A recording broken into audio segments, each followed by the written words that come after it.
Chapter 145, Heroic Beautiful Woman. Chapter 145, Heroic Beautiful Woman.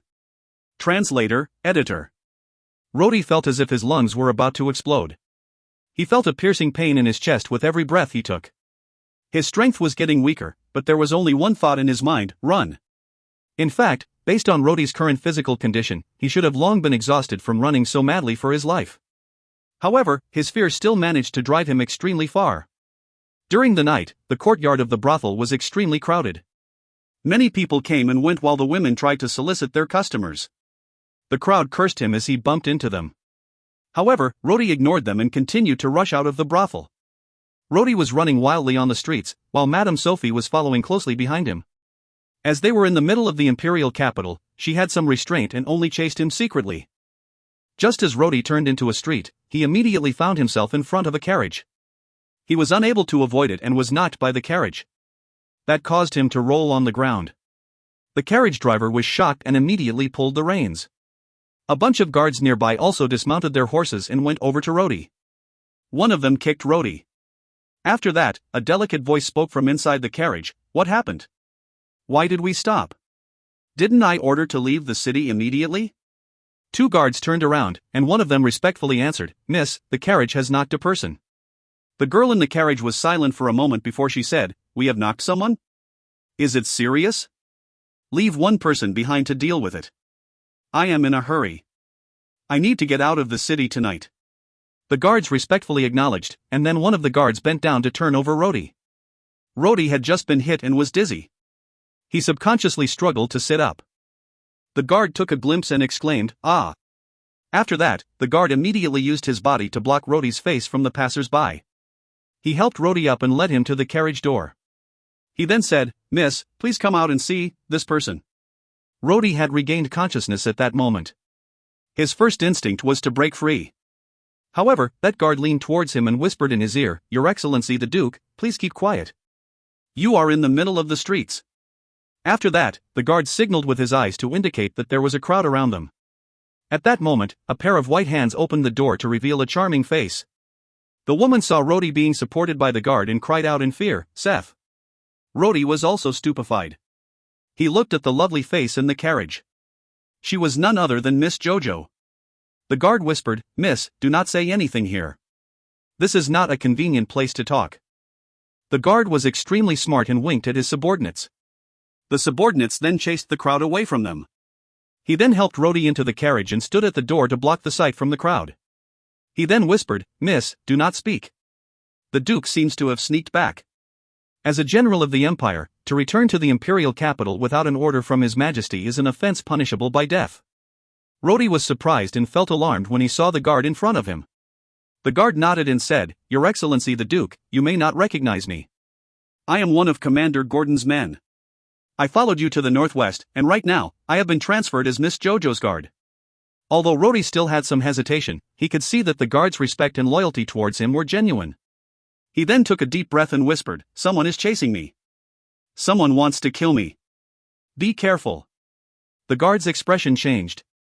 Both the guard and Jojo exclaimed, "Someone wants to kill you?" Jojo showed an expression of concern while the guard subconsciously pulled out his sword. At that moment, Rhodey has completely calmed down. He gritted his teeth and said, "No matter what, we must first leave this place. The person chasing me is very powerful. You all would not be able to hold out." Jojo showed an expression of fear. Others may not have, but she had personally seen Rhodey's strength. She had already worshipped her sweetheart as a brave, invincible warrior. She whispered, "I." Rhodey shook his head and looked at Jojo, who seemed confused. He did not expect to run into Jojo. "Let's leave first. This is not the place to talk." The guard asked, "Miss, should we still leave the city? I think it is better to go home." Jojo stared and said, "We cannot go back." She then paused and continued, "Let's go to the Duke's mansion." Rhodey shook his head this time. "We cannot go there. The Emperor has already sent men to guard there. It would be too obvious if we were to go there." Rhodey took a deep breath and continued, "Let's find somewhere else." Jojo immediately revealed a pleasantly surprised expression and suggested, "Then I was going to leave the city. Why don't you follow me?" Rhodey hurriedly replied, "No. It is too dangerous outside the city. Zhou said in disdain, "This is the imperial capital. I don't believe that there is anybody that dares to stop my carriage. Besides, I have brought along a lot of my bodyguards. Some of them are my family's master warriors, and some are warriors specially selected by Gordon. What is there to be afraid of?" Ignoring Rhodey's refusal, Zhou simply gave an order and then closed the carriage door. Rhodey was anxious and cold sweat started to flow down his face. He knew that a group of ordinary human warriors would be useless against a strong vampire, even if they outnumber the vampires. He quickly snapped, "Zhou, we cannot leave the city right now. The people chasing me are very powerful. However, they do not dare act openly in the imperial capital. If you were to leave the city late at night and enter a place with fewer people, they..." Zhou showed a fearless expression and leaned over to Rhodey. She stroked Rhodey's face gently and said, "Seth, why did you suddenly come back? Why did you dye your hair? I miss you every day." "Did you miss me?" Cold sweat continued to flow from Rhodey's forehead. He tried to shrink back, but before he could speak, Zhou continued to ask, "You were knocked by the carriage earlier. Are you all right? Are you injured? Was it painful?" As Zhou spoke, her eyes had turned red, and tears started to flow. She looked deeply at Rhodey with a heartbroken expression. "Why have you been avoiding me? Is it because of His Majesty? You know, for you, I have desperately rejected the courtship of the Emperor. The Emperor was also furious with my sister. Now, he wants to marry your sister. I thought that nothing else would happen, but tonight, my sister had secretly sent someone to tell me that His Majesty still wants me. She told me to hurry and leave the city. I did not expect God would send you to my side. This is good. We can finally be together. I can see you tonight." Rhodey mumbled and gritted his teeth, "Zhou. Now is not the time for this. Please stop the carriage immediately. We cannot leave the city." Zhou looked sad as she replied, "You refused me again. I just want you to follow me and leave the imperial capital together. Why can't you at least grant me this? You always find excuses." "Excuses?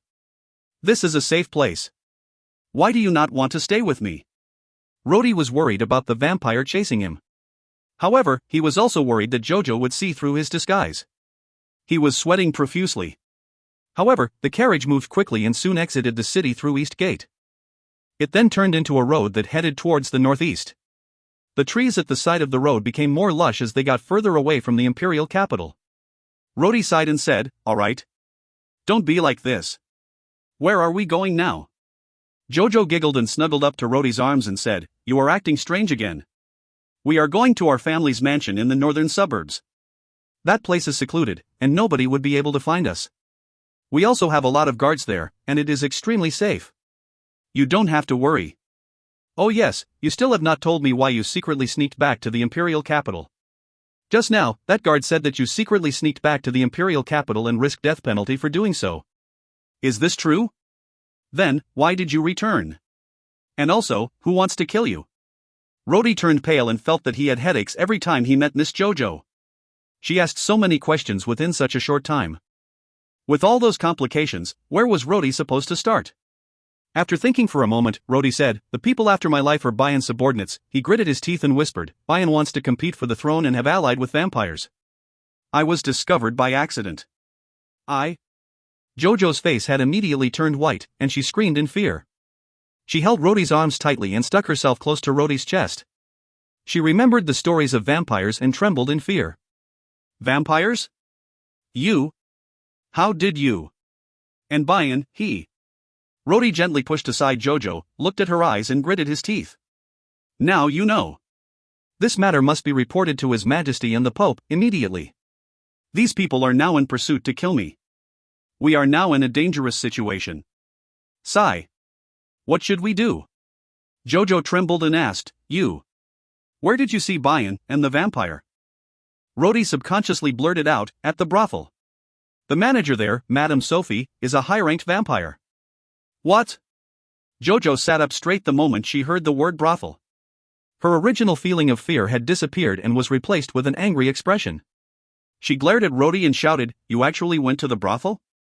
Before Rhodey could react, Zhou's face was already flushed with anger. She threw herself at Rhodey and started to scratch and bite him. She angrily shouted again, "You bastard! You! Seth, You came back to the imperial capital and went to that disgusting place instead of looking for me. Jojo was like an angry female leopard, and no longer looked fearful or timid. Rhodey was dumbfounded. He could only block Jojo's attacks and hurriedly called out, Jojo!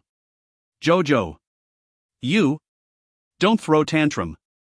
Finally, Rhodey could not help but push Jojo aside and shouted with a soft voice. Stop throwing a tantrum. Jojo was pushed away and fell onto the opposite side of the carriage. Her anger disappeared and was replaced by a resentment. Her eyes were quickly filled with tears. Seth! You have broken my heart. You did not look for me when you returned. Instead, you went to the brothel. Rhodey finally became angry and shouted, Enough! Jojo was startled after being shouted at. Rhodey glanced at her and gritted his teeth. Now is not the time to get angry. I had important things to do there. Now we are in danger. Please stop all the nonsense. Just as Jojo was about to speak, the carriage shook violently. Jojo could not help but fall into Rhodey's arms. The driver outside exclaimed. The carriage had stopped suddenly as if something had fallen onto the roof of the carriage. Rhodey held Jojo with a solemn expression. He used his hand to cover Jojo's mouth. Jojo had also turned pale from fright and kept trembling. A pounding sound could be heard on top of the carriage as if someone was knocking on a door. After that, a woman's voice could be heard. The voice sounded as if she was smiling. The two lovers in there, have you finished your spat? Don't be intimate inside there anymore. Don't be shy.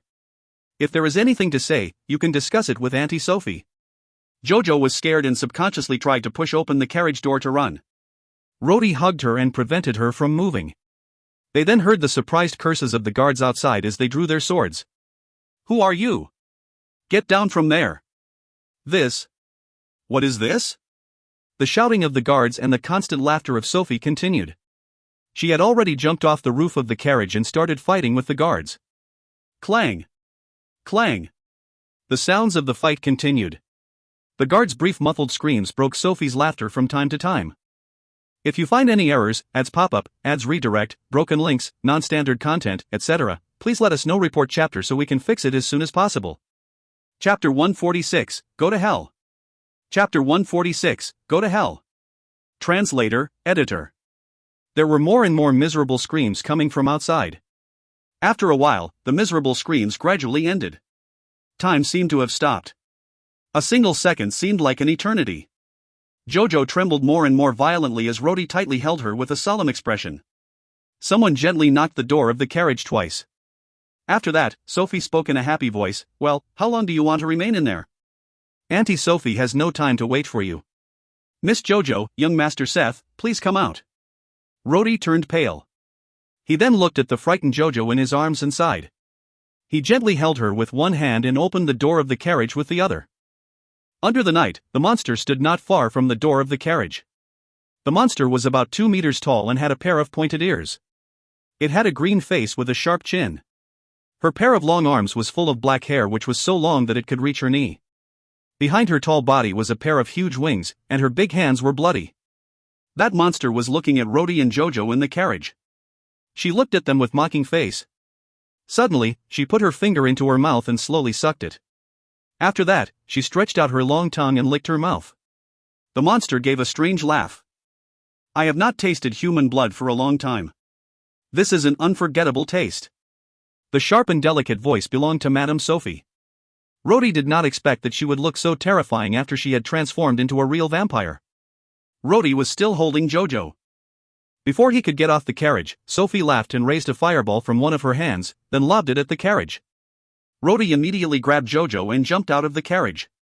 He then rolled on the ground, tightly holding on to Jojo. Rhodey then heard an explosion behind him. The carriage was destroyed. The horse that was harnessed to the carriage was dead. It looked like its head had been twisted at some point in time. The two of them were covered in dust.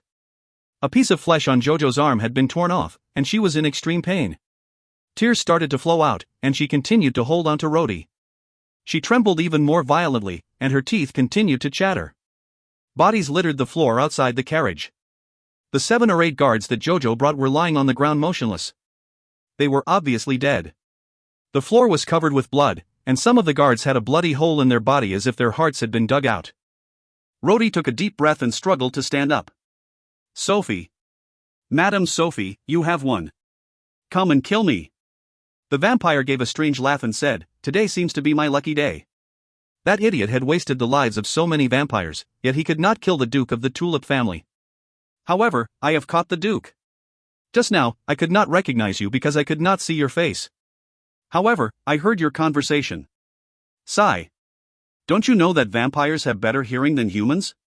She stretched out a bloody claw and slowly walked towards Rhodey. She then laughed and said, Seth, all this while, I have been surprised.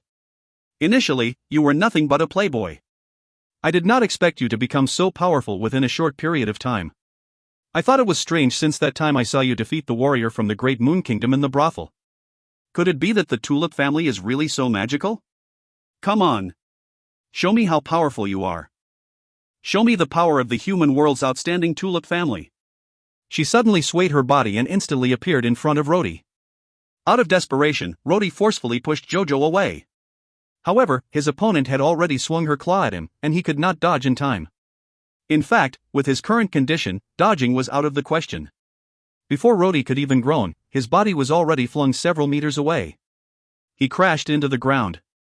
So, you are only at this level? The vampire spoke in a soft voice, this is strange. You seem weaker than these few guards. How come you were able to use fighting energy that day? Rhodey struggled to sit up and sighed, consider yourself lucky. If it were 2 months ago, I would have already cut you up into several pieces. Rhodey was a determined person. Although he despaired, he did not show his emotion on his face. However, he still looked helpless as he said, if it was not because of my encounters in the south, do you think your claw would be enough to kill me? Ha ha ha. Are you saying that you are injured and cannot fight? Sophie burst into laughter. You are an arrogant human. Do you think you can defeat me if you are not injured? You have underestimated us. I am a high-ranked vampire.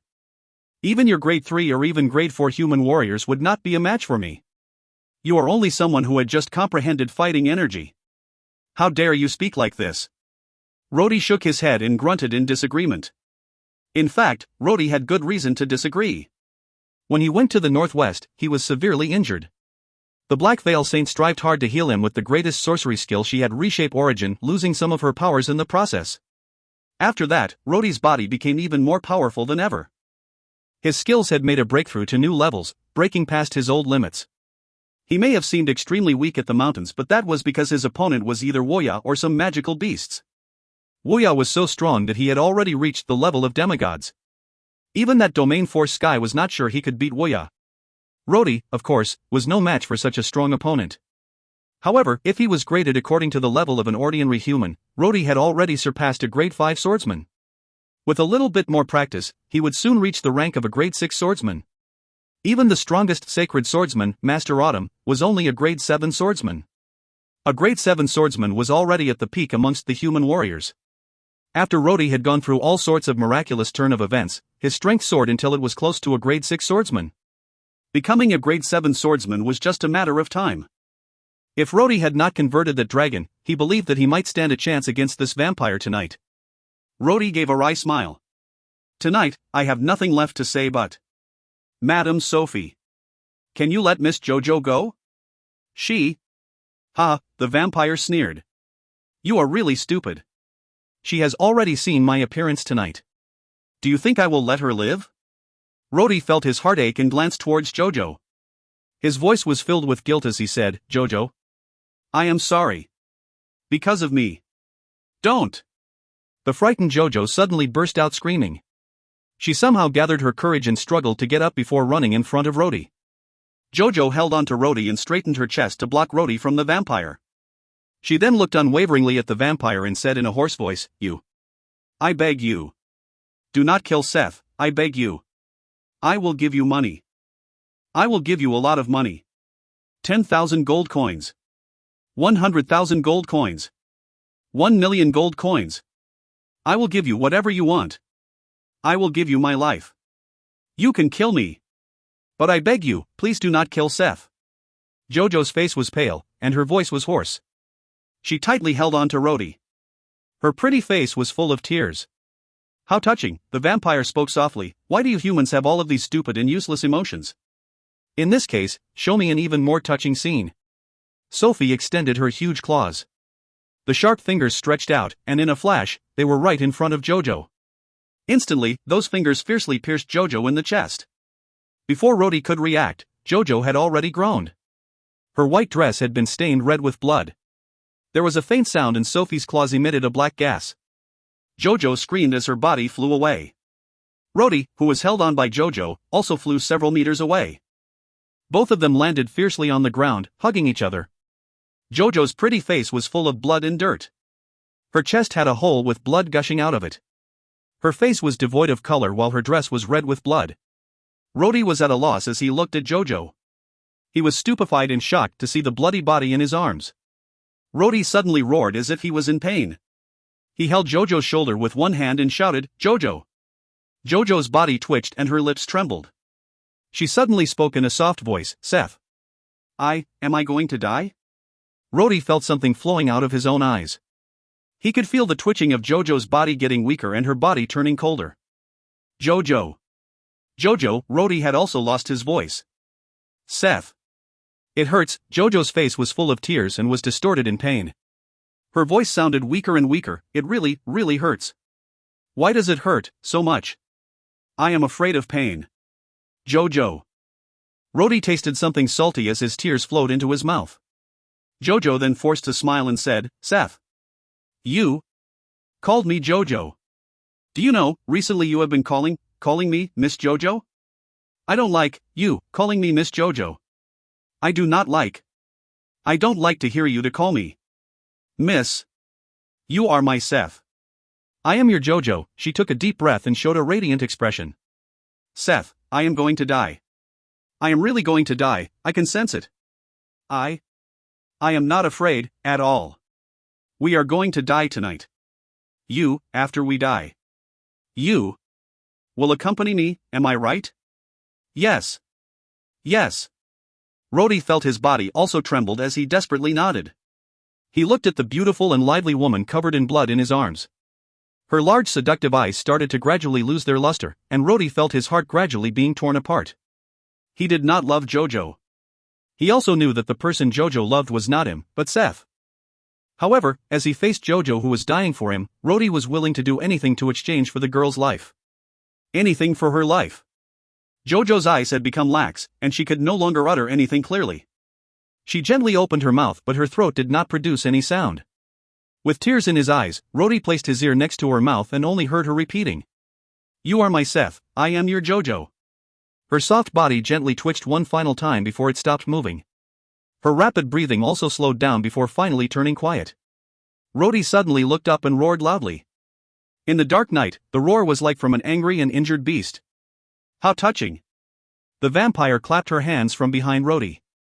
Her green and fanged face revealed a terrifying smile. Truly touching. How many years has it been since I last saw a scene that was this touching?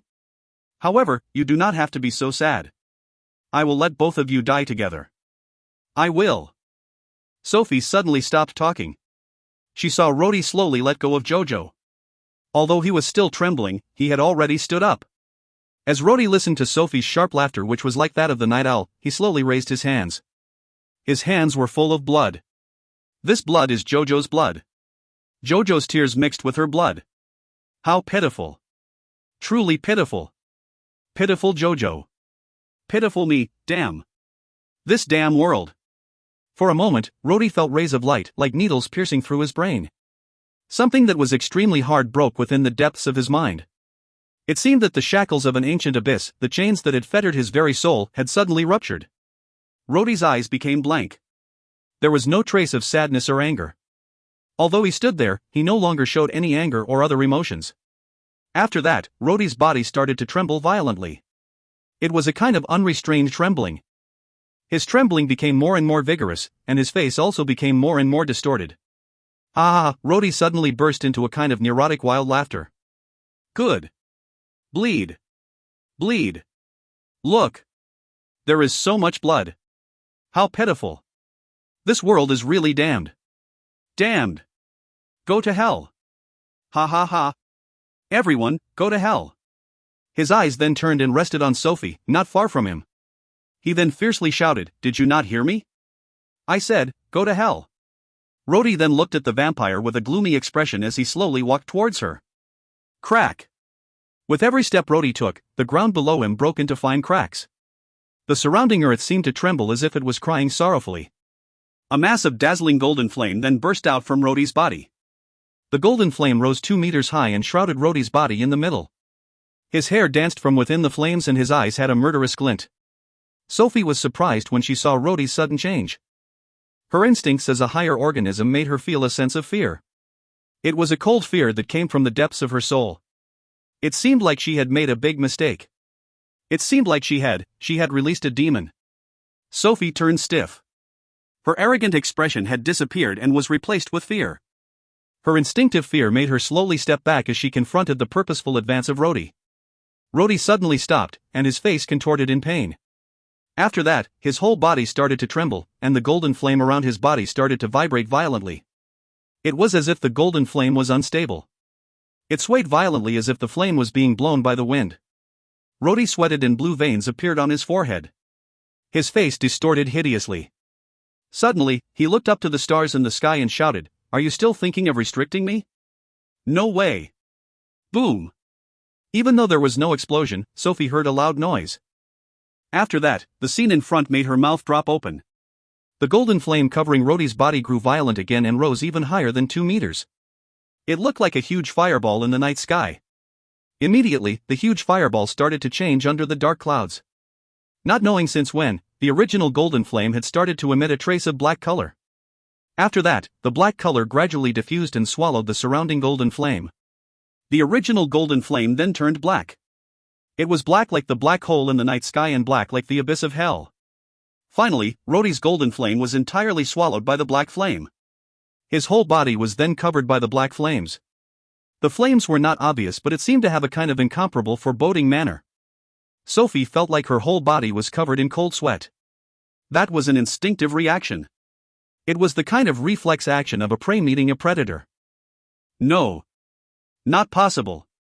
Sophie screamed, He is nothing but a human. Rhodey closed his eyes. The painful contortions in his face had subsided. It was as if the black flames were extremely comfortable. His clothes were gradually torn to pieces as the fragments of the clothes flew away, revealing his bare arms and robust chest. Surprisingly, the dragon pattern on his left arm had completely disappeared. Instead, a pattern appeared on Rhodey's chest. That black mystic dragon that was once cursed by the gods, the demons, the mythological animals, its flaming orbs, its soaring wings, were imprinted onto Rhodey's chest. Rhodey opened his mouth and let out a low moan that did not seem human. When Sophie heard this sound, she felt as if her face was just kicked by someone. This sound. Damn. This sound. This is definitely not a human voice. Humans cannot make this kind of sound. This is... Suddenly, Rhodey chanted as he gently stretched out one of his hands and pressed it onto his face.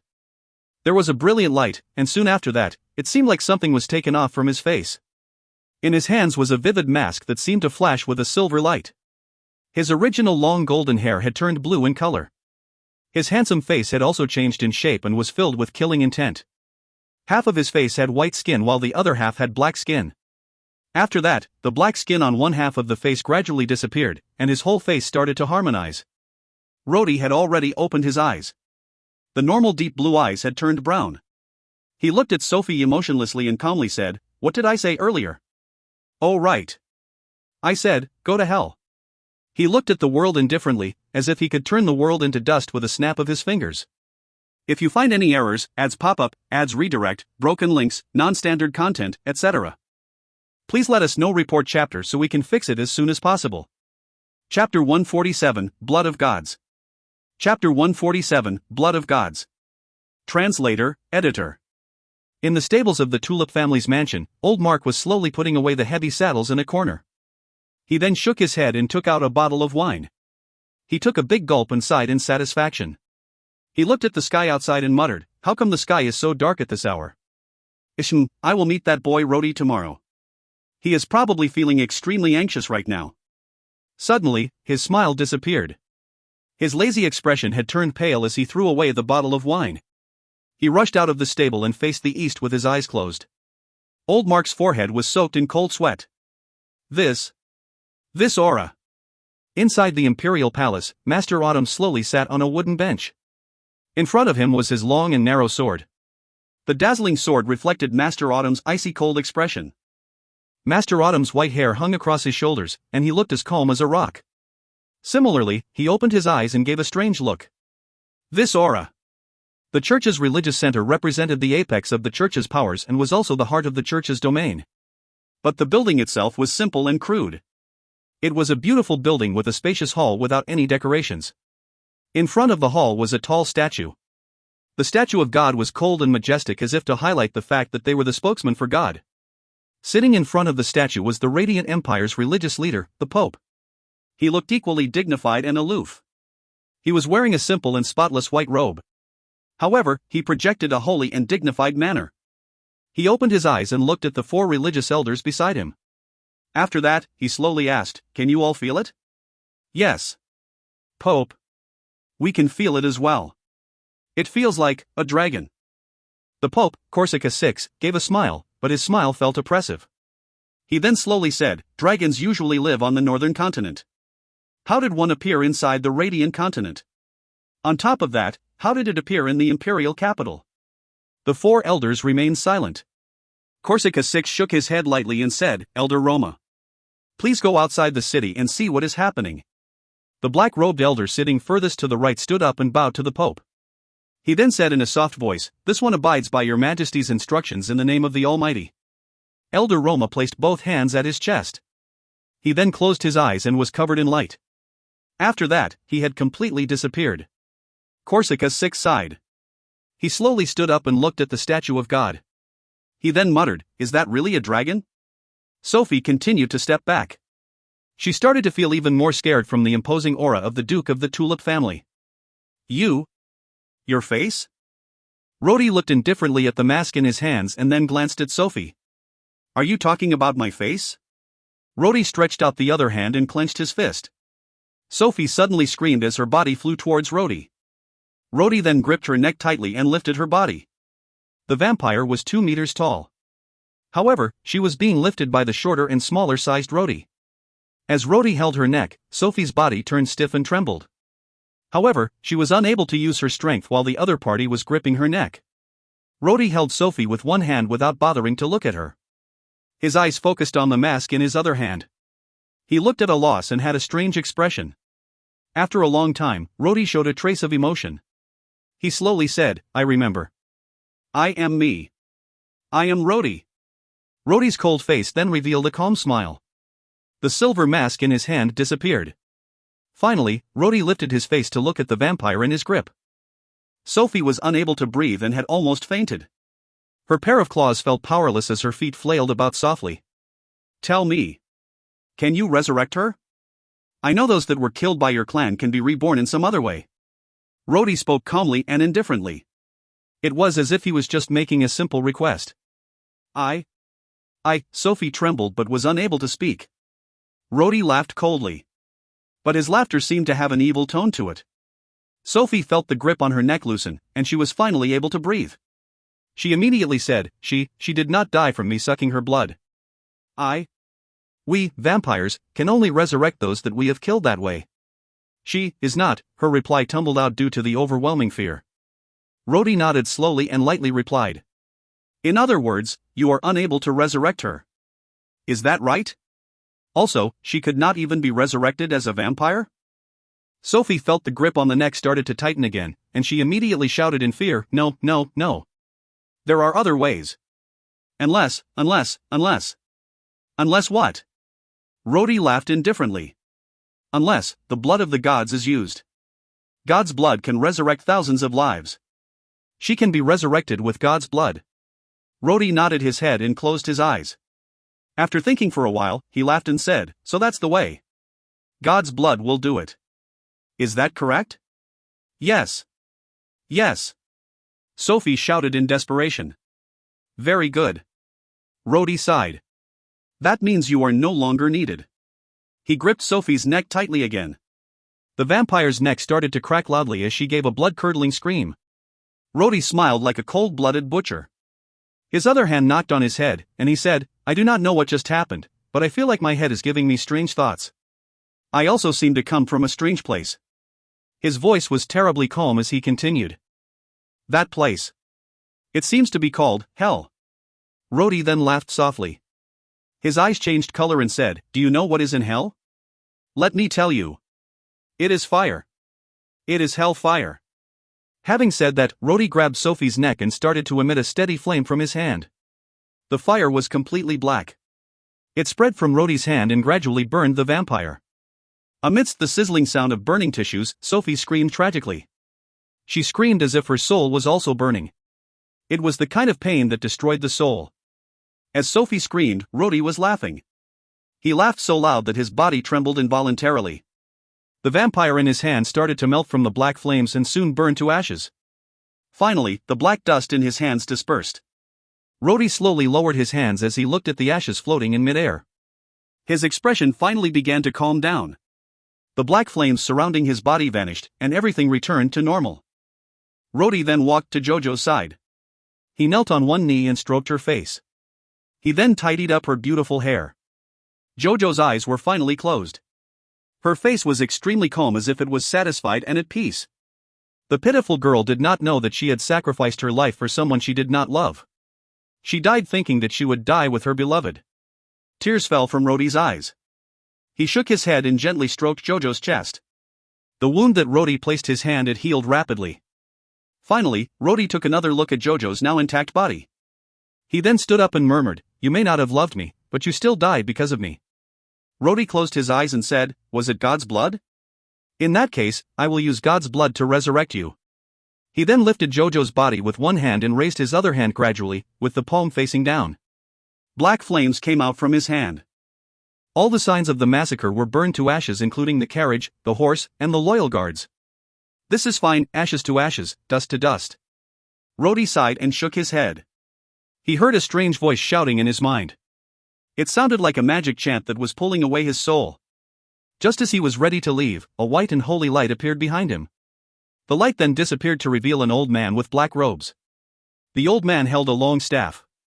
His face looked like dried tangerines and was full of wrinkles. Here, the old man looked around and finally rested his eyes on Rhodey. He then asked, That strong aura earlier. Was that yours? Rhodey turned around and frowned at the old man that had suddenly appeared. Get lost. My mood right now is terrible. After saying that, Rhodey turned and walked away. The old man then raised his staff and shot a white light towards Rhodey. A large wall of light then appeared in front of Rhodey to block his way. Tell me. Who are you? Are you the one that emitted that aura? What happened here? The old man's face suddenly wrinkled even more as he said, No. I smell a vampire's aura. His expression then changed as he asked, What are you? Are you a vampire? Rhodey stretched his hand and gently touched the wall of light that obstructed him. At first, his hand was stopped by the wall of light, but his hand soon broke through the wall easily. Rhodey smiled. A light spell. It seems to only be at a low level. Rhodey then stopped and mumbled to himself. Strange. How do I know all these? The black-robed old man watched in horror as Rhodey easily broke through his wall of light. He asked again, You. What are you? Rhodey shook his head and turned around to look at the old man hatefully. My mood right now is terrible. Do not disturb me. If you try and stop me again. The old man trembled violently. Just from hearing the last few words of the other party, his heart felt cold. He calmed himself and remembered the Pope's instruction. He then took a deep breath and had a strange thought. Bullshit. I am one of the most respected elders of the church. The old man gently placed his staff on the floor and spoke in a very solemn voice. I am one of the most respectable bishop of the God's church, Elder Roma. I ask you in the name of the Pope. Are you the one that exuded that earlier aura? Rhodey that had originally intended to walk away suddenly stopped when he heard the word God. He turned around and looked at Elder Roma with a delighted smile. Are you one of the elders at the church? Roma did not know why the other party was laughing. However, when Roma saw that smile, he tensed up a little and exhaled. He then slowly said, Yes. I am one of the most respected bishops of the church. I ask you. What are you? Are you a vampire? When he heard the word vampire, a queer color flashed in his eyes for an instant. He then shook his head and replied, I am not a vampire. I am. Rhodey then gave a wry smile and continued, I also do not know what I am right now. Then, was that aura earlier yours? Roma's voice became deeper as he continued to ask. Are you a dragon or a human? Rhodey again shook his head lightly and replied, I already said that I do not know. I do not know what I am right now. It is probably, Rhodey then gave a cold smile and said. I am probably a monster. Before Roma could continue to speak, Rhodey slowly walked towards him and gave a strange smile. He then slowly said, since you are one of the elders of God's religion, I have a question that you might be able to answer. What is the problem? Roma looked at the other party approaching him and started to become vigilant. Rhodey laughed as if he was happy, but his voice sounded cold. I want to know how to obtain the blood of the so-called God that you believe in. If you find any errors, ads pop-up, ads redirect, broken links, non-standard content, etc., please let us know. Report chapter so we can fix it as soon as possible. Chapter 148, Petrification. Chapter 148, Petrification. Translator, Editor. What? Elder Roma was bewildered and angrily shouted, Audacious fellow! How dare you speak such disrespectful words about God? You will be executed for heresy. God will punish you for your sins. Rhodey looked at the angry elders of God and smiled faintly. What is wrong? Why are you angry? Is it because you also cannot answer my question? He suddenly laughed even more happily and gently knocked his head with one hand. He laughed bitterly as if he had suddenly realized his mistake. Ah! I almost forgot. I almost forgot what that fatty said. Since the God and Devil war, you all had lost contact with your God. Ha ha ha. What almighty teachings of God. In fact, it's just a bunch of pitiful souls who have lost their patrons. God and Devil. War. Roma's expression changed and suddenly shouted, What did you say? How did you know about these things? Rhodey no longer looked at Roma and coldly said, Do not stop me again. I am very confused right now. I don't even know what I will do. Rhodey then walked away with a cold expression, carrying Jojo in his arms. The cold expression was full of contempt and angered the elder Roma.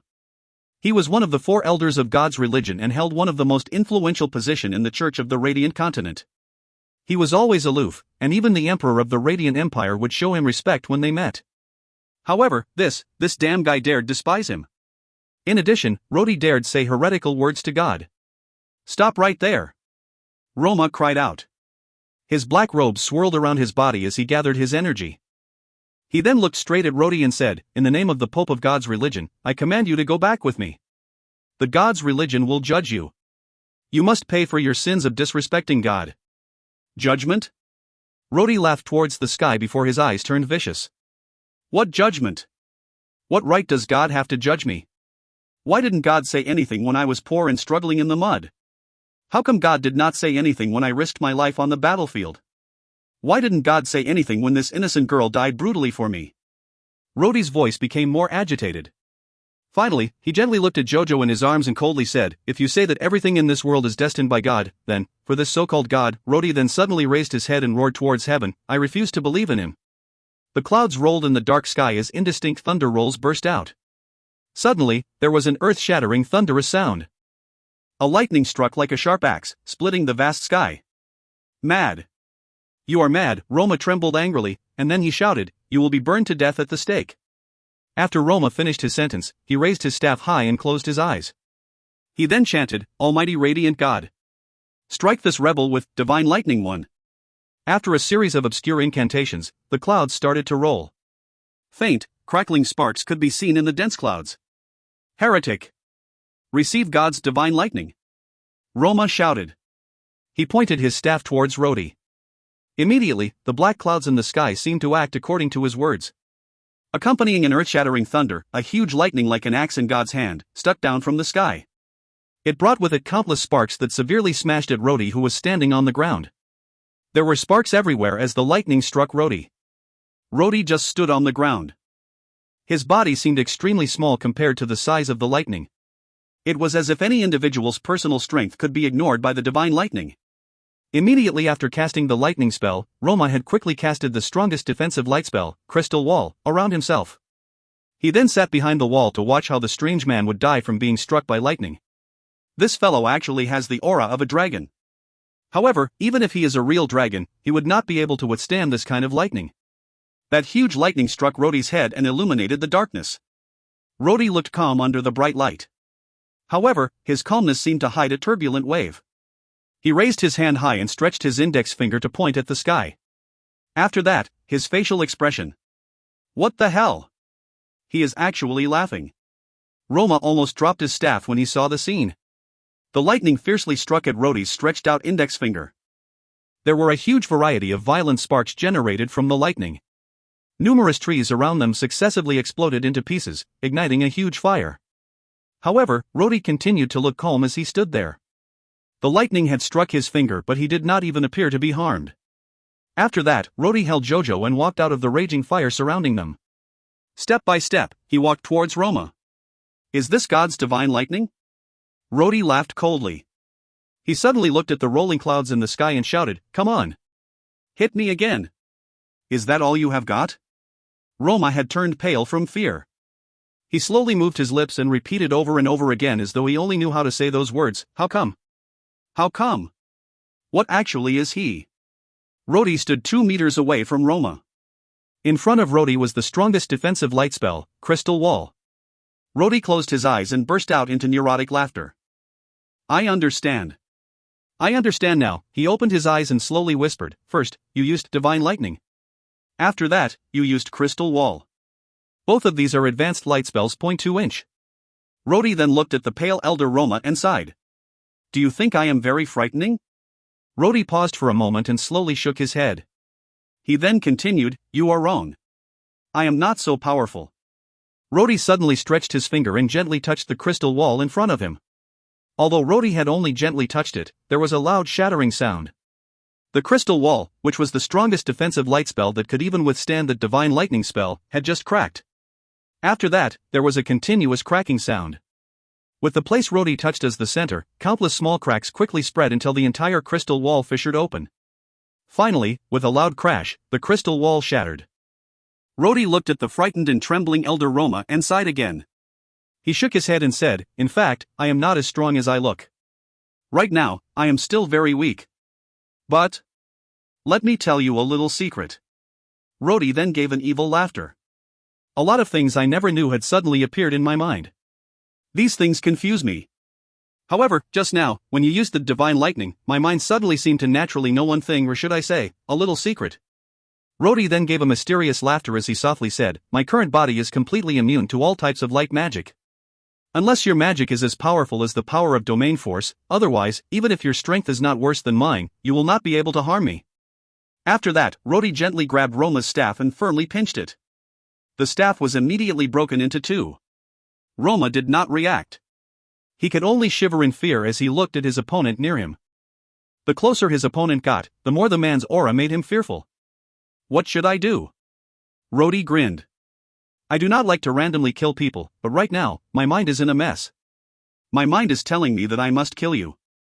How about this? Rhodey slowly stretched out his hand. He seemed to be gently stroking and covering Elder Roma's head. That was a very strange scene, a young man arrogantly stroking an old man's head. After that, Roma started to petrify, starting from his head. After a short moment, his entire body had turned to stone. Rhodey sighed softly, and then he said, "Well, just stay here. I suppose the other people from God's religion will come and look for you. Rest assured. I did not kill you. You will recover after a few hundred years." Ha ha ha. Rhodey held the quiet Jojo and walked away, laughed maliciously. Strange. How did such malicious thoughts appear in my head? Along the way back, Rhodey felt dizzy, and his heart felt strange. Arriving at the city, Rhodey effortlessly jumped over the 20 meters tall walls and thus entered the imperial capital. The guards did not notice him at all. Rhodey then looked at Jojo in his arms and sighed. I will definitely find a way to resurrect you, but I do not know how to find the blood of God. For now, I can only put you in a safe place. I will use a special way to preserve your body like this, but where is the safest place to put you? Rhodey then saw the Tower of Light in the imperial capital. The huge crystal on top of the tower shone brilliantly under the moonlight. Rhodey did not hesitate to run towards the Tower of Light together with Jojo. He ran abnormally fast and was like a ghost in the night in the streets of the imperial capital. Without disturbing anyone, Rhodey quietly arrived at the imperial capital's Tower of Light. He went back to the dark room where he had found Dondong's notes and gently pushed the wall. The secret chamber was dark and murky. Although there was no light, Rhodey could see everything clearly. The surrounding furnishings looked the same as last time. It seemed that nobody had found that place. First, he placed Jojo gently on the table. After that, he bit his finger and gently dropped a drop of blood on her forehead. Although Rhodey did not know what he was doing, his mind had strange thoughts as if he naturally knew what to do. The drop of blood that landed on Jojo's forehead immediately disappeared under Jojo's skin. Not a single trace of the blood was left on the skin. Rhodey then pointed the bloody finger at Jojo and drew strange patterns. The patterns had stars, moons and all other kinds of strange shapes. The patterns enveloped and surrounded Jojo. After all that, Rhodey started to sweat and gently sighed. He stood outside the drawn patterns and calmly looked. Jojo looked as if she was sleeping and could wake up at any time. Rhodey then shook his head and turned to walk out. Before he closed off the wall, he took another glimpse of Jojo. Rhodey felt his heart ache and whispered, "Forgive me for putting you in a dark and lonely place. I will definitely save you." Rhodey forcefully closed off the wall again and started to walk away, without looking back. Inside the dark room, a mouse appeared. It approached Jojo's body in the dark. The moment it touched the pattern that Rhodey had drawn in blood, it immediately turned into a light and was flung away. When it dropped back to the ground, it had changed into a small stone. Notes. 1. Raw says lightning of anger. But lightning of fury, angry lightning, or all other possible more accurate variations just don't sound as cool. If you find any errors, ads pop up, ads redirect, broken links, non-standard content, etc., please let us know. Report chapter so we can fix it as soon as possible. Chapter 149, Micah's Feelings. Chapter 149, Micah's Feelings. Translator, Editor. It was in the middle of the night. Diane sat on the chair with a tired expression, but she still stayed awake. From time to time, she looked at the door. When there were occasional signs of noise outside, she would immediately get up to listen. This bastard. It is already late yet he still has not returned from that place. She cursed quietly. Suddenly, she sensed something strange. She stood up and immediately walked towards the door to open it. She saw a man standing at the door. Diane was shocked when she saw an unfamiliar face. She instinctively stepped back and took out her dagger. Rhodey shook his head and whispered, "It's me." The familiar voice that said, "It's me" made Diane's feet relaxed. She was relieved, then she put her dagger back in and looked at the person in front of her with a surprised expression. She whispered, "Are you, that tulip?" "Your face." Rhodey shook his head and lightly said, "This is my real appearance." He then laughed softly and continued, "But this is better than last time." Diane's mouth dropped open. She would not have believed that the person in front of her would be the impostor of the Duke if Rhodey did not speak. Rhodey's blonde hair had turned blue. His blue eyes had turned brown. He was also no longer as handsome as before. However, the edge and corners of his face showed that he was an unyielding man. However, Diane could also see that the face was not hiding its expression of grief. "What happened tonight?" Rhodey shook his head and said in a soft voice, "There is something I need you to help me with. Follow me." After that, he grabbed Diana's hands and pulled her outside. Diane was surprised. "Going out again? Aren't you afraid?" Rhodey interrupted her with a faint laugh and asked, "What is there to be afraid of? I look like this right now. Who would think that I am the Duke of the Tulip family?" Diane was stunned for a moment, but then she also started to laugh. "That is also right. But you don't seem to be all right. What happened? Your expression does not look good." Rhodey then mentioned casually. "Nothing much. One of my friends was killed by a vampire. I killed the vampire, and I also got rid of an elder of God's religion." Diane was shocked and quickly let go of Rhodey's hand. She took a step back and asked, "WH? What did you say? Vampire? Elder of God's religion? You? Has your body recovered?" Before Rhodey could answer, Diane shook her head vigilantly. "No. Even if you had recovered, you would not be able to achieve those feats. Could it be?" Rhodey's expression turned cold. "Are you afraid of me?" "That's right. I used that dragon's power." "That's right. I feel like I am no longer a human now. I am a monster." Diane became afraid when she saw Rhodey's furious expression. She slowly replied, "No. That is not what I meant." Rhodey looked at her and said softly, "I know the reason you were following me. But right now, I need you to help me do something and leave the Imperial capital." "Leave? Why?" Rhodey started to laugh coldly and then he replied, that is because the imperial capital will soon become chaotic. Micah could not sleep. After Rhodey had left, there was a ruckus outside. The ruckus had lasted through half the night. She had heard that 2 people died in the brothel. They had died tragically with their necks broken. When the public security soldiers had arrived, Madame Sophie had also disappeared. Without anybody managing the brothel, there was confusion everywhere.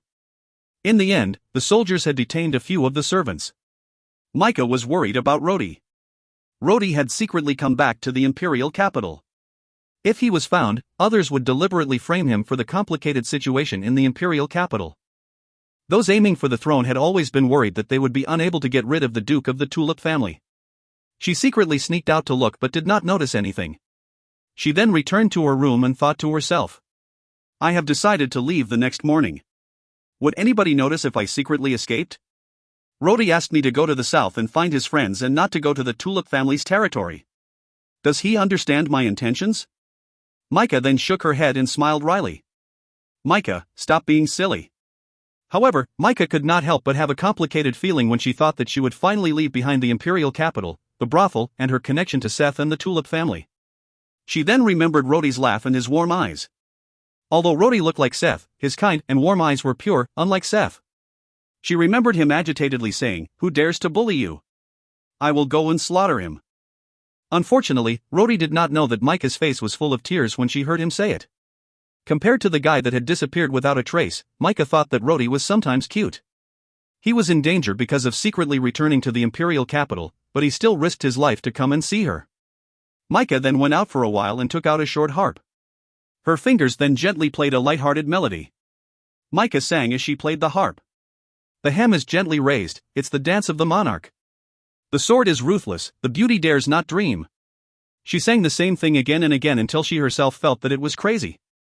These sentences were from the second time Rhodey had visited her and before he left for the battlefield in the northwest. These were the words he said after watching her dance. These words were extremely strange. It was as if they were the words of a poet, but at the same time, it was not alike. The poems made by the bard of the Radiant Empire were different compared to the one that was just said. When she thought about it, she felt that Rhodey's words were more meaningful and were also in a different style. Micah could not help but laugh when she remembered Rhodey blushed after speaking too much and said, As long as I come back from the northwest, I will come and see you. She stood up and went to the window. She then opened the window and looked at the night sky. She didn't know whether to be happy or sad as she looked at the sky. Suddenly, she heard a voice calling from behind her. Micah. Micah was surprised. She turned around to see a tall man standing behind her. The flame from the candle in her room swayed, revealing a resolute face that was looking calmly at her. The door behind them was slightly closed and Micah did not know when he entered the room. It's me. Rhodey.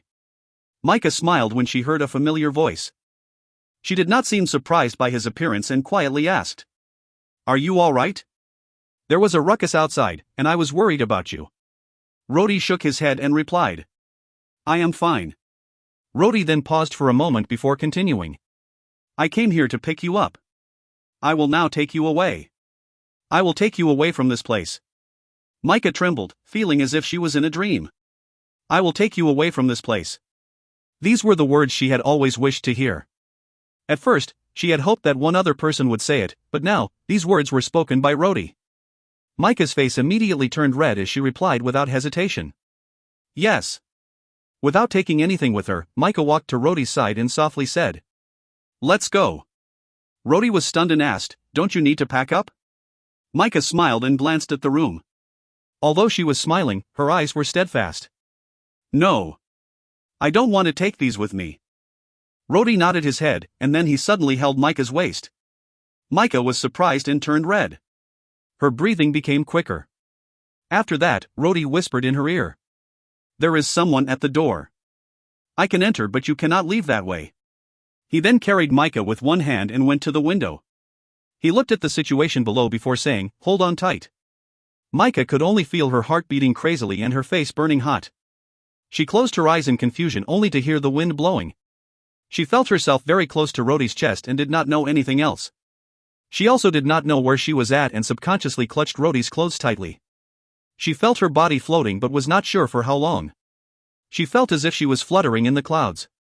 Finally, when she landed, she opened her eyes and found herself already on one of the roads outside of the imperial capital.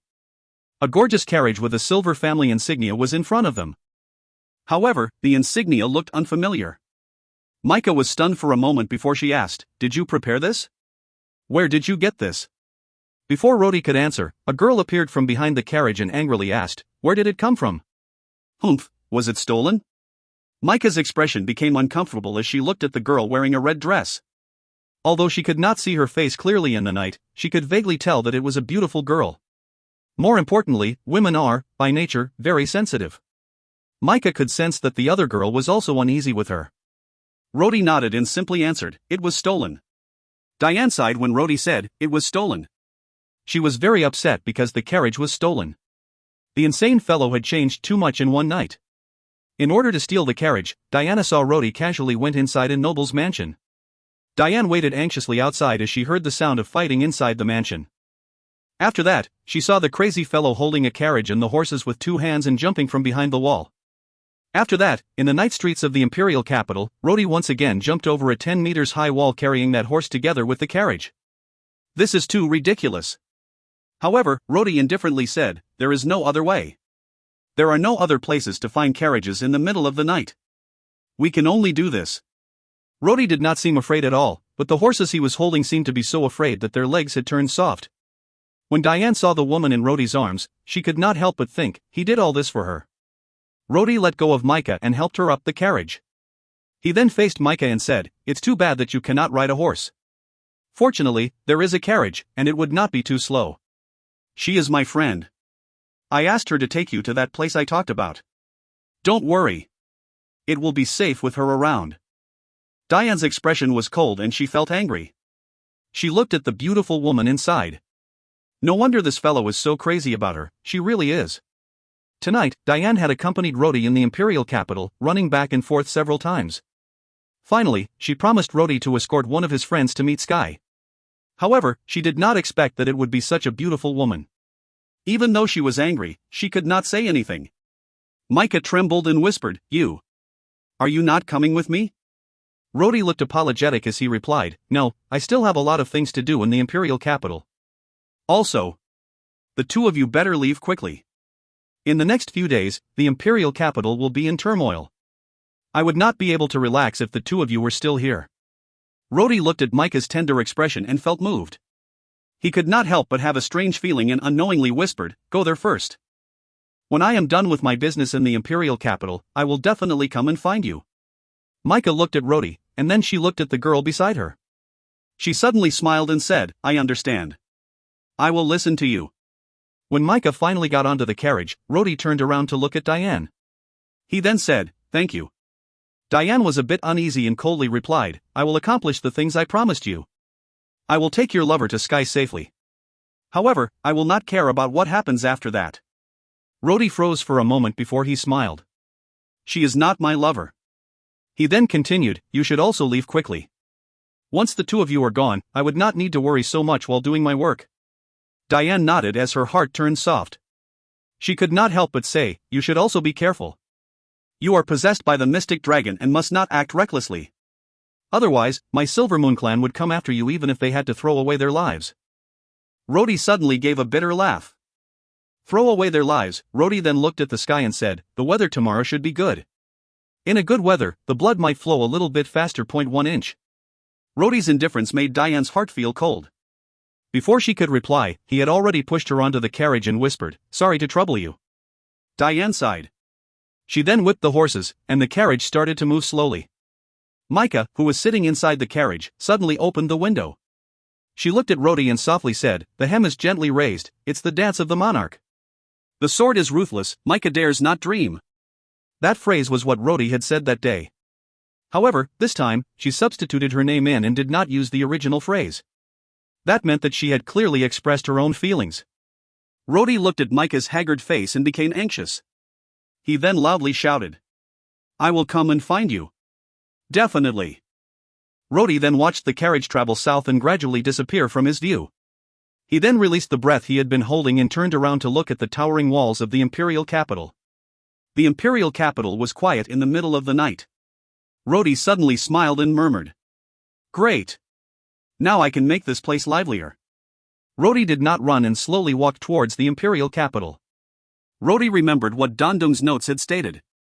If a person could not understand his opponent's strategy but had absolute power, it was better to just put away strategy and fight with brute force.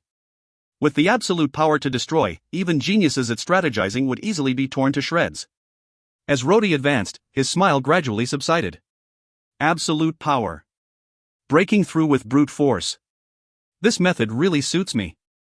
Rodi whispered. Dandong was really an interesting person. Bayan, wait for me. I will become your nightmare tonight. I believe that the prince's mansion is in the west. After confirming the direction to the imperial capital, he accelerated his pace. As the carriage sped to the south, Micah and Diane were silent. You? Are you Rodi's friend? Micah, who grew up in the brothel, had finally broken the ice. What about you? Are you his lover? Diane asked back. Micah realized that the other party had an unfriendly tone, and she just gave a cold smile. Diane felt angry when Micah laughed and could not help but say, "Didn't you know? The only person that guy likes is Miss Nicole of the Tulip family." He knew that Miss Nicole was about to marry the emperor and quickly rushed back, regardless of everything. You. I know. Micah replied calmly. I was the one who told him about Miss Nicole. Diane looked as if she swallowed an egg whole. You? She turned around and no longer cared about the horses galloping in front. She looked at Micah with a surprised expression and loudly asked, "Don't you like that guy? Why did you do that? Didn't you know that he liked Miss Nicole? You. What about me?" Micah gave a wry smile and had an unusually calm expression. Diane could no longer endure it and shouted loudly, "You don't have a chance to marry him. When he goes to Miss Nicole, what are you going to do?" So, what? Micah finally spoke. She raised her eyebrow as she looked at the surprised Diane and indifferently replied, "I will just be his concubine. If you find any errors, ads pop up, ads redirect, broken links, non-standard content, etc., please let us know. Report chapter so we can fix it as soon as possible." Chapter 150, Draw Your Sword. I am in a hurry. Chapter 150, Draw Your Sword. I am in a hurry. Translator, Editor. Bayan's father, Prince Barent, lives in a mansion located at the western side of the imperial capital. That area was where all the rich and powerful families in the empire live. They were unlike the common nobles and ministers of the empire. Those families all had many kinds of connection with the imperial family. The law for inheriting the titles of the nobles in the Radiant Empire was strict. The nobles could not inherit their titles if they were incompetent. That was something proposed 200 years ago by the sage Dandong to ensure that the people working at the upper class of the empire did not rapidly degrade. However, that also left Dandong with many enemies. Almost all the nobles considered Dandong their biggest enemy. That was the case when he was alive, and even after his death, he was still hated. Of course, like all things, there were nobles who were happy and those who were unhappy. That law that Dandong implemented was hated by the common nobles, but it was like a wonderful dream to the imperial nobles. Why? That was because the inheritance law only applied to the ordinary nobles and did not apply to the imperial nobles. In other words, the imperial nobles were not within the jurisdiction of that law. The inheritance of the imperial noble titles were unrestricted.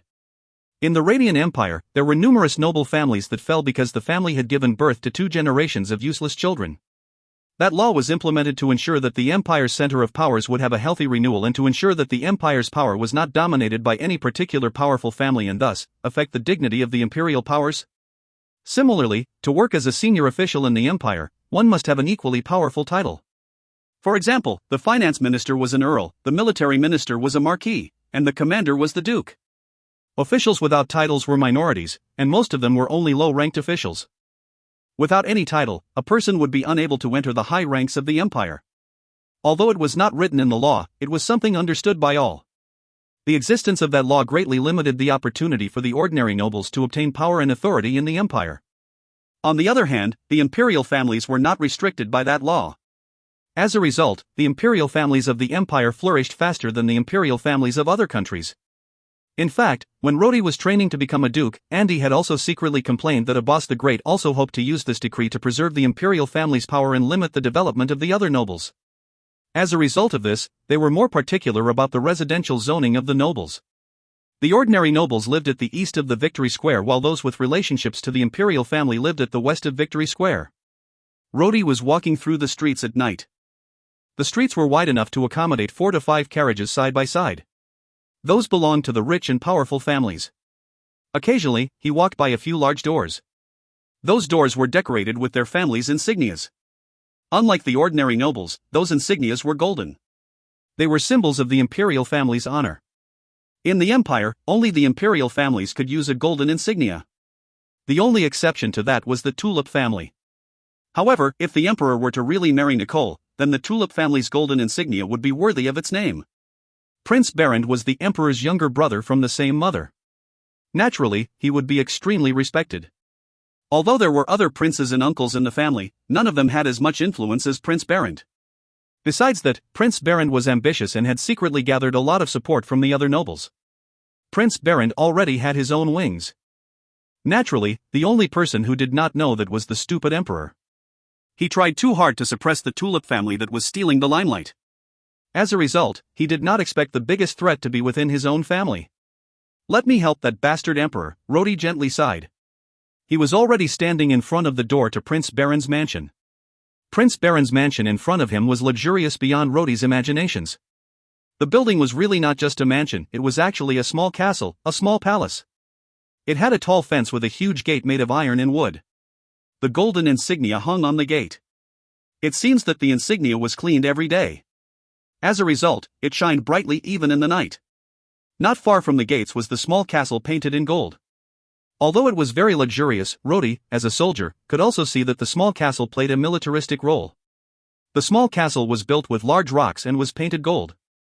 Rather than calling it a luxurious residence, it would be more appropriate to call it a golden military fortress. Rodi shook his head and sighed. Such an obvious move, yet the emperor could not see it. Why else would a prince turn his home into a military fortress? Based on a general estimate, Rodi was sure that, previously, if he wanted to capture this place with his elite Wolfang soldiers, he would need several months. That was assuming that there was enough provisions inside the castle. The strong and bulky rock was not something that could be destroyed by ordinary arrows and catapults. Besides that, arrow crenels was built on the surrounding of the castle. Rodi jumped over the walls from outside. After he landed, he realized that there were almost no guards on patrol. However, he also noticed that by standing in the room on top of the castle, the surroundings could easily be seen. The outside was lax, but the inside was strict. No wonder there was no need for patrols. Rodi did not bother to hide himself and walked straight to the castle. On one side, not far from the castle, was a large pond. Like all the other noble mansions, there were a lot of ornamental plants and fishes in the pond. However, with just a glance, Rodi found a problem. Surrounding the castle was a deep trench. A row of a kind of tall, flowery plant was planted to hide the trench from public eyes. The entire castle appeared to be surrounded by an ocean of flowers. However, if something happened, they could dig open the pond, and the pond water would flow into the trench and turn it into a natural moat. It is certainly not so simple. Rodi sighed. The person who designed this castle must be a powerful guy with good military talent. They probably had already planned to usurp the throne when they started constructing this castle. As Rodi walked forward with both his hand behind him, he heard a sharp whistle. 2 groups of soldiers rushed out from the sides of the castle. With swords in their hands, they charged at Rodi. Rodi then heard a loud rebuke and suddenly laughed. He looked at the surrounding flowers and lightly said, "I wonder what will happen when these flowers are covered in blood." Bayan had returned very early that night. He had immediately left the moment he was eavesdropped on at the brothel. He was extremely confident of Madame Sophie. This person needed to climb the wall to eavesdrop and is likely to be someone without ability. But why hasn't Sophie returned? Rodi, the vampire Sophie and the elder of God's religion had fought far away from the city. That is why even though the battle was earth-shattering with thunders and lightnings, the people in the city did not notice. At most, they only thought that the weather was weird. The good weather suddenly turned bad. There were a few flashes of lightning before the weather turned back to normal. Bayan held a glass with one hand and a pretty maid in the other hand. His hand did not stop stroking her face. However, his heart seemed to have a fire, and he constantly thought of that person in the brothel. I will go there again tomorrow. This time, I will not let her escape. In front of Bayan was a grumpy vampire. The vampire was also holding a glass filled with red liquid. However, this was not wine. The vampire licked the blood from his mouth. His blood-red eyes continued to stare at the maid in Bayan's arms. Bayan smiled coldly before he suddenly stood up and forcefully pushed the maid in his arms to the vampire. Take it. Having said that, Bayan leisurely walked out, still holding the glass in his hands. He then heard a short and miserable cry from behind him. Bayan held the glass as he stood at the corridor and looked at the sky. His heart felt weird. Why am I so jumpy tonight? It feels like something is about to happen. He then looked at his surroundings and laughed. This place is extremely well guarded. There are a large number of guards and even strong vampires. What am I afraid of? This place is even safer than the Imperial Palace. Just as Bayan was thinking about that, he immediately saw something that surprised him. He saw a figure lightly jumping over the nearby fence into the castle, dropping like a leaf into the prince's residence. The figure then leisurely walked around the pond and looking at the flowers as if he was walking in his own garden. The surprising thing was that the silhouette looked familiar. What the hell are the guards doing? Bayan was about to scream. However, the guards were loyal to their duties. The guards at the top of the castle walls had immediately noticed that someone had trespassed. It was strange as this was the prince's mansion. Who would be so daring as to trespass that area? Two groups of guards immediately rushed out. Bayan tightly held the glass as he watched the situation under the castle. However, soon, he was unable to hold his glass of wine steadily. He obviously felt that the wine in his glass had spilled onto his clothes. That was because his hands were trembling. That intruder looks like... No, he is simply a ghost. There were about a dozen guards holding sharp swords in their hands. In ordinary times, they were vigorous like ruthless wolves and tigers. However, in front of the intruder, it was as if they were made of paper. They fell the moment the intruder bumped into them and were no longer able to stand back up. With every burst of blood, there were short and horrible screams. Bayan dropped his wine glass.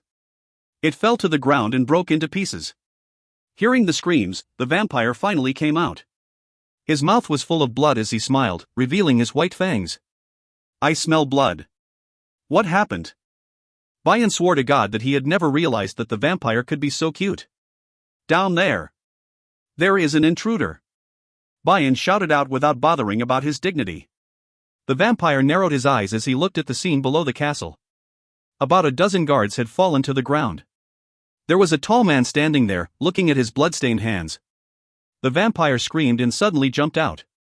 His body flew out from the corridor, and then he spread his wings in the air. With his sharp scream, there were screams from several windows in the castle, as if responding to him. After that, more vampires flew out from those windows. Go! Drink his blood dry! The vampire arrogantly shouted. Hearing that order, the other vampires returned to their original form and rushed towards Rhodey on the ground. Rhodey stood there and looked indifferently at the group of vampires rushing towards him. He coldly said, So, you have finally appeared? He stretched his hand as if he was grabbing the air. After that, he heard one of the small vampires scream. In mid-air, the vampire's body rolled into a ball and exploded. Rhodey grabbed a few times, and the screams continued. The other small vampires also started to fall from the air like birds with broken wings. Rhodey looked at one of the young vampires near him. The vampire was evidently much smaller sized compared to Sophie.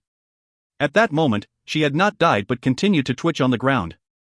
Rhodey laughed bitterly and stretched out his hand to grab the vampire from the ground. He watched the vampire struggle in his hand and lightly said, Remember not to be a vampire again in your next life. He tightened his grip and blood shot out from the throat of the vampire. Rhodey broke the vampire's neck, and it finally died. Ah! The large vampire in the air screamed in grief. He then slowly descended in front of Rhodey and screamed. Who the hell are you? Rhodey ignored him as he looked at his bloodstained hands. He shook his head and sighed. Now my hands are dirty. Ignoring the violent vampire in front of him, Rhodey bent down and picked up a sword. He then gave a wry smile. I heard that a vampire's body is stronger than a human's body. Normal weapons are unable to hurt you vampires. So, how about we test it out? Bayan could no longer stand. He turned around and shouted, Come, men. Call everyone. Call them out. Bayan no longer had time to watch the battle below the castle. He went into his room and grabbed a sword. He then rushed out of the main door and found that hundreds of guards had already lined up there. Some who were faster had already rushed out of the castle. However, they were standing behind and were watching the vampire fight with Rhodey. It was not that the guards refused to fight. It was because the scene was too scary. They were all Prince Baron's death soldiers and were extremely valiant. However, with that scenario in front of them, none of them stepped forward. Courage was one thing. Being sent to death was another matter entirely. Bayan and a large number of guards rushed out the castle gates to see a burst of dazzling light. The light blocked everybody's view. The radiating energy also blew at everyone and made it difficult for them to open their eyes. Suddenly there was a muffled chi sound. All that dazzling light drew back. Bayan saw something bloody flying in the sky. The bloody object changed direction and flew towards Bayan, causing him to take a few steps back in fear. A ferocious-looking and badly mangled head severely smashed on the ground in front of him. The blood-red eyes seemed to have lost their demeanor but still had a look of despair and fear. The vampire's body remained standing in front of Rhodey. His blood sprayed all over Rhodey's face and body. His entire body was covered in blood as if he were a bloodman. Ah! Ah! Bayan could no longer stop screaming. He shouted, "Kill him! Quickly kill him!" The guards immediately rushed up. There were also magicians that floated in the sky and started to throw fireballs at Rhodey. The fireballs flew towards Rhodey with a whistling sound. Lightning also struck, and countless screams could be heard. Rhodey was like an ancient demon covered in blood. The spells the magicians had casted were all deflected away from Rhodey. Some had even deflected back to the magicians in the air and shot them down. Rhodey raised the sword in his hand. Immediately, several heads flew away. Their blood shot out of their bodies like fireworks. The guards were finally frightened. They screamed, dropped their weapons and ran in different directions. Rhodey also did not chase them. He gently wiped the thick blood from his face. The sword in his hand was also dripping in blood. He then slowly walked forward, step by step, towards Bayan, who was paralyzed in fear on the ground. Bayan tightly held the sword in his hand as if he was holding the last thing that could save his life. How is this possible? How is this possible? 8 vampires, 6 magicians, and hundreds of guards. How could they not even defeat one person? Who is he? Is he Master Autumn? No. Is he an assassin sent by the Emperor? Rhodey looked at Bayan coldly as if he was looking at an ant. At that moment, the sky had started to turn bright as the rays of the sunlight appeared. It was almost dawn. Rhodey looked at the sky and murmured, "The sky is turning bright. Not much time left. Vampires, magicians and warrior guards, are there any powers that you have not used?" Rhodey then raised his sword and pointed it at Bayan. He then spoke in a very arrogant and impatient tone, "Quickly pull out your sword. I am in a hurry. If you find any errors, ads pop up, ads redirect, broken links, non-standard content, etc.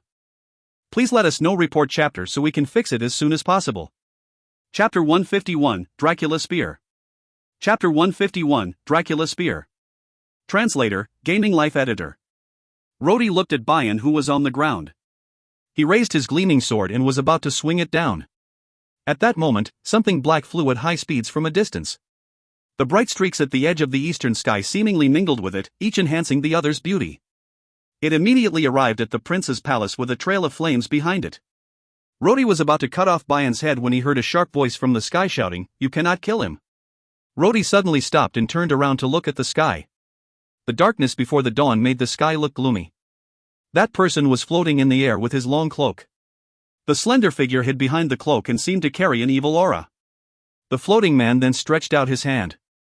There was a flash of light, and after that, a spear had appeared in his hands.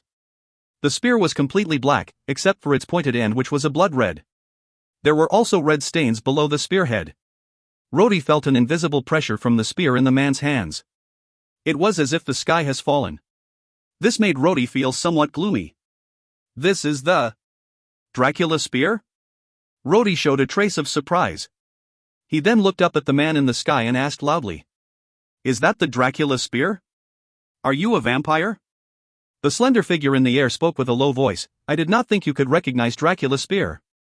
"That's right. I am a vampire, Prince Sameo."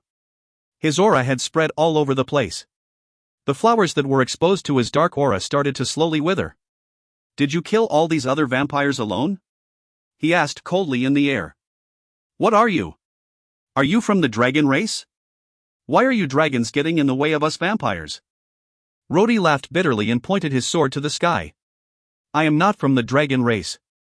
However, since you are a vampire, come down here and die." Sameo sneered. His eyes were different from the other vampires. One of Sameo's eyes was red while the other was black. His heterochromatic eyes had an evil glint. Sameo laughed lightly and then spoke from midair, "Good. Let me taste the blood of dragons. I haven't tasted the blood of dragons for a long time." Before they had even finished talking, they had already started to move. Rhodey jumped and shot towards the sky like an arrow. His sword emitted a black aura as if it was a violent black dragon. The Dracula spear also swung forward at Rhodey's sword as it emitted a shrill sound. The two black auras clashed and then the sky shook. It was as if all the stars in the sky were about to fall. The sword in Rhodey's hands cried out sorrowfully, and with a ting sound, the blade broke. The steel sword broke into numerous pieces as if it was made of glass. All that was left in Rhodey's hands was the sword hilt. After breaking Rhodey's sword, the spear forcefully stabbed through Rhodey's shoulder with a thud sound. After bathing in the dragon's blood, Rhodey was no longer vulnerable to common weapons. However, red blood had started to splash out from his body. The point of Dracula's spear suddenly emitted a black light. Rhodey grunted from within the black light and then fell down from the sky. Boom! Rhodey crashed into the ground, and a crater that was a few meters wide was formed. He struggled to stand up, his eyes betraying a hint of anger. He looked at the blood flowing from the wound in his shoulder. A black aura appeared to wrap his shoulder injury, healing the wound rapidly. That Dracula spear is a fine weapon. Rhodey gritted his teeth. It really is the legendary demon weapon Dracula had used to injure the gods. Rhodey suddenly kicked a sword into the air. He transformed that sword into a gleaming light in the dark of the night, and sent it shooting into the air at Sameo. Sameo waved his spear and broke the sword. He immediately shattered it into numerous pieces and sneered at Rhodey on the ground. "Dragon man!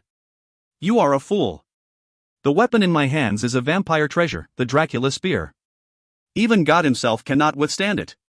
Do you think you can fight with me using these garbage tools?" Rhodey frowned in anger and whispered to himself, "Impossible. Why am I not able to defeat him? Why am I not able to defeat him? He is just a vampire." Rhodey suddenly roared loudly towards the sky. The black flames around his body erupted, forming a massive ball of raging black fire. Rhodey's eyes turned black as he stretched out his palm. The black flames condensed into a black cloud on his palm. Rhodey then gave a strange laugh. After that, he suddenly spoke in a strange language, #Added $. The black cloud in his hands became more and more dense and turbulent. It rapidly condensed into a black fireball. Black sparks crackled on the surface of the fireball. When Sameo heard Rhodey speak in the strange language, he immediately jumped as if he had just been slashed. "You are a dragon. You really are a dragon. You just spoke in the dragon's language. You? Ah." In fact, the vampire immediately understood the meaning of Rhodey's words. His green face immediately became twisted. Sweat had also started to appear on his forehead. His red and black heterochromatic eyes looked at Rhodey in surprise and trembled. "Impossible. Impossible." Rhodey paid no attention. His body shook gently. His shirt tore open to reveal his steely muscles and the black dragon on his chest that looked like it would soar into the sky anytime. The muscles in his arms shook violently as a black cloud covered his arm. Sameo, who was still in the air, could not stop shivering as if he had just seen the most horrifying thing in the world. Other people may not understand the dragon language, but Sameo understood it clearly. The words that Rhodey had just said fell into Sameo's ears like a never-ending nightmare. That was because the words said were Mystic Dragon Purge. Apologies. Rhodey smiled evilly. "I have not used this technique in a long time and am taking longer than usual." Suddenly, there was an earth-shattering dragon roar. The black flames on Rhodey's hand became stronger. Finally, with a loud sound, a black fiery dragon flew out from within the flames on his hand. The black fiery dragon opened its mouth and roared. Carrying a long trail of black flames, it shot towards Sameo. The fiery dragon's body was completely made out of black fire. This fire could burn everything in the world like hellfire. Even the air seemed to burn at the places the black fiery dragon passed by. Sameo exclaimed in fright and quickly covered half his face with his black cloak. He also quickly flung the Dracula's spear. The black spear transformed into a huge ferocious bat in the black mist. The dark figure sped towards the black dragon. On one side, there was an angry, roaring black dragon, on the other side, there was a ferocious-looking black bat. The two entities collided in the sky, and a large fireball appeared in that place. Another loud explosion could be heard, and even the huge rocks that were used to build the castle had started to tremble. The sturdy rock walls trembled and cracked, forming frightening fracture lines. After that, there was another explosion, and half of the palace had started to crash. The flowers and shrubs in the area instantly turned into ashes and disappeared. The fort walls of the prince's mansion as well as the surrounding luxurious noble houses within a few hundred meters outside the mansion also came crashing down. The rubble fell everywhere, and countless screams could be heard everywhere in the night. The explosion in the air had destroyed everything within a radius of several hundred meters. Everything on the ground had already turned into ruins and exposed the gray soil. Even the green, stone-slab street had been torn apart. The light misty clouds had been blown away by the explosion. The starry sky became extremely clear. In midair, Sameo was safely hiding behind a black ball of light. However, the strong force of the clash had still managed to push him a little off balance. Rhodey was on the ground with his hands extended. Any air charging towards him would be immediately deflected out to his sides. The huge dragon and the large bat clashed and exploded into 1,000 blackish lights that dissipated in the air. Thud! The black spear fell from the sky and embedded itself into the ground. Once everything was over, both Rhodey and Sameo opened their eyes wide. They both then shouted at the same time, "Impossible!" Rhodey shouted, "Impossible! How did you block that attack?" Sameo shouted, "Impossible! How are you able to use that attack?" Sameo gave out a strange cry as he descended. He then stood on the ground and pulled out the Dracula spear from the ground. He then held it in his hands and he glared at Rhodey as if he was looking at his sworn enemy and roared, "Who are you?" Rhodey looked at Sameo. His black cloak top was in tatters. It seemed that he had survived the mystic dragon purge, although it was not an easy feat. Sameo held his spear and said, "Wasn't that the mystic dragon purge?" He then narrowed his eyes and said as a soft voice, "How unfortunate. Your power is too weak." He then pointed his spear at Rhodey and shouted, "I do not care how you learned the mystic dragon purge. However, you are a dragon and also know how to use this attack. That means I will have to make sure you die here." "Die?" Rhodey frowned, and then he suddenly laughed coldly. "Those words sound so unfamiliar to me now." His eyes gradually turned cold. "Don't think an old vampire like you could kill me. You tried to stop me from killing Bayan, but what about now? He was caught in the crossfire in our fight and was mutilated. Now, not a single trace of him remained." Sameo gritted his teeth. "Although you can use the mystic dragon purge, you are too weak. You cannot defeat my Dracula's spear. I will kill you and feed your dragon's blood to my spear." After that, Sameo threw the spear with all his might at Rhodey. Rhodey quickly jumped away, and the spear plunged into the ground in a cloud of dust. A hole appeared in the ground where the spear had struck. He looked at Rhodey trying to escape and laughed wildly. "Let's see how long you can run." Rhodey suddenly started to run and had already gone more than 10 meters away from Sameo. Sameo shouted, "Little dragon, are you trying to run? When did you dragons learn to flee?" Rhodey was depressed. He looked at Sameo with a strange glint in his eyes and said, "Old vampire. I have already killed the person I wanted to kill. Now I want to leave. Can you stop me? Besides that, we have created a huge ruckus in our fight. Those people of God will be here soon. Have you forgotten that this is the imperial capital of the Radiant Empire? Can your lousy spear kill all the elders of God and the Pope?" These words cut through Sameo's heart like a knife. When he heard the word God, his expression turned fierce and roared, "First, I will kill you. After that, I will kill the Pope." Rhodey laughed and said, "Looks like you are a fool. It seems that Bayan was right. You vampires are all brainless idiots." Rhodey looked coldly at Sameo and then smiled and said, "Do you think that lousy spear is extraordinary? Look at my dragon tooth." Rhodey put 2 fingers in his mouth and put in a lot of energy into his fingers. He furrowed his eyebrows, and his mouth started to bleed. Suddenly, he pulled out a bloody tooth. Rhodey then solemnly placed his tooth on his palm and silently cast an incantation. The tooth suddenly transformed into a sharp fong. The fong was covered by a black mist before it suddenly transformed into a large and sharp longsword. Sameo looked at it momentarily and said, "Dragon fong sword? It is just a normal weapon. It may be a magical weapon to ordinary humans, but do you really think a sword made from a tooth can match my Dracula spear?" Rhodey's mouth still had traces of blood, but he still smiled and said, "A normal dragon fong sword would obviously be unable to block your spear." "But why would I want to bother blocking?" Rhodey held the dragon fong sword in his hands and took a deep breath. His eyes had a glint of mockery as he whispered, "I had almost forgotten. Besides those strange things in my mind, as long as I hold a sword in my hands, I am still a warrior." The dragon fong sword slowly became transparent before a golden light enveloped the sword. Sameo had doubted his own eyes, but when he looked again, he saw that the light was indeed golden. A dragon can use a human's fighting energy? Shit. That is, the holy light. The dragon Fong sword in Rhodey's hands looked like a flaming, red-hot piece of iron burning in a fierce fire. After that, Rhodey looked at Sameo and shouted, "Die! Vampire!" The long sword struck like lightning. A golden light had shot out in the shape of a huge half-moon. A shrill sound rang out as the slash came down on Sameo. Sameo growled and swung the Dracula's spear in a circle. The large blade of light came down at him from above and knocked Sameo back with an explosion. Sameo's hands trembled as he gritted his teeth and shouted, "What kind of technique is this? Is it from the humans?" Rhodey ignored him and smiled coldly. He slashed at Sameo like lightning, left, right, and at different angles, and made 7 to 8 huge slashes using different techniques. Momentarily, the 7 to 8 slashes emitted a golden light that turned the darkness before dawn into almost daylight. Sameo hastily defended. He swung the Dracula spear in circles, creating a black aural cloud around himself. However, Sameo was still unable to completely protect himself from the multi-directional attacks of the light blade. A series of explosions continued, causing the dust to cover up Sameo's figure. When the dust settled, Sameo's cloak was extremely worn out and his mouth was full of fresh blood. His eyes were also now similarly red and looked like they were about to bleed. The black flame around Sameo had grown dimmer, and the Dracula spear was also shaking like a leaf. Rhodey laughed gloomily. "How is that?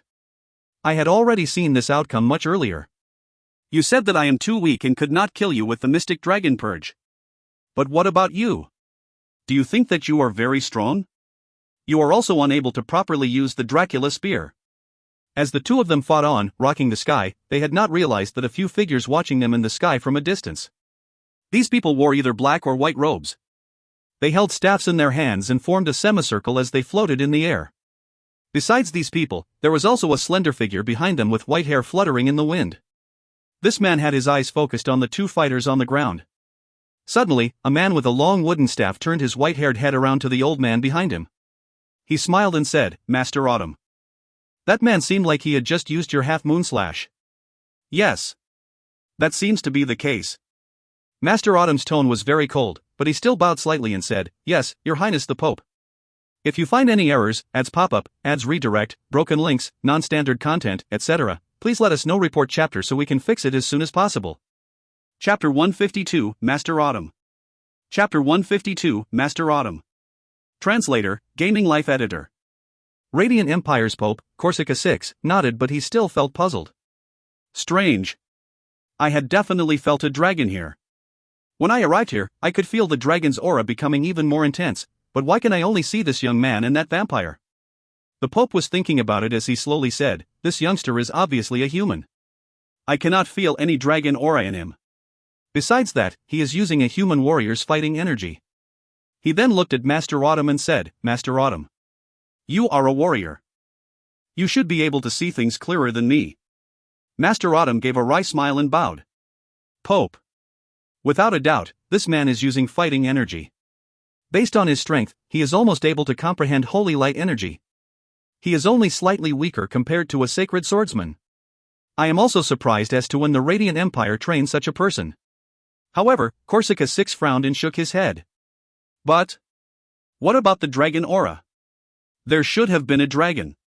The Pope was already speaking to himself and did not notice Master Autumn showing a wry smile. Rhodey and the vampire had battled each other and created such a big uproar in the middle of the imperial capital. As a result, the entire imperial capital was alarmed.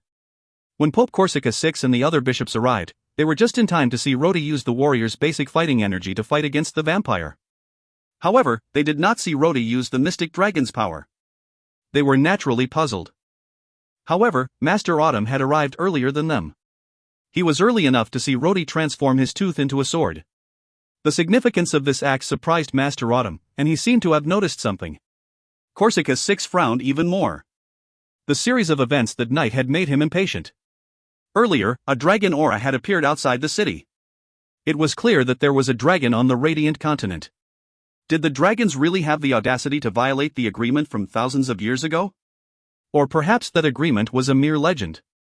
Roma was dispatched but has not returned. At first, I intended to dispatch more people, but then the dragon had suddenly appeared again inside the city. There was also an explosion and an earthquake. This created a huge commotion in the imperial capital. This is also the imperial family's home. The imperial family and the gods' religion had a close relationship. They both prospered together and suffered losses together. Now that their own home was messed up, even the people from the northern continent would laugh at them. What made Corsica 6 even angrier was that there was even a high-ranked vampire when he arrived. The strength of the vampire made the Pope extremely surprised. The vampire had obviously achieved a top rank level amongst the vampires. Besides that, the vampire was also carrying the vampire's legendary and most powerful weapon, the Dracula Spear. This was the legendary demon weapon that was once used to injure the gods. Although the vampire was very powerful, the Pope was sure that he would be able to defeat the vampire. After all, the Pope had brought along one of the most powerful magicians, who was also a bishop, with him.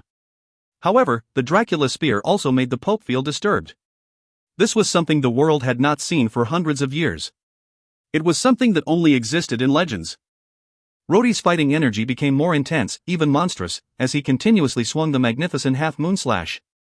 Countless golden lights rapidly smashed into Sameo. The place Sameo stood at now had a huge, deep hole, and he had been completely suppressed. Now, the only thing left that he could rely on was the Dracula Spear that he used to bitterly defend. Shit!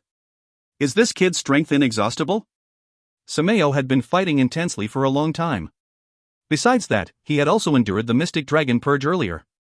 Sameo had already used up too much power. Although he had impaled his opponent with the spear, his opponent did not even seem to weaken. On the other hand, his opponent was becoming even more powerful and more imposing. Can a human's fighting energy be used like this? Master Autumn was also seriously watching the fight from mid-air. He had been counting the number of times Rhodey had used the half-moon slash. At that moment, Rhodey had already used the half-moon slash over 30 times. This is not possible. Where did he get all his power from? If he was that powerful, he should have broken through to the next level and already obtained domain force. However, it is obvious that he has not learned domain force. I would notice if he knew how to use domain force.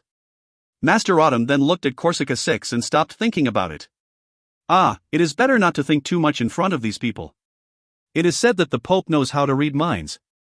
Only God knows if that is true. Not bad. Corsica 6 watched the vampire getting suppressed. The vampire was completely exhausted, and the black flame around his body had turned dim. The Pope then gave a meaningful look to the other bishops. Rhodey felt an unparalleled happiness within. He himself could not remember how many times he had used the half-moon slash just now. He had only felt this way once before, when he had used the life-saving limit crystal old Mark gave him. Right now, his body's fighting energy once again felt bottomless. When he used it, he would feel exhausted for only a moment, after which he would immediately feel energy charging into his entire body. It was as if after a force charged into his body, it was immediately converted into fighting energy. Wait. Conversion? Rhodey finally faintly understood. This was the conversion that Andy had talked about. If he were to think of himself as the lightsaber, the Mystic Dragon would be the energy-converting crystal. In other words, the Mystic Dragon's power was being converted into fighting energy. When Rhodey realized this, he felt emotional and excited but could not control himself and raised his head to howl. Suddenly, the howl was interrupted. A majestic and holy chanting came from the sky. The words in that chanting sounded like a hymn and seemed to bear some kind of netherworldly celestial sound. A few religious elders wearing the robes of God's religion slowly descended from the sky. All of them held a staff each and seemed to surround Sameo. The last person was a white-robed old man that emerged from them. His staff had a crystal the size of a chicken egg. That crystal was different compared to normal magic crystals. It emitted a gentle yet eye-catching radiance. People from God's religion. Rhodey slowly lowered his sword and vigilantly looked at the bishops. Sameo turned pale and pointed his spear at the Pope, Corsica 6. Looks like it is you hypocrites. Sameo fiercely looked at them and saw that they were all quite close and had surrounded him. He realized their intentions and coldly mocked them. What's going on? Are you trying to take advantage of the current situation? Rhodey coldly raised his eyebrows and also commented. People from God's religion? Looks like you guys have also arrived. Rhodey was about to raise his sword when he heard a voice behind him. Young man. I suggest you better not move. The voice sounded extremely calm and devoid of aggression. However, Rhodey immediately felt a sharp pain on his back, as if someone had placed a heavy sword against his back. This person could condense his killing intent into forms? Rhodey turned around to see the figure behind him and saw his white hair fluttering in the air. Master Autumn? Rhodey was startled. His vigilance immediately disappeared and was replaced with a genuine smile. It's you! Rhodey's tone of voice was filled with a bit of respect and admiration. Master Autumn frowned. You know me? Rhodey returned with a wry smile and replied, Master Autumn. I will not forget that you instructed me once. Master Autumn thought to himself for a moment as he looked at Rhodey's face. Finally, he showed a surprised expression. He remembered meeting with Rhodey. In fact, he had met with Rhodey more than once. Master Autumn had instructed Rhodey twice when Rhodey had just entered the Tulip family's mansion. The first time, Master Autumn had broken Rhodey's sword into several pieces and taught him about secret of sword power. At that time, Rhodey still had a yin-yang face. The second time, Rhodey was wearing a silver mask. At that time, Master Autumn had demonstrated to him the half-moon slash and explained to him the principle of real power. He also helped Rhodey by giving him a seed of power. That seed was filled with fighting energy and real power. With this seed, Rhodey's progress became fast and scary. Old Mark had told Rhodey that this kind of power required many years of practice. When Rhodey started learning how to use the sword, Master Autumn had always been his idol. For a teenager, who else could be more respected compared to his idol? Besides that, his idol had also sincerely instructed him. So, it was you. Master Autumn gazed in surprise. You actually managed to become so powerful in just a short time. Aren't you supposed to be Miss Nicole's guard? Guard? Rhodey froze for a moment and then gave a wry smile. I am no longer someone from the Tulip family. Rhodey had spoken calmly, but his words were filled with a profound meaning. Master Autumn could not understand this meaning, but he still nodded and whispered, if there is anything else to say, we will speak later. Step back. The people of the religion are not here for you. They are here for the vampire, and also the dragon. Dragon? Yes. Master Autumn said, have you seen a dragon here? There was a dragon's aura here earlier. Rhodey's mind started to think, and he looked at his own body. Right now, he did not have a black aura and only had the golden fighting energy around him. No. Rhodey replied calmly. I did not see any dragon. Rhodey's hostility had totally disappeared as he looked at the person he respected and calmly stood beside him. Master Autumn then saw Rhodey's dragon fang sword and suddenly asked, how did you create this sword? Rhodey just smiled and did not reply. Although he was much stronger right now, his mind was still sober. He had fought for an entire night, but he could not defeat the old vampire. Now that he was looking at a group of elders from the god's religion, it would be better not to reveal his identity. He had also already petrified one of their elders. It was better to stay out of trouble. There was enmity between him and the vampires, as well as Bayan. That was why he was willing to fight recklessly against them. However, he did not have any grudge against the people from God's religion. Moreover, Master Autumn was standing right beside himself. In the final analysis, Rhodey did not want to fight against his idol. Besides that, Rhodey did not lie when he said he did not see the dragon. He did not consider himself a dragon. He also did not believe that converting a dragon would allow him to call himself a dragon. Master Autumn knew that Rhodey did not give him an answer, but he did not mind. After all, it was not necessary for the others to tell him their own secrets. At the moment, his attention was at the religious elders and the surrounded vampire. Several bishops raised their staff and then Corsica 6 cried out in a majestic voice, Vampire. Surrender and accept God's judgment. Rhodey chuckled when he heard the word judgment. He remembered petrifying that other elder after being agitated and asked himself if he had been overly ruthless. Rhodey shook his head and felt at a loss. He felt that his emotions that night were too strange. He would suddenly feel excited, calm, or even violent. It was as if his emotions were being thrown around. His mind also felt like it was being split up. What are they waiting for? Why haven't they attacked? Rhodey asked coldly. I want to see if they could defeat the old vampire. Master Autumn glanced at Rhodey and replied, they are delaying, waiting for the sky to turn bright. They are waiting for the sky to turn bright? Master Autumn nodded and explained, a vampire is weaker during the daytime. On the other hand, the religion's light spell would be enhanced. They have a much better edge that way. Poof. What a bunch of despicable shams, Rhodey said in disdain. Master Autumn glanced at Rhodey again and unexpectedly mocked in a soft voice, I agree. If you find any errors, ads pop-up, ads redirect, broken links, non-standard content, etc., please let us know. Report chapter so we can fix it as soon as possible. Chapter 153, Sacred Swordsman. Chapter 153, Sacred Swordsman. Translator, ED/Zenobie's editor. Stand behind me, Master Autumn suddenly whispered. He then stepped forward and firmly stood in front of Rhodey. They are going to attack. Be careful of the Pope. Rhodey raised his eyebrows and arrogantly asked, what is there to be afraid of? They are just some quacks. Master Autumn showed a profound smile and replied, what is there to be afraid of? Naturally, the answer is to be afraid of trouble. Do you want them to see the dragon on your chest? Or perhaps you want to get rid of all those in the god's religion? Rhodey's expression changed as he was caught red-handed. After all, he had just said that he did not see the dragon. Master Autumn laughed gently, but his expression did not change. All right, we will speak more later. However, you better be careful. A dragon tattoo is rare on the Radiant continent. After that, Master Autumn took off his robe and gave it to Rhodey. Master Autumn was wearing a very ordinary warrior's clothing. However, these simple clothes made him look tall and upright. More importantly, after Master Autumn took off his shirt, his body looked sharp, like a blade out of its sheath. The originally calm and quiet Master Autumn had transformed so much that Rhodey was shocked. As the two whispered to each other, the eastern side of the sky slowly turned bright. Patches of red cloud could be seen, and the sun looked like it was about to rise.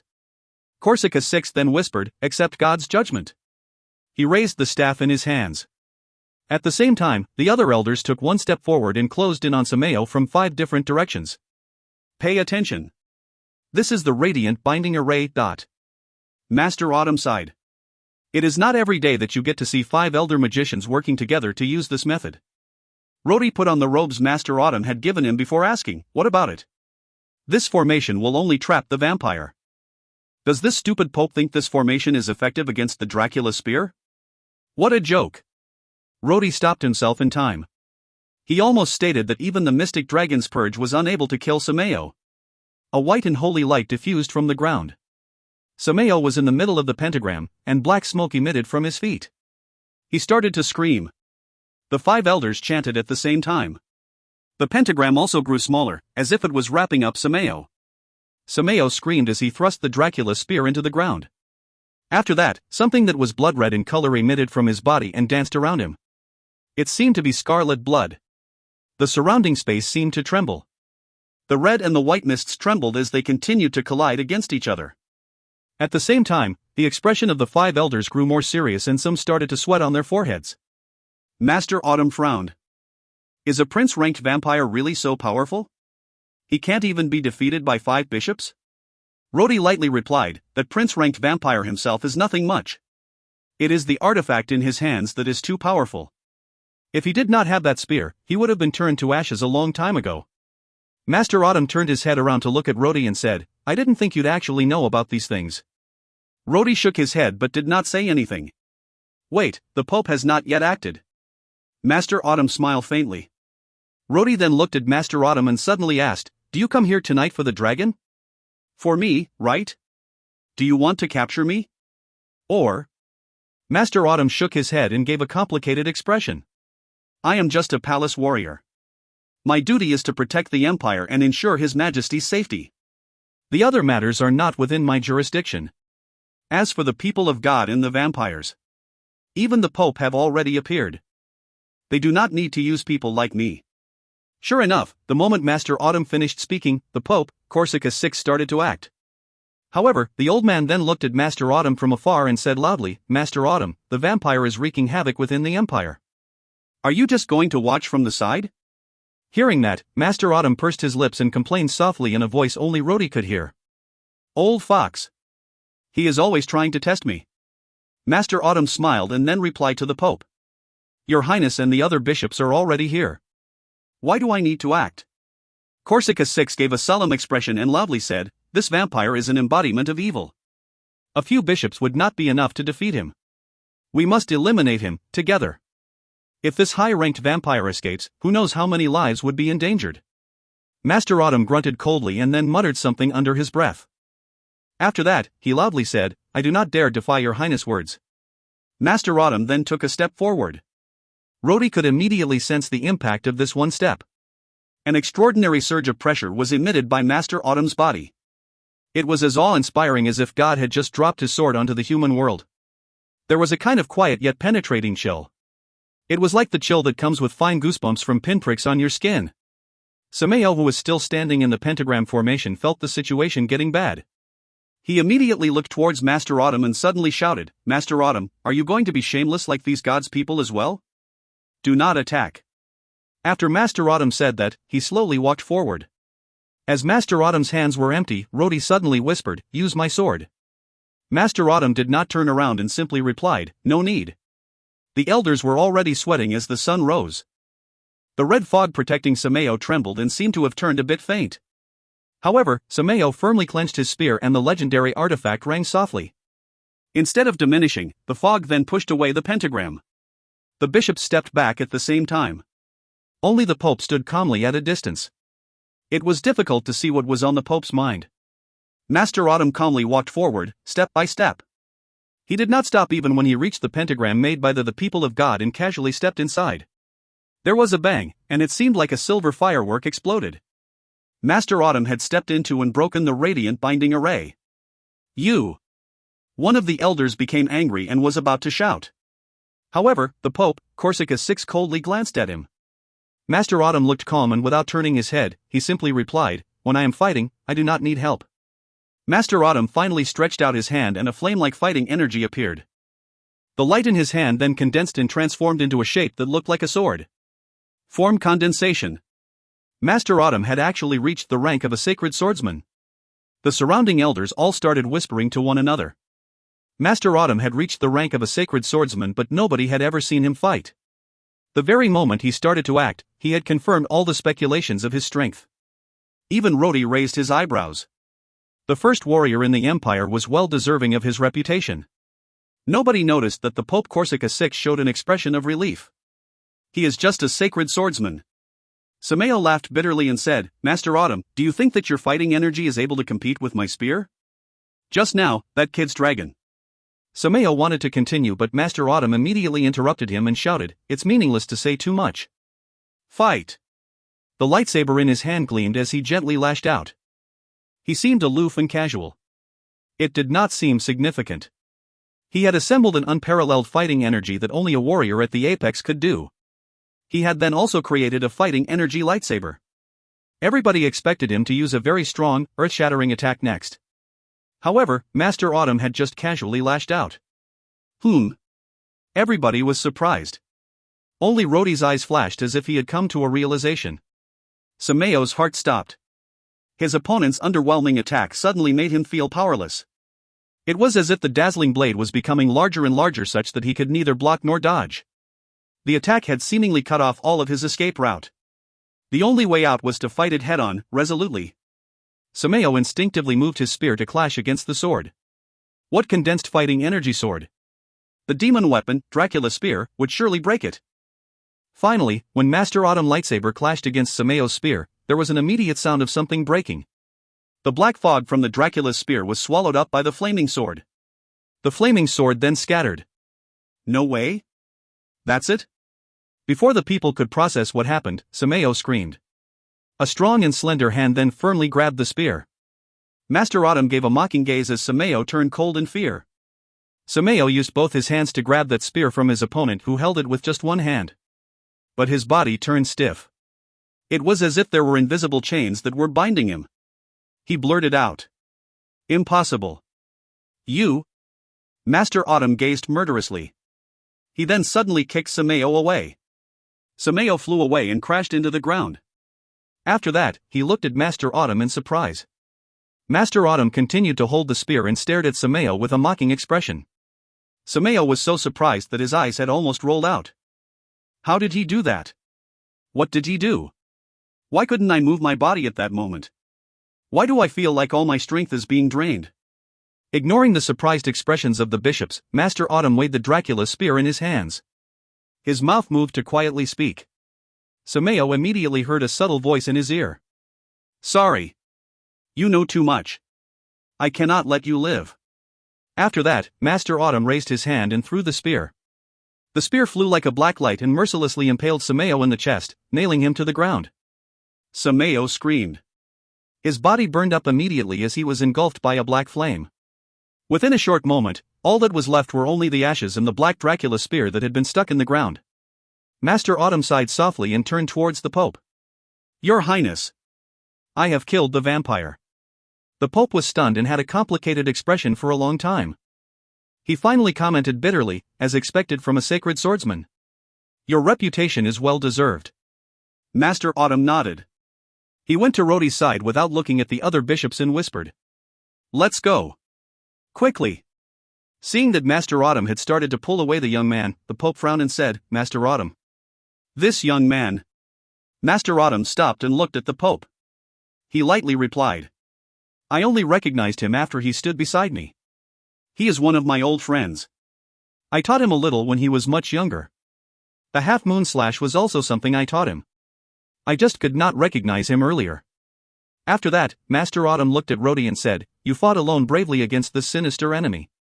Very good. His Majesty will definitely reward you. When Master Autumn spoke these words, even the Pope could not say anything else. A single person ran out alone to fight against the vampire. What else could they say? Although Master Autumn had called the Pope Your Highness, the Pope was just a religious leader while Master Autumn was a warrior of the palace. He did not answer to the Pope. He may show respect, but he did not take orders from the Pope. What the Pope did not know was that the person Master Autumn had referred to as sinister enemy was not the vampire. Rhodey looked at the rubble of the prince's castle behind him. He then smiled and left with Master Autumn. If you find any errors, ads pop-up, ads redirect, broken links, non-standard content, etc., please let us know. Report chapter so we can fix it as soon as possible. Chapter 154, The True Meaning of Swordsmanship. Chapter 154, The True Meaning of Swordsmanship. Translator, ED/Zenobie's editor. A few of the bishops and elders laughed as they praised, We did not expect that the warrior of the imperial family was truly so powerful. It seems that our radiant empire finally has a new sacred swordsman. There is now another fighter who defends the dignity of the true God in his sanctuary. These heathens in the north better be careful. Our strength will be greatly increased in the next holy war. The Pope remained calm as he listened to the praises of the others.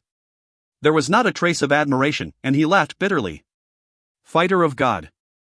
He might be powerful, but is he really a pious believer? Moreover, is he really just a simple sacred swordsman? The Pope then looked at the Dracula spear on the ground and raised his eyebrows. Whatever the case, we have killed a vampire prince and obtained a legendary artifact. This is a happy outcome. Half the streets outside Prince Baron's mansion were torn apart. In addition to that, the mansion was almost razed to the ground. The outer walls were already destroyed. Even half of the sturdy castle was destroyed and the remaining half was crumbling. Bayan and hundreds of his private warriors were either dead or scattered everywhere. The other imperial nobles' luxurious mansions that were near the prince's palace were also affected. Many buildings collapsed and even the walls were destroyed. Some of the rock slabs in the half of the street nearest to the fighting site had been lifted off the ground. Rhodey and Master Autumn walked out and saw that several teams of security soldiers in the imperial capital had already arrived. They had arrived a little bit late, and at that moment, the place was in a mess. The leader of the public security soldiers was deathly pale. The last time, there was an assassination attempt on the Duke of the Tulip family, which had almost forced him to commit suicide. Finally, he almost had to turn over the entire imperial capital before managed to solve that crisis. The current situation was worse. The whole Prince Baron's mansion had already turned into scorched earth, and that actually happened inside the imperial capital. From the looks of it, there were not many still left alive. A group of low-ranked magicians of God's religion were on guard outside. They told him that the Pope and several bishops were in that area subduing demons. The leader of the security soldiers then started to silently pray. He prayed for the prince to be safe. Otherwise, as the one in charge of public security, he would have no choice but to slit his own throat. As the man was sweating, he saw Master Autumn walking towards him from the end of the street. The leader of the security soldiers rushed forward as if he saw his savior and clung to Master Autumn. Master Autumn looked at him and whispered, The Pope is in there. A vampire was wreaking havoc in there and had been killed. You do not have to worry about this matter. It is not your responsibility. The man looked relieved, but then Master Autumn's following words once again made him turn pale. Master Autumn had added, however, the prince's son, young Master Bayan, had died for the nation. These words made the man almost drop on the ground immediately. His Majesty the Emperor's nephew is dead? When His Majesty becomes angry, would I, the person in charge of the Empire's safety, still be able to live? Master Autumn saw that the man had turned pale inside. He then laughed and said, You don't need to be afraid. In this matter, His Majesty will not be angry. In fact, he would be quite happy. After that, Master Autumn left behind the baffled leader of the security soldiers and continued on with Rhodey. That man was still confused as he thought to himself. Isn't young Master Bayan His Majesty's blood nephew? Why would His Majesty be happy about his death? This kind of higher rank stuff was not something a mere low-rank leader of the security soldiers could understand. Master Autumn's words were later confirmed when His Majesty did not pursue the leader of the security soldiers. Instead, a written commendation was given and praised the man for handling the matter properly and for his meritorious service. The confused leader of the security soldiers then thought to himself, when I was studying in the Imperial Academy, my teacher had told me that to be close to the Emperor is to be close to a tiger. These words are true. The Emperor's actions are hard to understand. Naturally, that is another story. Rhodey followed Master Autumn as the sky turned brighter. Outside of the residence of the Imperial nobles, the other people on the streets were continuing their days normally. They heard that there was an earthquake and lightning strike the night before. When they heard the news that the noble mansions were destroyed, they felt happy. Poof. Let's see if they can still be arrogant. This is a joyous occasion. The people in the streets and the alleys continued to gossip. The only difference was that there were more security soldiers than usual. Now that the sky was bright, they could no longer just fly around. Rhodey simply followed Master Autumn all the way out of the city to the outskirts of the imperial capital. They then stopped in front of a small house outside of the city. This is my home. Master Autumn spoke calmly. It is my former home. They walked into the courtyard and found it depressing and run down. The ground was filled with fallen leaves and looked as if nobody had been there for a long time. Master Autumn lightly said, "Now, I mostly live inside the palace. I don't come here as often as before. However, this place is quiet. It is safe here." Master Autumn suddenly looked sharp and said slowly, "Duke of the Tulip family." Rhodey was startled. His expression immediately changed as he stepped back. He then looked at Master Autumn in surprise. "Is it strange?" Master Autumn gave a wry smile. "At first, I thought it was strange. Why did the talentless Seth suddenly become an invincible warrior in the northwest and the new Duke of the Tulip family? When I saw you tonight and your swordsmanship, I remembered that Nicole had asked me to teach you. I would be an idiot if I still could not figure it out by then. Are you so sure of this with just that information?" Rhodey asked vigilantly. Master Autumn gave a bitter laugh and said, "At first, I could not confirm it. However, I noticed something." "What is it?" "Do you remember the assessment to inherit the title? I was there as His Majesty's guard, but I was hidden in the dark. At that time, I was wondering why the fighting energy from your body was so familiar. At that time, I could not figure it out, but now I could understand it. This is because your body's fighting energy was cultivated from the seed of power that I gave you." Master Autumn laughed calmly as he reassured Rhodey. "Do not worry. I will not harm you." Rhodey looked at Master Autumn's calm expression and gained a sense of trust. He then relaxed and stopped clenching his fist. Master Autumn then smiled and asked, "What is with the dragon on your body?" Rhodey shook his head and replied, "That is a long story." Master Autumn waved his hand and lightly said, "I am not questioning you. You do not have to give me an answer. In fact, I liked you since the first time I saw you. You are different from the other young warriors I have met. You are very different. You were like me when I was younger." Master Autumn paused for a while and then spoke in a pleasant manner, "You are very strong right now. This makes me happy." He gradually became serious and said, "However, you should not have created such a ruckus in the imperial capital. This is the core of the empire. Creating such a ruckus here would give you a lot of trouble." Rhodey's became more stubborn. He raised his eyebrow and shouted, "Why not? I want to make a lot of trouble and destroy those scoundrels." Rhodey paused for a moment and then he explained what happened that night to Master Autumn. Master Autumn calmly listened to Rhodey. Even when he heard the news of Jojo's death, he only raised his eyebrows without interrupting Rhodey. "Is that why you recklessly created havoc?" Master Autumn shook his head when Rhodey had finished his story. "You are still too young. There are a lot of things that cannot be solved with just the drive to do so. I was like you when I was younger. I had thought that I could solve anything with my sword. However, this is not the case in reality." He then showed a bleak expression and laughed hesitantly. "I cannot explain to you much about this. I do not have much time left here." There was a moment of silence before he smiled at Rhodey. He was like a father watching over his stubborn son as he asked softly, "Let me ask you. You had returned from the south for Miss Nicole. However, what do you think would be the consequences of your rash actions?" Rhodey froze for a moment and did not speak. Master Autumn continued, "Miss Nicole placed a lot of importance into the family. Otherwise, she would not have made you pretend to be Seth and to revive her family's prestige. In fact, this was a mistake. For your sake, Miss Nicole refused the Emperor's proposal. This is already a difficult matter. If she really only wanted to revive her family's prestige, she would have already accepted his proposal. However, why did she not send word to you? This is because she was afraid that you would go back to the imperial capital and make the Emperor anxious. What do you think the consequences of your actions would be? What are the charges for generals that return to the imperial capital without the Emperor's orders? This was an iron-cast law that has been in place since Abbas the Great's rule. Once you have created such a ruckus, you are no longer the Duke of the Tulip family. You threw away that identity to be with Miss Nicole. That is a good thing. But what do you think would happen after that? Will you elope with Miss Nicole? Will you allow the Tulip family's name to fall?" When he saw that Rhodey did not speak, Master Autumn raised his eyebrows and suddenly shouted, "You think of getting rid of your identity as the Duke so that you could be with Miss Nicole? Have you thought about how you are going to be with Miss Nicole? Exiled to a distant place? You are wrong." Master Autumn then looked straight at Rhodey and lowered his voice.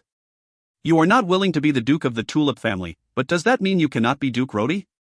You do not want to be the commander of the Tulip family, but does that mean you cannot be Commander Rhodey? You are still you, but that does not mean you cannot raise a different banner for the Empire besides the banner of the Tulip family." Rhodey was shocked and his eyes turned bright. Raise a new banner? That's it. If Rhodey were to take Nicole and leave, would Nicole be willing to give up on the Tulip family cause? She may not be willing to watch her family with centuries of reputation collapse. Even for Rhodey himself. Would he leave Sieg? Leave Gordon?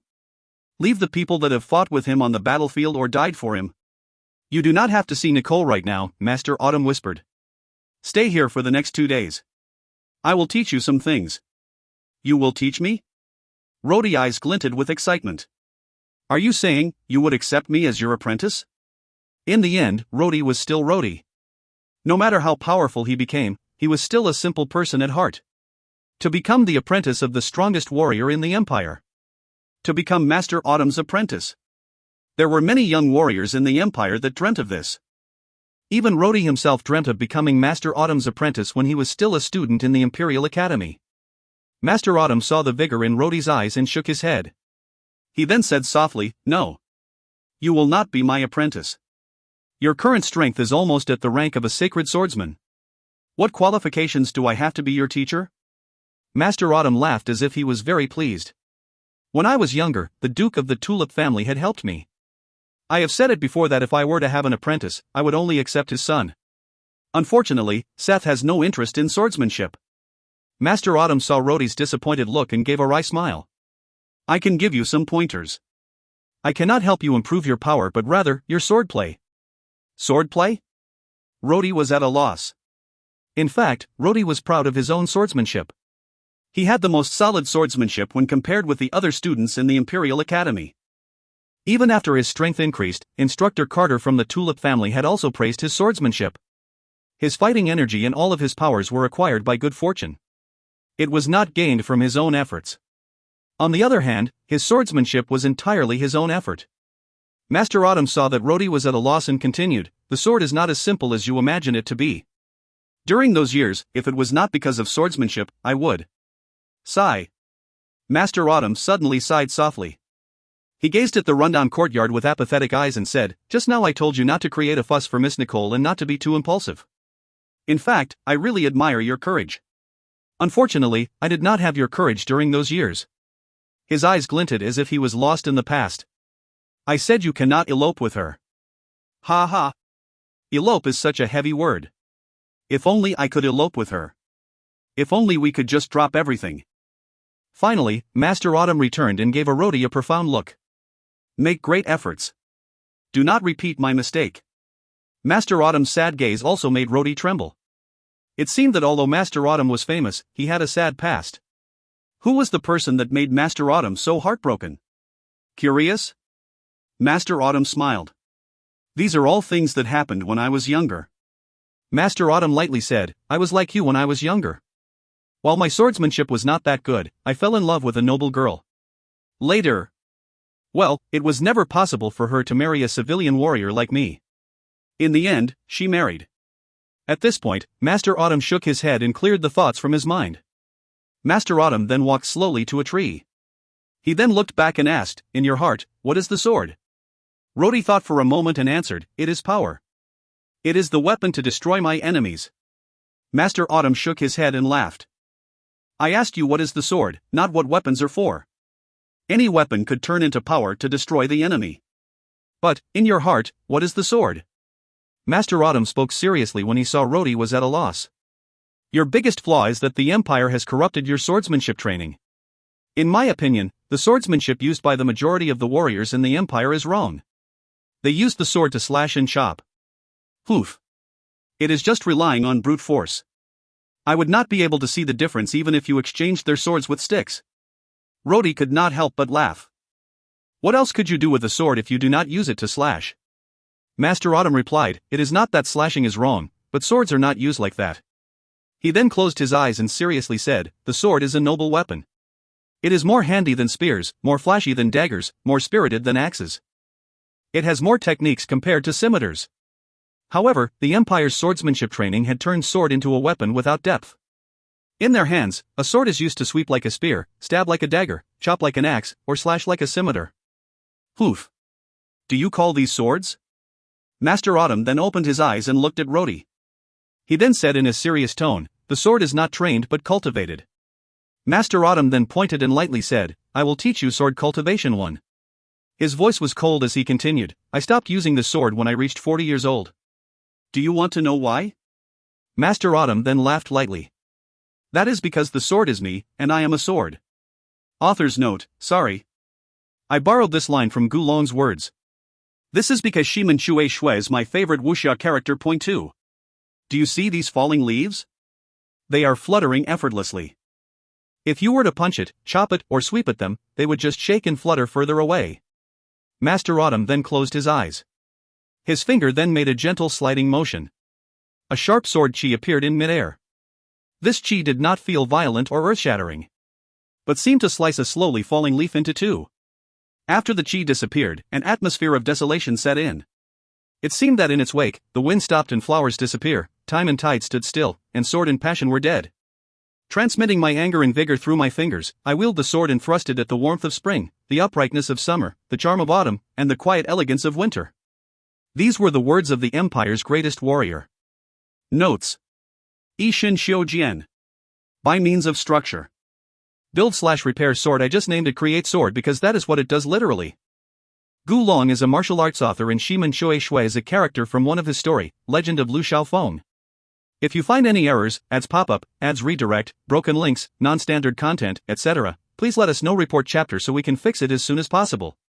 Chapter 155, Crafty Plots. Chapter 155, Crafty Plots. Translator, ED/Zenobie's editor. The imperial capital was in chaos for a few days. Besides the news of the death of the emperor's nephew, there was another news that made the emperor furious. The emperor was originally in a fairly good mood, but he was badly affected after hearing the news. The news was that the empire's most famous beautiful woman and the sister of the empress, Miss Jojo, had gone missing. After many rounds of investigations, they finally found that Miss Jojo had left the city with some guards on the night just before the surprise attack at the prince's residence. She was supposed to leave the city for her family residence outside the city. However, there was no news after she had left the city. The guards at the city gates had reported that they saw Miss Jojo's carriage leaving that evening. However, they did not see her return. Those at Miss Jojo's small family residence also said that Miss Jojo had never returned to the residence. So, Miss Jojo and her team of guards had just disappeared into thin air. The leader of the security soldiers had just received 2 orders from the emperor. The first one was a commendation that praised his good work for dealing with the aftermath of the attack at the prince's residence. The second order was for these soldiers to immediately search for Miss Jojo's whereabouts. Besides that, the emperor had also dispatched thousands of the imperial cavalrymen out of the imperial capital to search for Miss Jojo in all directions. It was said that even the personal guards of the imperial family comprising high-ranked magicians and warriors were also dispatched to look for Miss Jojo. Master Autumn stayed silent as he watched these people busy themselves. He already knew that Jojo was dead. Her body was also hidden by Roti. However, he did not know where Roti hid the body. Roti had never told him, and he never thought of asking. After the uproar, His Majesty the Emperor had temporarily put aside his marriage with Miss Nicole of the Tulip family. Instead, almost the entire imperial capital was turned upside down. Naturally, this was not because of Bayan's death. Bayan's death was not exactly good news for the emperor. Although Prince Barend was lucky enough to escape, he no longer entered the imperial palace. Instead, he left the imperial capital to hide in one of his private residences on the outskirts of the city. The nobles that knew about the secret fight for the throne and had originally taken Prince Barend's side now all tried to express their loyalties to the emperor. They did that to protect themselves. However, Abbas XI completely ignored them. The emperor's eyes were red as he continued to wait for Miss Jojo to return. The emperor is a fool. In a certain corner of a certain room in the imperial capital, Seth was carrying a silver glass. He laughed as he slowly said, although I am not too sure who destroyed the prince's residence, but that fellow Roti had suddenly disappeared. This incident is most likely related to him. Mark was lazily leaning on a chair as if his entire body was without energy. He shook the empty bottle in his hand and lightly said, "The emperor has always been an idiot, but what is the point of saying this?" Seth's handsome face showed a strange expression. If I were the emperor, this would be the best time to rebuild my influence and uproot the opposition. The prince's residence had been destroyed by someone, and the biggest gain for the emperor is Bayan's death. The emperor's weakness right now is that he does not have an heir. Bayan is a descendant of royal blood. His father is also one of the late emperor's son. If the emperor still does not have a son in the future, the throne would belong to Bayan. The emperor would not be able to do anything, even if he was unwilling. Prince Barend's efforts in arrogantly winning over the support of the nobles in the imperial capital meant that he knew the emperor's weakness. Mark coldly replied, "In my opinion, that Prince Barend has an intellectual problem. Since the throne would belong to his son in the future, what is the point of all the petty tricks? Aren't they unnecessary?" Seth sighed and shook his head. It was not unnecessary at all. He exposed a cold smile. When has there never been killing in the battle for the throne? His Majesty the Emperor is reluctant in giving up the throne to others. Naturally, that means he also wants an heir to inherit the throne. Unfortunately, he has no son. That was why he had to suppress the prince and his faction. Sigh. Seth sighed. Prince Barend also had no choice but to desperately expand his own strength. The emperor was like a thorn to both Prince Barend and his son. He also knew that the emperor was focused on getting rid of the Tulip family and had not noticed their actions. Prince Barend was more intelligent than the emperor. He made good use of time to gain more influence in the imperial capital, so that he would be strong enough to fight against the emperor in the future. Old Mark sighed again. He knew that the bottle in his hand was empty, but he could not help but bring the bottle to his mouth. Seth's gaze looked a bit complicated. What a pity. All the people I meet are idiots. The emperor is a fool. He is the idiot amongst idiots. He had the Tulip family to support the empire as pillars, but he did not know how to make the most of that. Instead, he intentionally tried to pull down those pillars. Now, he is not using the opportunity to strengthen his position. He ignored Prince Barend and was putting all his resources into searching for Miss Jojo.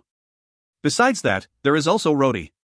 I tried so hard to persuade him that day, but that fool did not listen. Now the imperial capital is in chaos and he disappeared again. Sigh. Old Mark suddenly looked at Seth and coldly said, "Don't you think that your words are very strange?" "Oh." Old Mark lightly said, "I don't care if the emperor is a fool. Whether he wants the throne or that woman has got nothing to do with me. However, that boy Roti." Sigh. You said that you had persuaded him to continue being a duke. For whose sake did you try and convince him? Isn't it for your own sake? This is because you want to escape your own responsibility. Seth laughed. His expression did not change. Do you think I am too selfish? Yes. Old Mark was still lazing on the chair, but his eyes had turned sharp. Who is Roti? He is just someone that is unrelated to all these. You intentionally made him the Duke of the Tulip family for the sake of the Empire and for the sake of the survival of the Tulip family. He had to fight, he had to kill. For what? Now he is a skilled person that could defeat Ryuenthal in the northwest. He could also use the Lightning God's whip to get rid of all the rebels at the Westwood province. Do you intend to chain this person up and force him to work himself to the bone for your family for the rest of his life? Seth's smile was unchanging as he quietly listened to old Mark. He then slowly said, "Do you think I have gone too far?" Seth suddenly sighed and walked to the window. He looked at the sky and murmured, "Am I really too selfish?" He then gave a strange laugh. But, why does the Tulip family forever have to be the one to protect the Empire and the Radiant Continent? Why must the Tulip family bear this heavy burden? Everyone says that the Tulip family will protect the Radiant Continent, but who will protect the Tulip family? For centuries, the Tulip family has been the fence, the castle, and the pillars. But for what? Why does that stupid thorny flower family always want us to be guards? Boss 11 is obviously a fool. Why do we need to risk our lives for him? Is that why you made Rhodey do it? Old Mark laughed coldly. Seth's expression was calm. So, what? The Tulip family's banner has been flying for centuries. It is about time for it to come down and for a new banner to fly instead. What is wrong with that? Don't you think you are contradicting yourself? Old Mark frowned. You do not want to risk your life for the Emperor. So why must Rhodey risk his life instead? I also don't see any new banner. If Rhodey continues to pose as the Duke, it will still be the Tulip family's banner that will be flying. Seth shook his head and said softly, "You do not understand. You do not understand." He then laughed and said, "Rhodey is a very suitable person for this. He is brave but soft-hearted. He is determined, but he has his own principles. Such a person is suitable to be the regiment commander of the Empire." The Empire also still needs the Tulip family's banner. After a few years, the Empire would no longer have a need for the Tulip family. At that time, the Tulip family can safely disappear. A few years? Disappear? Mark shook his head. What are your intentions? Seth lightly replied, "I will not harm Rhodey, and I will also not chain him to us. At most, I will temporarily be using him." He then sighed and continued, "Unfortunately, I cannot become like him. I have already said this before. I cannot become like my father. I will never be qualified to become a regiment commander. I am someone who hides in the dark. The regiment commander of the Tulip family is someone that stands under the sun and is an idol admired by many. Unfortunately, I am not that kind of person. The regiment commander of the Tulip family needs to be brave. It is a pity that I am not brave. I do not even want to see blood. Even if you take me to the battlefield, I am afraid of pain. The regiment commander of the Tulip family has to be upright, but I prefer to use irregular methods. For example, right now, if there was an enemy in front of us, my father or Rhodey would pull out their sword and challenge their opponent. They would use the proper way to defeat their opponent. That is the heroic way. However, I prefer to use different methods." He turned to look at old Mark and lightly said, "Some people are born heroes. However, being a hero is tiring. I like wine and pretty women. I like to enjoy myself. I like freedom and plotting. Unfortunately, to be a hero and to be admired by millions of people is out of bound for me." "Nonsense." Old Mark snorted in contempt. "Who said heroes cannot like pretty women? Aren't there stories in this world about heroes having affairs with pretty women?" "That is not affair, my friend." Seth laughed. "That is called love. It is the love between the hero and the beautiful woman. They are all dazzling and bright. However, playboys are different. Heroes should be burly, with a sword in one hand and his beloved in the other. He would then stand at the highest point and look majestically at the millions respecting him. As for me, I would not use a sword even if you gave me one. As for women, the more the better. The faster the women are changed, the better for me." "Ha ha ha." Old Mark burst into laughter. "You are not hero material indeed. You should be." Seth also laughed. "I should be a playboy that schemes behind the hero. I should be a person like Dondong." Old Mark shook his head. "However, I am confused by you. What does this have to do with Rhodey? You had said earlier that you would make use of Rhodey for another few years. After a few years, the Empire would no longer need him. What do you mean by that?" Seth looked at old Mark and asked back, "What do you think the Empire needs the most right now?" Old Mark shook his head and replied, "Of course it needs a real regiment commander of the Tulip family. A man that wields a sword to defend the dignity of the Empire and repels possible assailants." Seth looked at old Mark in pity. "Is this the conclusion you obtained after living for over 200 years? My God, you better don't claim to be Dondong's disciple in the future. He would be so ashamed that he would come back to life."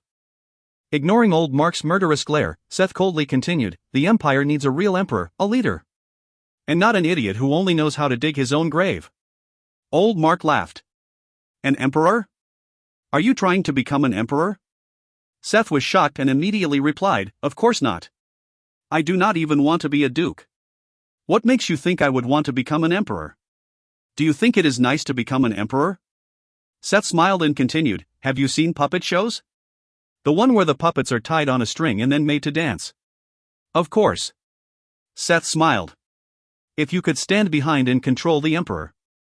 Wouldn't that be more interesting?" Old Mark sighed again. "Who was the one that said you are a person without ambition?" "The person who said it is blind." Seth shrugged his shoulders. "I have never said such things. I only said that I cannot become a hero. I did not say that I cannot become formidable." Seth then gave a strange laughter. "I knew 2 to 3 years ago that a Boss 11 was impotent. He has not been with the Empress in the past 2 years. This was not something in the open. I would not have known if Jojo had not, inadvertently, told me." Why do you care about these things?" Seth shook his head. "Of course, if a playboy like me does not care about such things, what else would I care about? Do you think I care about the battle in the Northwest or the holy war with the Roland continent?" He then sighed and continued, "But I still know more than others. Her Highness the Empress is not feeling well." Seth smiled. "Our dear Empress seems to be pregnant. However, she has not told the Emperor." Old Mark stared at Seth with wide eyes. Seth lightly said, "That is why nobody should bother aiming for the title of Crown Prince. Even if Bayan comes back to life, I also have a way to kill him again. Nobody can fight for the position of Crown Prince anymore. This is because that position has already been given to the child in the Empress' womb. At that time, anybody would have asked the same question." Old Mark was not an exception and asked, "Who is the father?" Seth smiled calmly and replied, "I am." You are truly formidable." Old Mark was stunned for a long time before he slowly spoke, "You actually?" Old Mark then laughed like a madman. "You actually cuckolded the Emperor." Seth gave a strange laughter. Such a beautiful future. After a few months, the Emperor would be dead. My son would then become the new ruler. Rhodey will continue to serve as the Duke of the Tulip family, and I will be the Dandong of the new generation. I will create a new age in the Empire." Old Mark smiled and replied, "I am afraid it won't be so easy. The Emperor will die within a few months? Although that person is annoying, he does not seem to be short-lived. Do you plan to kill him? Don't forget. Right now, he is still an emperor while you are nobody." Seth lightly replied, "You don't understand. I have hundreds of ways to end his life. However, I don't think I even need to act." Seth laughed helplessly. "Our emperor's life would end in about a few months. That is what I saw from his urine and his feces. Don't forget that you are the one who taught me about medicine. Stop looking at me," Seth told Old Mark. "Your gaze is making me uncomfortable." "All right. Let me tell you. The one that wants the Emperor to die is Barrent. He wants the Emperor to quickly die so that his son can succeed the throne early. Poisoning the Emperor is not too hard to accomplish and can be done by bribing the people in the Imperial Palace. Besides that, the Emperor is a fool. This could not be done so easily during the era of Abbas the Great. There are thousands of Imperial Guards and Master Warriors. Even the strongest warrior, Master Autumn, is there. So, what? They cannot eat for the Emperor." Seth then sighed. It was really a good plan. Administer poison slowly for 2 years. The poison would slowly accumulate before killing its victim. This would not be discovered so easily. Old Mark sighed and asked, "How do you know so much?" Seth smiled faintly. "This is the benefit of being an unnamed playboy. Rhodey helped me by attracting all the attention, including the vast majority of hostile eyes. As I hide in the dark, I am able to see and hear more things than others." Notes. 1. In case anyone forget, the royal family's emblem is a thorny flower. If you find any errors, ads pop up, ads redirect, broken links, non-standard content, etc., please let us know. Report chapter so we can fix it as soon as possible. Chapter 156, Rhodey's Smile. Chapter 156, Rhodey's Smile. Translator, ED/Zenobi's editor. Rhodey was sitting in Master Autumn's courtyard outside the city. He held a leaf that had been sliced into 2 by Master Autumn, still stunned by the event. Thrust at the warmth of spring, the uprightness of summer, the charm of autumn, and the quiet elegance of winter. Rhodey repeated Master Autumn's words from that day and sighed. This sounds really complicated. He picked up the dragon fang sword and gently looked at it.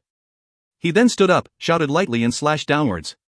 There was a loud sound, and a small crater appeared on the ground. The nearby tree also shook and its leaves started to fall fluttering down.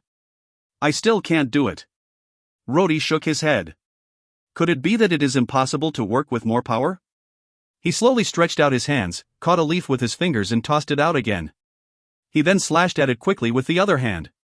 The leaf that was cut by the sword filled with fighting energy immediately dispersed and turned into dust. It will not work. Your method will not work. Master Autumn suddenly appeared behind Rhodey and frowned. You will not become stronger just by being more powerful. The way you used it earlier is no different from how you would use any other weapons. Master Autumn showed a wry smile when he saw Rhodey's distressed expression. It is not easy to break through this bottleneck. You are already very, very powerful. You have already reached the realm of a sacred swordsman. However, it is not so easy to practice. Simply using such strength, you would still be like a defenseless baby in front of people with a strong domain. Control. Master Autumn said softly, control is the true essence. Why are the gods powerful? The reason is because they can control this space. They can make it snow during the 6th month, 1, they can make the thunder roll, they can make time stop and even distort the space in front of us. That is why the gods are so powerful. They can override everything. He paused for a while and then continued, those with a strong domain are said to have an existence close to God because they are able to create their own domain within God's world. They are the masters of everything within their own domain. Master Autumn then patted Rhodey's shoulder as he looked at the sky and said, there are rules in this world. Why are there stars in the sky? Why does the sun rise when the moon sets? Why do the 4 seasons exist? Why are there spring showers and winter snows?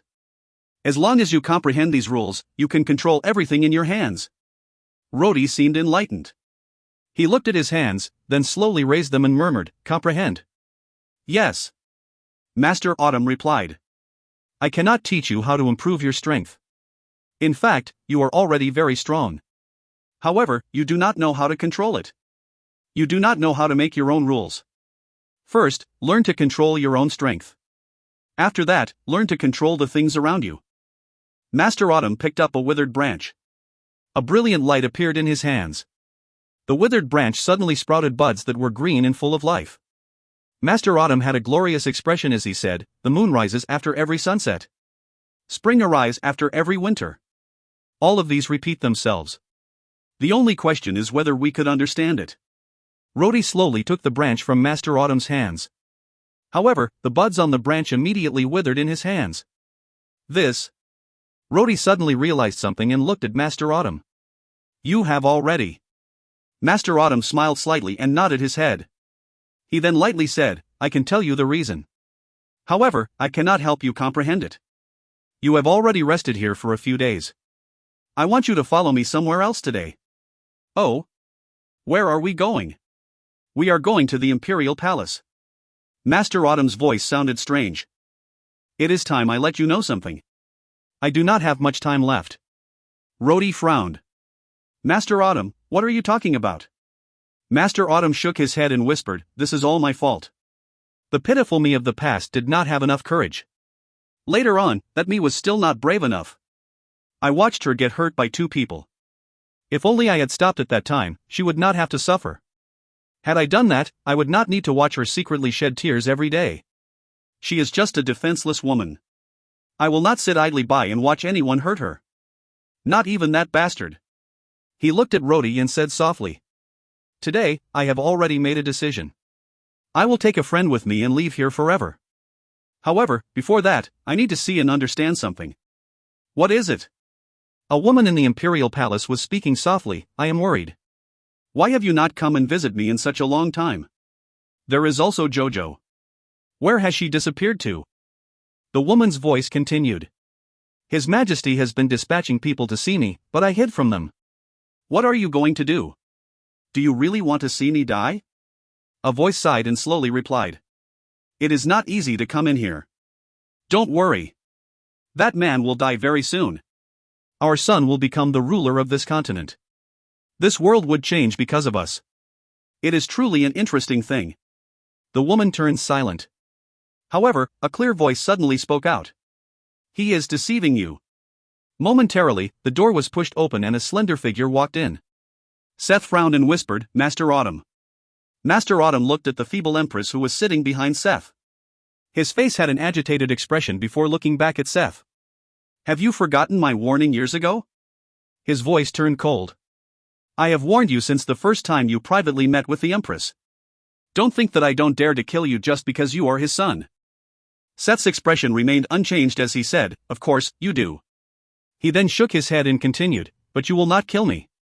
Facing Master Autumn's murderous gaze, Seth slowly stepped forward and said, I know that when a man loves a woman, he would do anything. You would even dare to kill God's son if he was the offender. However, you would not do it. Seth looked at Master Autumn mockingly and said, Master Autumn. I am not as strong as you, but I know a lot of things. He then lowered his voice. You love her, but she loves me. That is why you will not kill me. Others might, but you would not. After that, Seth smiled. That is because you are Master Autumn. Master Autumn was startled, and his gaze turned colder. You are right. I would not. There were a lot of things that I did not know, but now, I do. Master Autumn took a deep breath and looked back to the Empress. He softly said, Do you still not understand? He does not love you. He will not fall in love with any woman. He got close to Jojo just so that he could get close to you. He got close to you just for his own gain. At that time, you begged me to protect you too and to prevent your secret from being revealed to others. Ha ha. Master Autumn laughed sadly. How many people have I killed for you? I have assassinated so many people who have accidentally learned your secret. However, were you happy? Seth shook his head. Master Autumn. You really surprised me. He laughed and continued. I had thought you would stay by her side forever as an invisible bodyguard. Can you tell me why you have suddenly become so courageous today? Master Autumn shook his head. I don't care what you want. Your ambition is your business. I won't even bat an eye if you assassinate the Emperor right now. He slowly took in a breath and then continued, however, you have now treated her as a bargaining chip, a tool for your ambition. Seth shook his head. You are wrong again. This world needs to be changed. The Empire has decayed too much in the past 100 years. I want to change all this. Master Autumn gave a wry smile and replied, Save these words for Rhodey. Unfortunately, I am not Rhodey. He may move according to your wishes, but I will not. Seth raised his eyebrows and lightly said, You know about Rhodey? Ah, what a pity. I secretly hid from you the past few days and did not come to the Imperial Palace. I hoped that you would not discover us. I did not expect you to find out anyway. He then looked at Master Autumn and loudly asked, Why am I wrong? For the Empire, I have prepared an invincible regiment commander of the Tulip family. I abandoned my title and hid behind the scenes. I was willing to give up all the glory that belonged to me. For the Empire, I will also remove that stupid Emperor. I will revive this declining Empire. With me around, the Empire will rise again on this continent. Ryu Wenthal from the Northwest and even the military minister, Marquis Garoline, are nothing to me. I will revive this Empire. The Empire is like a ship controlled by a stupid helmsman. I will remove that helmsman. Master Autumn shook his head and asked, For what? For what? Seth's gaze became complicated. For the Tulip family. Seth slowly said. For centuries, the Tulip family is known as the guardian and pillars of the Empire. Why must the Tulip family bear this responsibility? The Thornflower family is the imperial family. Why don't they bear this responsibility? For what? Let me tell you. To replace the dying Thornflower family and to make the Tulip family the real master of this continent. Seth's eyes became excited as he continued. My son will become the emperor of the continent. The Tulip family's descendant will become the new master of the continent. Master Autumn shook his head again. He looked at the spirited Seth and said, I have misjudged you. We have all misjudged you. Master Autumn gave a wry smile. Everyone had thought that you feared responsibility and are just a playboy who escapes from his own responsibilities. Oof. I had never expected you to be working for your own family. However, you were even more conscientious and dedicated compared to Nicole. Seth slowly said, When I was young, I read a saying among Dondung's notes. Although most of it was written in a strange language, I have already been reading the ones written in the imperial language since young. Do you know what was that saying? He calmly spoke. These words were, make concessions to gain advantages.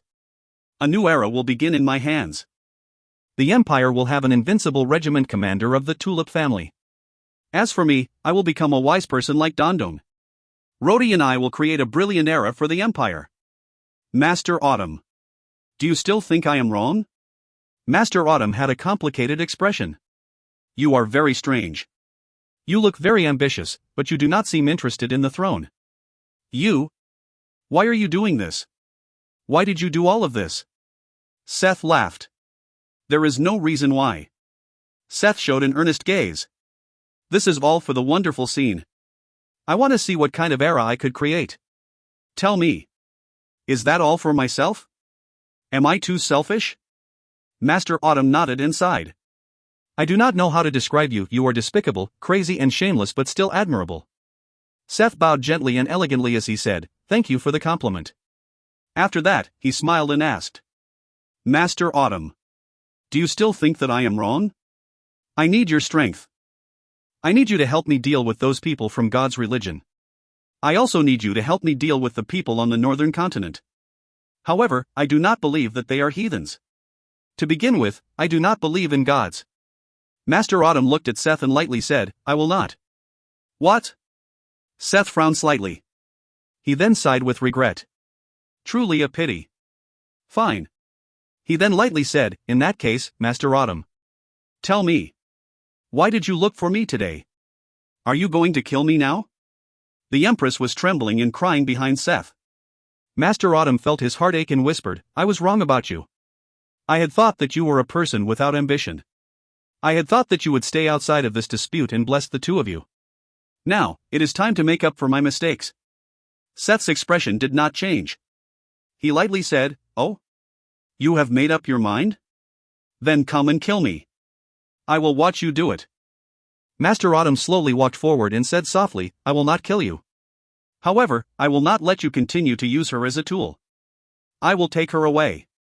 These words made Seth freeze for a moment before he turned his head upwards and laughed. He laughed wildly as if he had just heard a ridiculous joke. Master Autumn frowned. Why are you laughing? Seth held back his laughter and looked back coldly. He then softly said, you have finally summoned your courage? However, it is unfortunate. He then showed a mocking expression and continued, you are too late. If only you had this courage before she entered the palace, or before I met her. Your courage came too late. Seth turned and looked at the thin and pallid face of the Empress. He then said softly, tell me. Tell him too. Are you willing to leave me to follow him? The Empress' dull eyes looked at Master Autumn and then back at Seth. She showed a profound expression and then answered. No. Seth sighed. He did not show a proud expression but instead had eyes filled with regret and compassion. He reached out to the Empress' hair and softly told her, love-struck woman. He is right. I am a terrible person. To me, you are just a tool. In this world, there are many that would lie to you. However, Master Autumn would definitely not lie to you. The Empress shook her head. Her eyes pleaded as she gritted her teeth. No. I will not leave you. Seth laughed lightly and then he looked back to Master Autumn. He coldly said, do you have anything else to say? Master Autumn's calm face turned into one of grief. Even when he faced a vampire with a legendary artifact, he had never wavered. However, his expression has now collapsed. Seth shook his head and sighed, don't you understand? A woman does not see anything else the moment she is blinded by love. Master Autumn gritted his teeth. Are you really someone from the Tulip family? Why do you have such an evil heart? Seth laughed. He could still laugh calmly. I am the son of the Tulip family. The blood that flows in my veins is definitely that of the Tulip family. However, I am the Tulip family's most outstanding offspring. After that, he coldly said, is Rhodey out there? Why don't you let him come in? The moment these words came out, Rhodey walked in and angrily stared at Seth. Seth looked at Rhodey's angry appearance and shook his head. What a pity. Although you are outstanding and have great potential, you are not a schemer.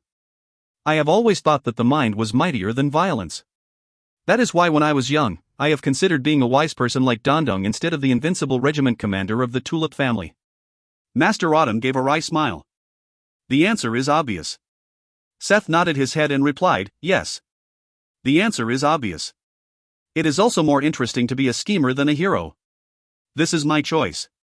He then looked at Rhodey while ignoring his hostile gaze and lightly asked. What is your choice, Duke? My sister's beloved. Don't look at me like that. You love my sister. That is why no matter how much you hate me, you cannot kill me. So, what is your choice? Are you willing to cooperate with me to create a great era and leave our names behind in history? Rhodey did not answer. All sorts of emotions tore at his heart. One moment, he felt at a loss. The next moment, he felt angry. Seth coldly looked at him and lightly said, You are Rhodey. 1 year ago, you were just a civilian struggling in poverty. You constantly worried about the living expenses for the following month and whether you would have enough money to eat. If it was not because of me, you would not be here today. You would not become a hero that earned the admiration of millions. There would not be anyone cheering for you, fighting for you or dying for you. You would not gain my sister's love, and you would not gain the admiration of the people on the continent. But look at yourself right now. You have taken down your mask. You have revealed your own identity. Do you think this is good? Seth smiled gloomily, and then he suddenly pointed at Master Autumn and coldly said, This person is a good example. Even if you eventually become an invincible warrior like him, what can you do? Even if you stand at very the top among the warriors, it means nothing. Look at him. He is helpless against the person he loves. What is power? It is not domain force, god or demon strength but control. Seth stretched out a hand and clenched it tightly as he loudly said, What is so great about personal strength? With my intelligence, I would have been an invincible master if I wanted to. However, it is pointless. Being the strongest on the continent is still insignificant. Even if you have Master Autumn's strength, it is also useless. Can you understand the joy of creating a new era? Can you appreciate the feeling of seeing everything thriving in your hands? Seth suddenly laughed. You know what, Rhodey? I have always thought highly of you. He laughed proudly. There are thousands of people in the imperial capital. Yet, I picked you at a glance. Do you remember how you came to the Tulip family's mansion and met my sister? Could it be you? Are you the one that arranged everything? Rhodey frowned. Yes. Seth answered calmly. The man that hired you to go out of the city was me. All of you thought that you attacked the wrong person. In fact, it was not wrong. Did you know? I have observed you for a long time. You have always been first in your swordsmanship. You have great potential and qualifications. You have a strong character and your figure is similar to mine. You are also very pure and have no particular bad habits. You are also just a civilian. There are many other things. I have observed you for an entire year. Did you know? I believe that you are someone that can be molded into a hero. It was perfect, except for your face at that point in time. Fortunately, I knew that my sister had a magic mask. I also happened to know my sister's character. That was why I tried it out. I did not expect it to be successful. In order to hook you in, I first asked your friend and found out that you were short on money. I then spent some money to hire your friend for the first job so that he made some money. After that, I knew that he would invite you for the next job. The result was a success. What you thought was the wrong target was actually not a mistake but a coincidence that I arranged. I also had old Mark to help me. Besides that, did you think I would leave so many books and notes for a civilian boy to just read? I left it there for you to read. I could not be by your side, but I wanted to teach you how to be rebellious, strong, and how to be a qualified regiment commander. I wanted to teach you the qualities of a real hero. This is to slowly shape the new hero of the Empire. These are all. Rhodey began to tremble. Yes. It is all me. Seth coldly said, I am the one that did everything. Seth was unafraid as he looked at the two extremely strong warriors. In his eyes, it was as if he was set high above the masses. Now choose. There was a moment of silence. Rhodey's eyes was lifeless and he could only hear the beating of his own heart. He felt a sense of agony and humiliation. He then trembled as though a different emotion has taken over. He was torn with various emotions. His face was filled with anger, then distress, then disappointment. Finally, he gave a cold laugh. Master Autumn raised his eyebrows and was about to speak when Rhodey suddenly laughed. Rhodey stood up, ramrod straight. His vacant look disappeared. He laughed happily, without a care in the world. The anger and fury he previously felt was gone, leaving behind only a smile. Rhodey looked at Seth and gently said a few words. Unlike Seth's, his words were not so agitated, not so ambitious, not so persuasive. However, his tone was serious as if he was talking about common sense. Rhodey had smiled and simply said, Seth, I think you are a very pitiful person. Notes. 1. This story came from China, located at the Northern Hemisphere. Winter, and thus, snow, starts sometime around December. That is why snowing during June is not right. I left the translation as the literal 6th month because the characters don't live on Earth. For all I know, they have 13 months. If you find any errors, ads pop-up, ads redirect, broken links, non-standard content, etc., please let us know. Report chapter so we can fix it as soon as possible. Chapter 157, Magnificent Reply. Chapter 157, Magnificent Reply. Translator, Evie/Zenobi's editor. You are a madman. Rhodey calmly and slowly said, No. This way of saying it is not accurate and would be unfair to you. However, you are still a madman. You are a madman whose heart is as hard as steel and is calm and cold like ice. Your insanity is not from your crazy plans. On the contrary, you are the most farsighted person I have ever met. Your insanity is also not from your arrogance. You are not arrogant at all. You weave your traps extremely calmly, like a spider, to carry out your plan. You are one of the calmest people I have ever met. Rhodey then gave a strange laugh and continued. However, I still have to say that you are a madman. A pitiful madman. Seth sighed and shook his head. He softly said, Are you trying to annoy me? It is not going to work.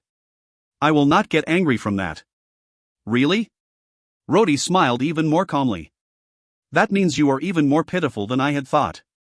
Rhodey glanced at Master Autumn and slowly continued, In fact, if you had used Nicole in the past, I would have fully committed myself to your cause. Unfortunately, you cannot do that anymore. Rhodey then looked back at Seth coldly and slowly said, But I still want to say it. You are a madman. On top of that, you are very pitiful. Keep talking. Rhodey sighed. I do not know anything about schemes. If it goes according to your expectations and I start listening to you, the chances of success would be great. You will be able to control the most influential family in the empire. You will obtain the support of the army. You have the Empress in your hand and also a son. All you need now is for the Emperor to die. Although I do not know what it is, I am sure that you have your ways to let your son inherit the throne. However, everything you have spoken of relies on a single foundation. At this point, Rhodey pointed to himself. That is only if I obey you. Seth frowned. Does that mean you are unwilling? Are you dissatisfied? You are just a person struggling at the bottom of the empire. I gave you a glorious position and even the opportunity to be admired by many.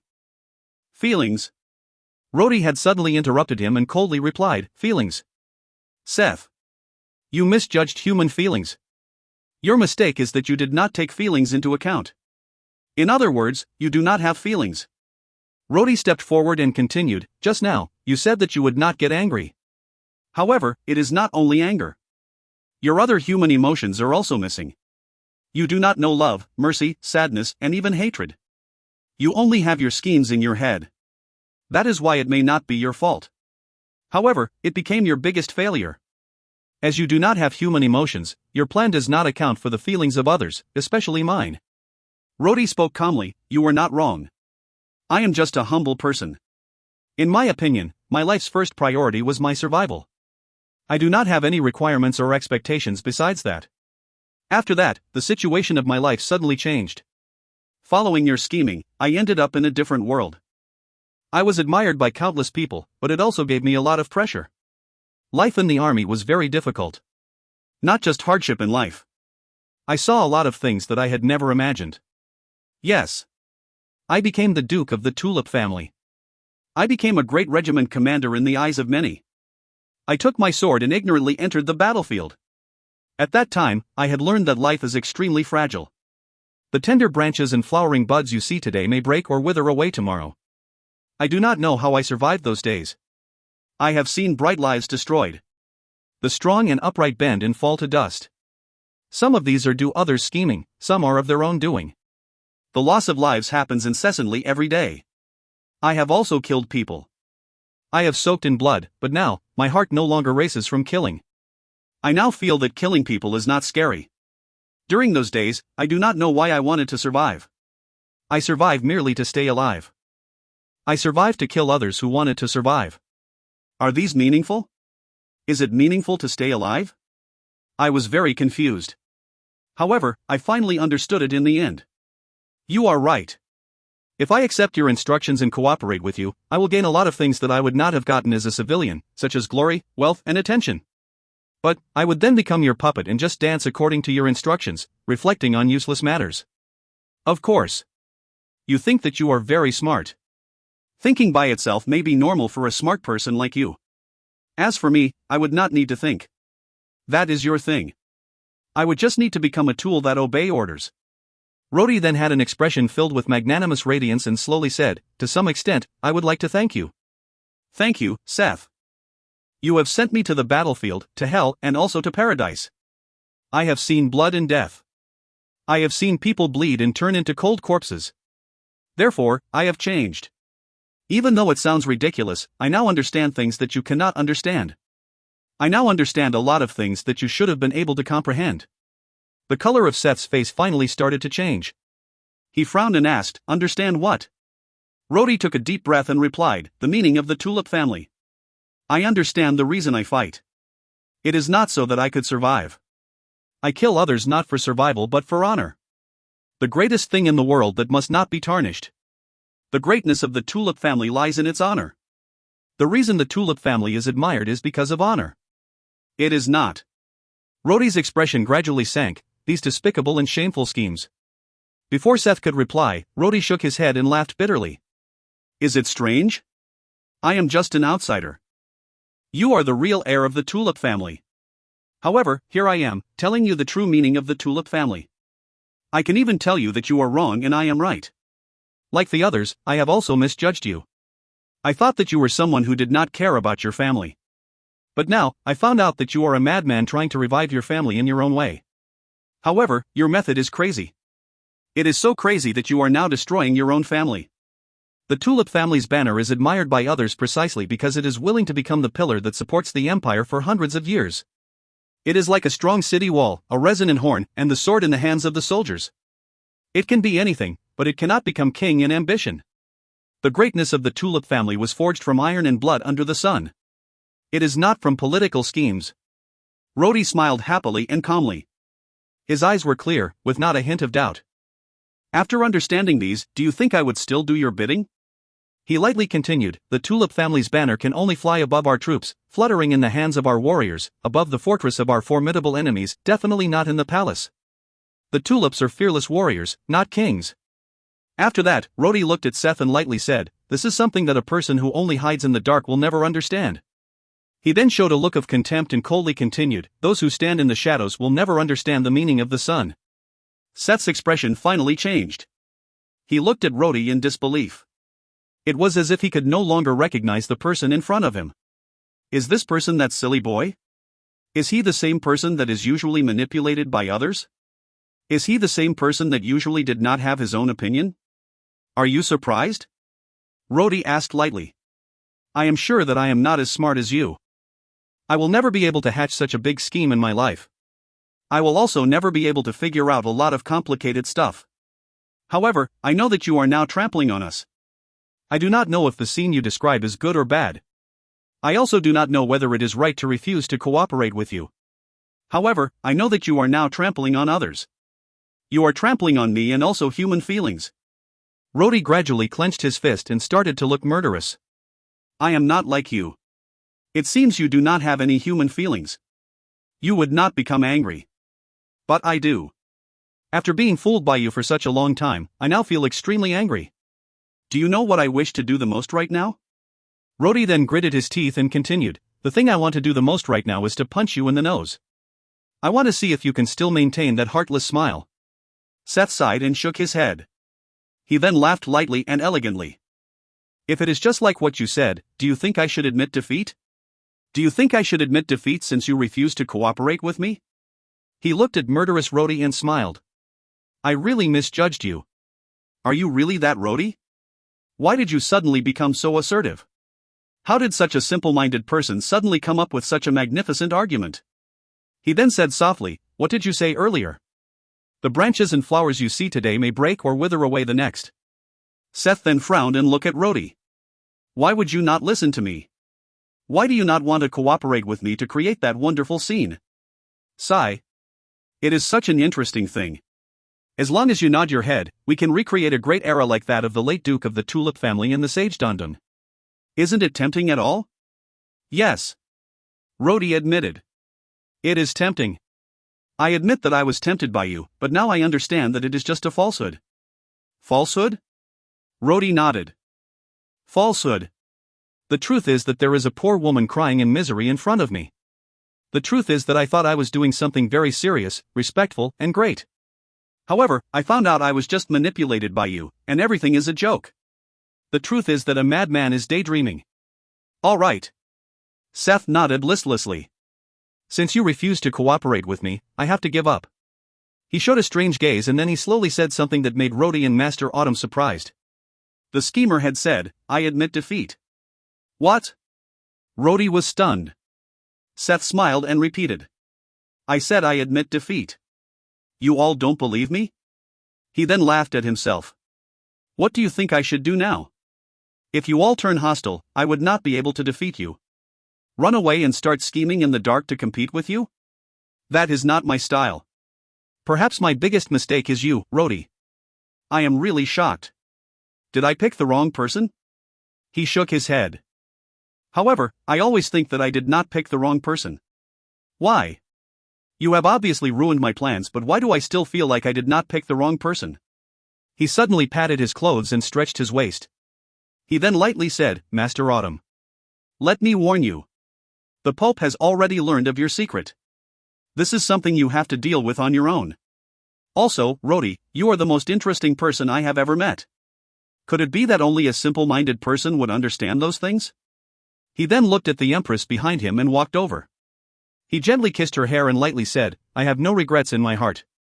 That is because it is just like what that boy had said. I am a person without feelings. But I still want to say that I am sorry. My dear, it was wonderful to be with you. After that, the elegant playboy stood in front of the three of them and spoke strangely. Everyone, the plot has been exposed, and the show has ended. It is now time to close the curtains. He slowly walked to the entrance and looked back at the three. He then bowed elegantly, smiled and burst into flames. Before anyone could react, his body was completely engulfed in the flames. The Empress jumped up but she was restrained by Master Autumn. The Empress then cried out. Seth's body continued to burn and ashes started flying everywhere along with the smoke. Seth. Did you really just give up like this? Yes, my dear old Mark. Why not? It is not elegant to continue with this. My dear old Mark. Don't you think that this is already very interesting? I am talking about Rhodey. That guy made me very surprised. He is like a growing wild animal. I even believe that I am already partially successful. Think about it. We have created such an interesting person. Perhaps we have already created history. Sigh. So, what do you want to do now? Ha ha ha. Seth laughed. That boy said that I do not have feelings. I felt really helpless when he said that. However, I could not even find the words to refute him. So, I want to find my feelings. Human feelings? Yes. Love, hate, anger, sorrow. I want to find these feelings. Think about it. The words he said sounded interesting. I want to experience it for myself. If you find any errors, ads pop-up, ads redirect, broken links, non-standard content, etc., please let us know. Report chapter so we can fix it as soon as possible. Chapter 158, Great Wind Rises. Chapter 158, Great Wind Rises. Translator, EV/Zenobie's editor. As a carriage left the northern gate of the imperial capital, Master Autumn was watching the sleeping Empress. Seth had suddenly disappeared. Rhodey thought bitterly to himself. Seth is still alive. He had expected this outcome. He used a flashy way to leave but left behind a big mess. Rhodey suddenly realized something ridiculous. Seth had already left, but it seemed like he still won. Seth had left, but he left behind the Empress and the child in her womb. How could that problem be solved? The Empress was absolutely not willing to leave with Master Autumn. She would refuse even if she had to die. A woman deeply in love would lose all sense of logic. Rhodey was sure that the Empress would not leave even if she has to die. Now, she must still be thinking of the playboy, that he would one day return. Master Autumn would also not force her to leave. If he wanted to do that, he would have done so many years ago. As a result, the situation became complicated. Although Seth had left, the situation still developed according to his plans. What is going to happen to the Empress? What is going to happen to her unborn child? Rhodey could already see how things would develop in the future. He had no choice but to take over and solve this mess. It also seemed that the only way to settle this problem was to go according to Seth's plan. It was a big joke.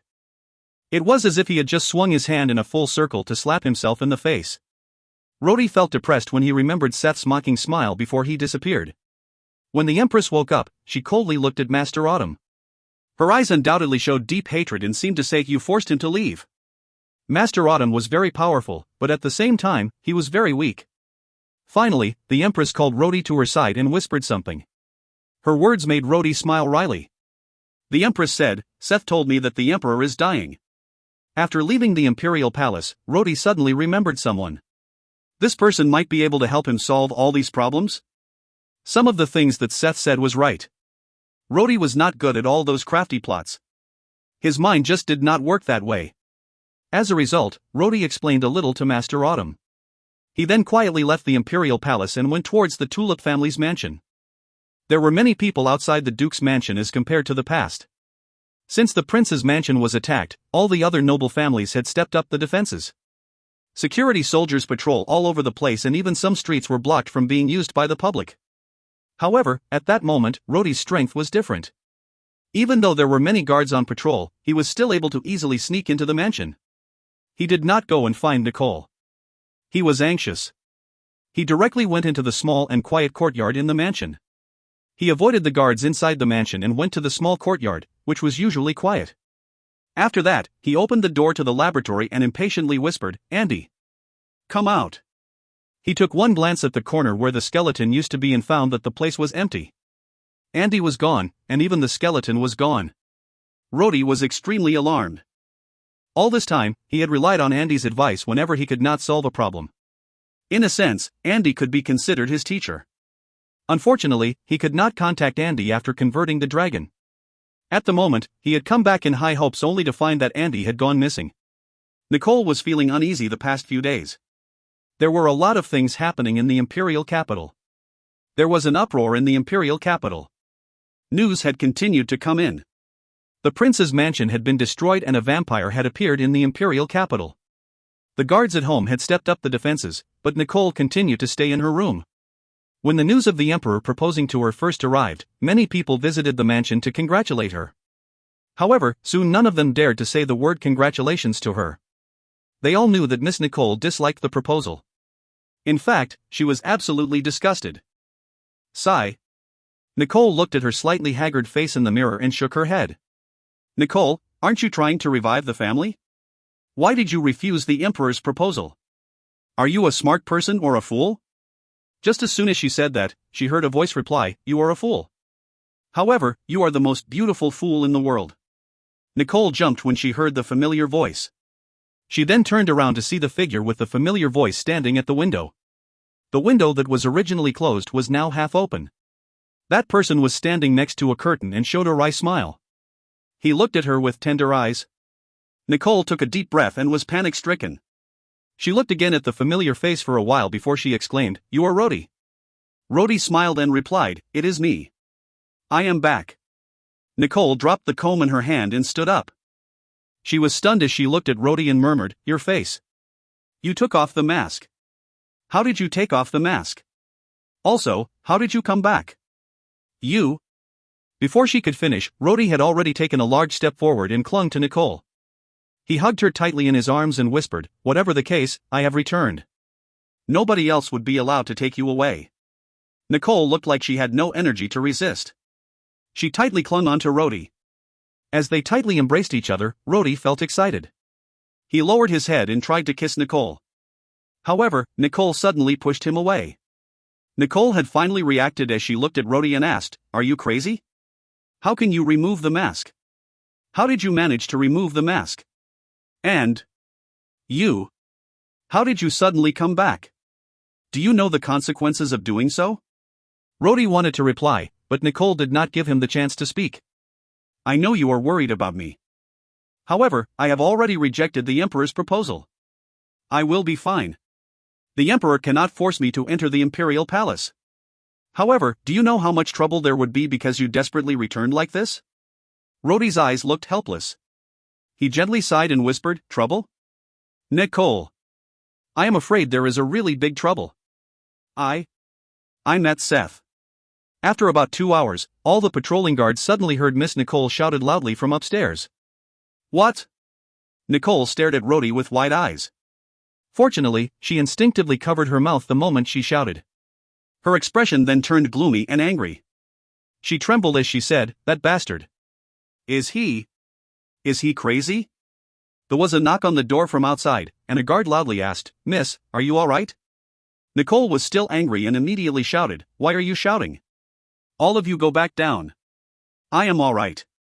Without my permission, no one is to come up here. After the guards outside the room left, Nicole could not help but walk back and forth twice in the room. She frowned and suddenly became angry and sad. Finally, she sighed and whispered, Rhodey, this is really going to be trouble. I know. Nicole thought for a moment before she sighed.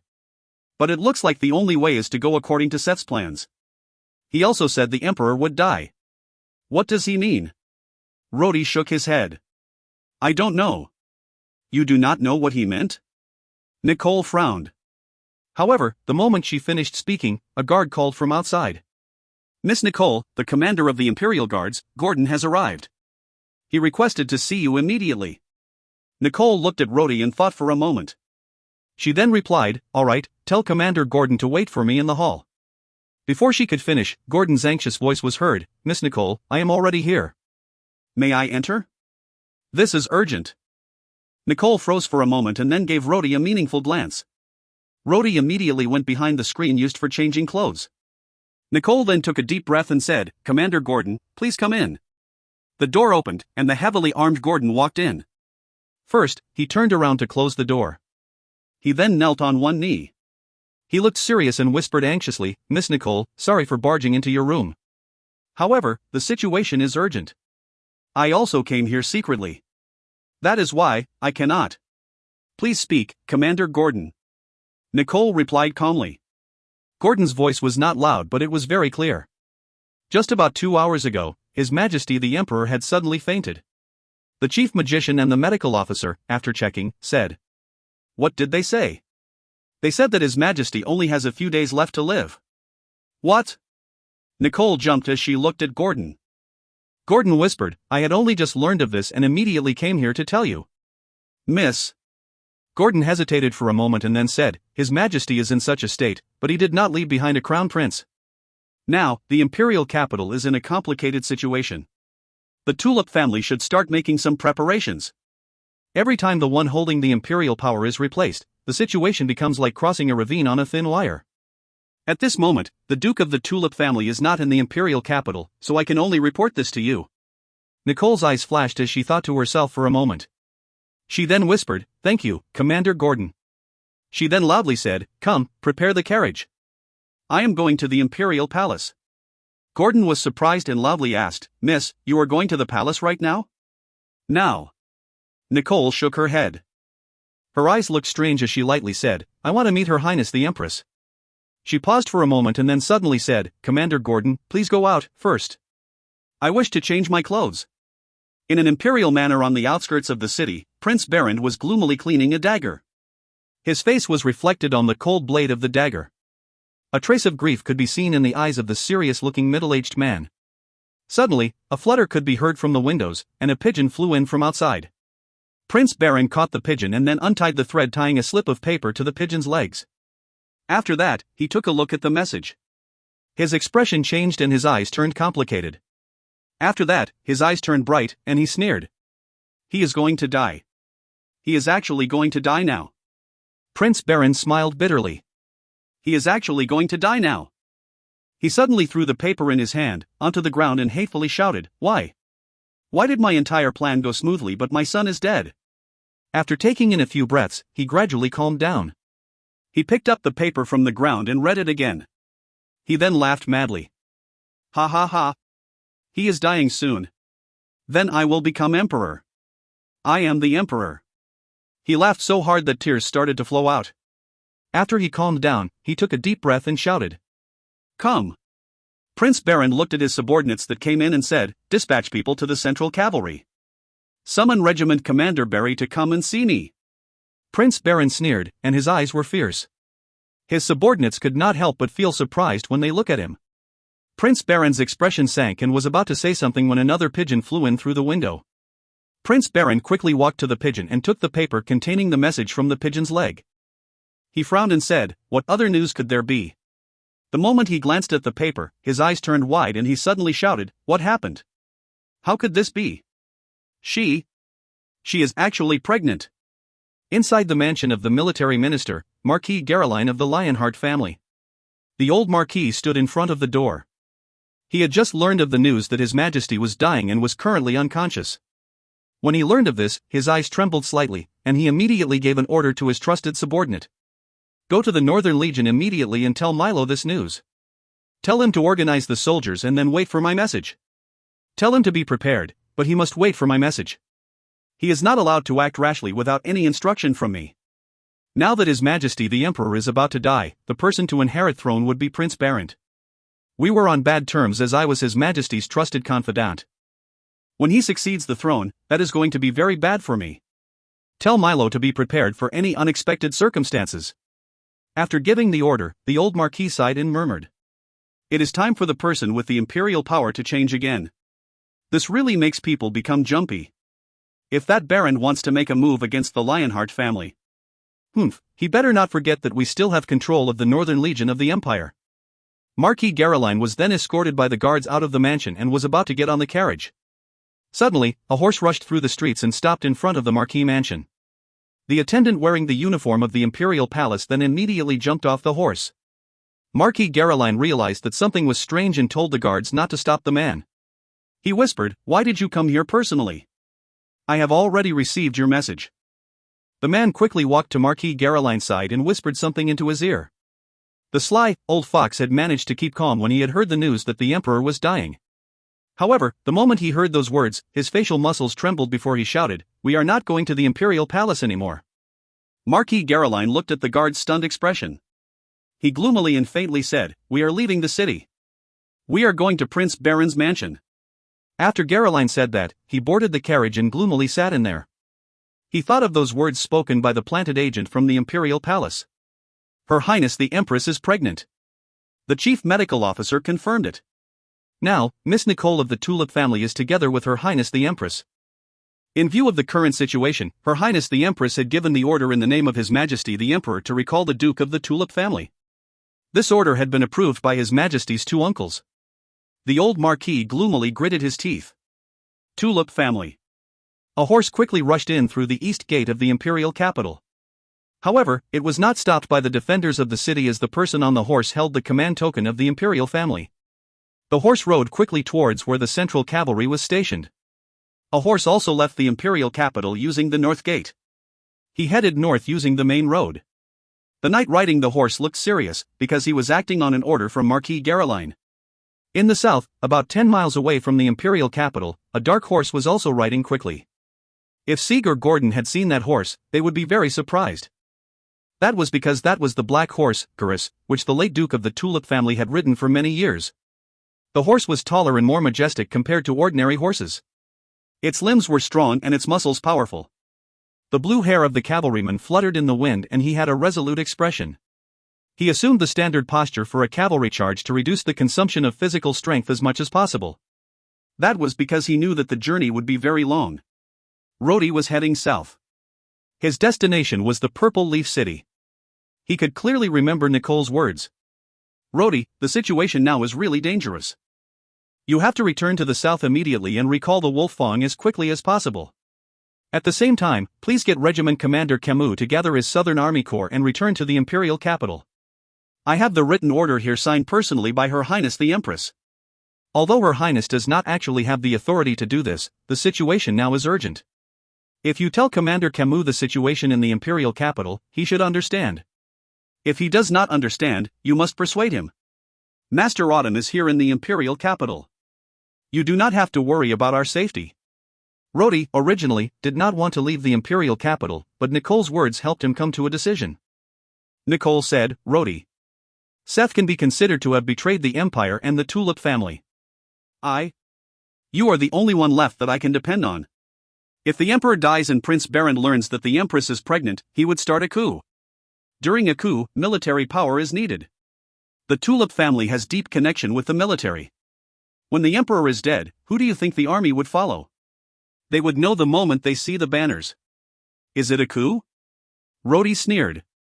I am not good at crafty plots. However, if you were to ask me to take the Wolf Fang army to kill, then this is simple. As the major powers started to move inside the imperial capital, something else happened on a remote and desolate hill far away from the outskirts of the imperial capital. It was a cemetery located outside of the city. There were large and small tombs erected there. It could easily be seen that it was a cemetery for civilians. Gloomy clouds covered the cemetery, causing it to be shrouded in fog. It was quiet except for two crows occasional crowing on the branches. A strange silhouette was creeping around inside the cemetery. The silhouette was piecing something together on the ground. After that, a light surrounded his body. After piecing the last piece together, the figure stretched his lazy waist. His wood-like face showed a relaxed smile and he lightly said, I am finally done. I thought it was something simple, but it was actually quite complicated. He looked down at his body carefully, then his eyes showed a hint of satisfaction. Good. It finally has a more human-like appearance. However, I do not know how much spiritual power is consumed and how long it can be supported. It would be better if there were a fresh corpse. After that, he sighed. Let's use this first. He walked 2 steps awkwardly, and then he laughed bitterly. What the hell? I am really not used to how a person walks. He then continued to walk strangely out of the cemetery and finally smiled proudly. Rhodey, boy, I am sure you will be surprised when you see me. Ha ha ha ha. This old me is really a genius. If you find any errors, ads pop up, ads redirect, broken links, non-standard content, etc., please let us know. Report chapter so we can fix it as soon as possible. Chapter 159, Assemble in the Imperial Capital. Chapter 159, Assemble in the Imperial Capital. Translator, Gaming Life/Zenobi's editor. A uproar had arisen within the imperial capital. Even the ordinary civilians could feel that something was wrong in the imperial capital. Large groups of soldiers from the Central Cavalry had lined up on the streets and replaced the public security soldiers. They were fully armed as they patrolled the streets. The Imperial Guards in the Imperial Palace also looked like they were about to face a formidable enemy. Almost all of the 50,000 Imperial Guards had been mobilized. They walk up and down on the palace city walls, and the guards at the entrance of the Imperial Palace were stricter than usual. The guards of the city gates of the Imperial capital too became even more strict. Both the commoners and the nobles were subjected to strict checks. This action cemented the fact that something was wrong in the imperial capital. The higher-ranked nobles of the empire had learned that the emperor was dying. The palace also officially announced that the empress was pregnant. The smarter ones immediately realized that a fight for the throne was about to begin. Even some of the duller nobles knew. When Prince Baron suddenly returned to the city after hearing that the emperor was dying, they realized that he had come back to fight for the throne. Nicole now lived in the imperial palace and stayed by the empress' side every day. She did not like this at all. It was not a happy thing to face a woman who could not control her own emotions. However, Nicole could understand the empress' feelings. The empress was alarmed, dejected and frightened. The only people the empress could rely on right now were the people of the Tulip family. As a result, Nicole was now so worried that she lost her appetite every day. Gordon constantly provided Nicole with information. Prince Baron has returned to the city. Regiment Commander Barry of the Central Cavalry has come into contact with Prince Baron. There is an unusual activity in the Central Cavalry. They have assembled the army. Marquis Garoline has contacted Prince Baron. The Northern Legion has started to act strangely. Every time Nicole heard a piece of information, she felt that her worries had increased. According to common knowledge, the Marquis and the Lionheart family were the trusted subordinates of the Emperor and the Empress. He also never got along with Prince Baron. In this situation, the ally that could be most easily won over would be the Marquis. However, there were 2 reasons why this would not work. It was also common knowledge that the Lionheart family and the Tulip family were at odds. Now that the Empress had relied on the Tulip family, she would not be able to win the support of the Lionheart family. These 2 families would never stand on the same side. Naturally, there were no such things as an eternal enemy in politics. Nicole clearly understood this. Caroline knew that, right now, Prince Barend and the Empress Child were going to fight for the throne. The winner would become the new emperor. Now, Caroline needed to decide who to support. If he successfully helped the new emperor, then the Lionheart family would become the greatest contributor that helped the new emperor secure the throne. For the Marquis, this was the best opportunity for the Lionheart family to trump the Tulip family as the first family in the empire. Besides that, the odds for the current situation laid with Prince Barend, not with the unborn child. Although the Marquis had always been loyal to the Abbas 11, he was not blindly loyal. The other reason for his decision was because the child in the Empress's belly was not the child of His Majesty the Emperor. Nicole's only peace of mind was that the Central Command of the Imperial Guards had maintained their loyalty to the Imperial family, especially Commander Gordon who, without hesitation, had declared his allegiance to her. The Imperial Guard's Central Command had rejected contacts with Prince Barend. The other old generals had also announced their neutral stances. They wanted to discuss such things only after the Emperor's condition has improved. Only God knew whether he would wake up. Nicole believed that once things turned violent, besides the other Tulip family supporters, the Central Command would not hesitate to fight on her side. However, there was another ridiculous question. How much power did the Imperial Guard Central Command still have? In order to reduce the influence of the Tulip family, the Emperor had weakened the strength of the Imperial Guard Central Command. On the other hand, power in one of the Empire's 4 largest armies, the Northern Legion, was given to Marquis Garoline's Lionheart family. The Central Cavalry's power was also given to the one of the Imperial family's nobles, Regiment Commander Barry. Originally, the Northern Legion was loyal to Abbas 11, or at least, that was what Abbas 11 had thought. However, the Northern Legion were now Garoline's chips, and they now supported Prince Barend. On the other hand, the Central Cavalry and Barry were close to Prince Barend. There was even less hope in gaining their support. At present, the Northwest Legion's regiment commander, Elliot, was the only one left who originated from the Imperial Guard Central Command. His support would be desired, but now that Ryuenthal was watching them in the Northwest, it was improbable for the Northwest Legion to be transferred back. Besides that, the Northwest Legion was already crippled after the war. How much strength could it have left? The Southern Legion was also a part of the Central Command's traditional power base. However, there was still no news from Rhodey ever since he left for the south. The Northern Legion had already started to assemble. Although they had not taken the next step, only God knew when the Southern Legion would arrive at the Imperial capital. Nicole sighed as she tried to forget about these worries and kept a calm expression. She understood clearly that she was now the backbone of her faction. The Empress was totally reliant on Nicole, making Nicole feel very uneasy deep in her heart. Are my actions correct? After all, that child is Seth's. It is not of royal blood. Prince Barend is the one holding legitimate claim to the throne. I feel like I am scheming for the throne. Seth. Is this part of your scheme? Although you have left, everything is still going according to your plans. You have tied everybody to your war chariot. Nicole hesitated again and sighed. Should it really be like this? The soldiers responsible for guarding the Imperial capital had all already been switched with the soldiers from the Central Cavalry. A group of soldiers wearing the uniform of the Lightning God's whip guarded the 4 gates. They also strictly examined each person passing through the gates. Prince Barend had originally intended to ban all movements through the gates of the Imperial capital. However, Caroline gave a different suggestion, and Prince Barend dropped that idea. After all, he had not started a coup and had not rebelled. The Emperor was also still alive. If they locked up the Imperial capital, their opponents would spread gossips. That afternoon, at the south gate of the Imperial capital, there were more than a dozen horses traveling on a road. In the front was an extremely fat man. Behind him was a pale-faced young man that looked frustrated and dejected. Behind the 2 of them were about a dozen men with cold eyes and indifferent expressions.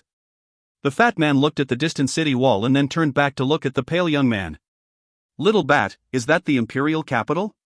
We are about to arrive. Why are you still so crestfallen? The young man gave a wry smile and replied, You would naturally feel relaxed, but I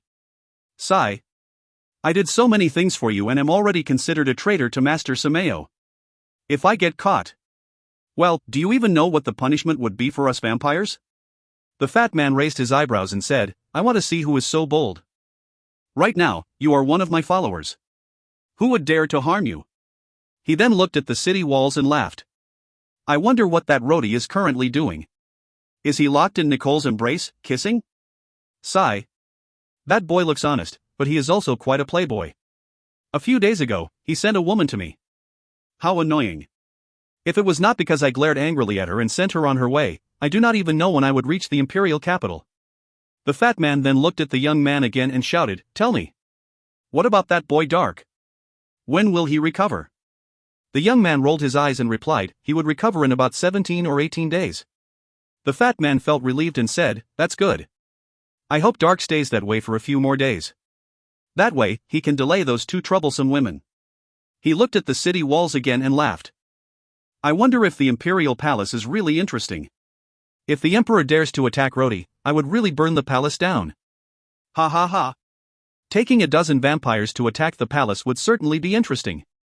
The young man then criticized, "The empire has an association of magicians and the church. The Pope is also in the imperial capital. If you tried to do anything, you would be asking to die." The fat man humphed coldly. "What magician association? Do you think a group of magicians is worth paying attention to? As for the Pope, we could just burn down the church. There is nothing that could not be handled. What about you? These 2 days, you have started to talk back. Are you looking for more trouble with me?" The young man trembled and forced out a smile as he said, "How could I be so daring? Master Sky, you are like the sun while I am just a firefly. How could I be so daring to try and compete with you?" Sky felt happy and was about to laugh. Suddenly, he heard someone jump out of the side of the road. The clothes that person wore were mismatched and looked as if he had stolen them from somewhere. The man's face was out of shape, his eyes and nose were crooked. His arms were different in size, and one of his legs was shorter than the other. He went to the middle of the road and shouted, "I am the one that opened this road. I am the one that planted that tree. If you want to pass here." He looked around for a moment and then shouted, "Leave behind a horse." There was a moment of silence. Suddenly, Sky burst into laughter. He laughed so wildly that he almost fell off his horse. The young man also laughed and looked at the person standing in the middle of the road in pity. The man stood calmly in the middle of the road and did not get angry when he saw Sky laugh. He calmly stood there until they stopped laughing. After that, he asked, "Why are you laughing? Is it ridiculous that this old man is asking you for a horse?" Sky raised his eyebrow. The young man then rushed forward and stretched out a claw towards that person. There was a miserable cry as the young man flew back, and his body ended up hanging on the tree at the roadside.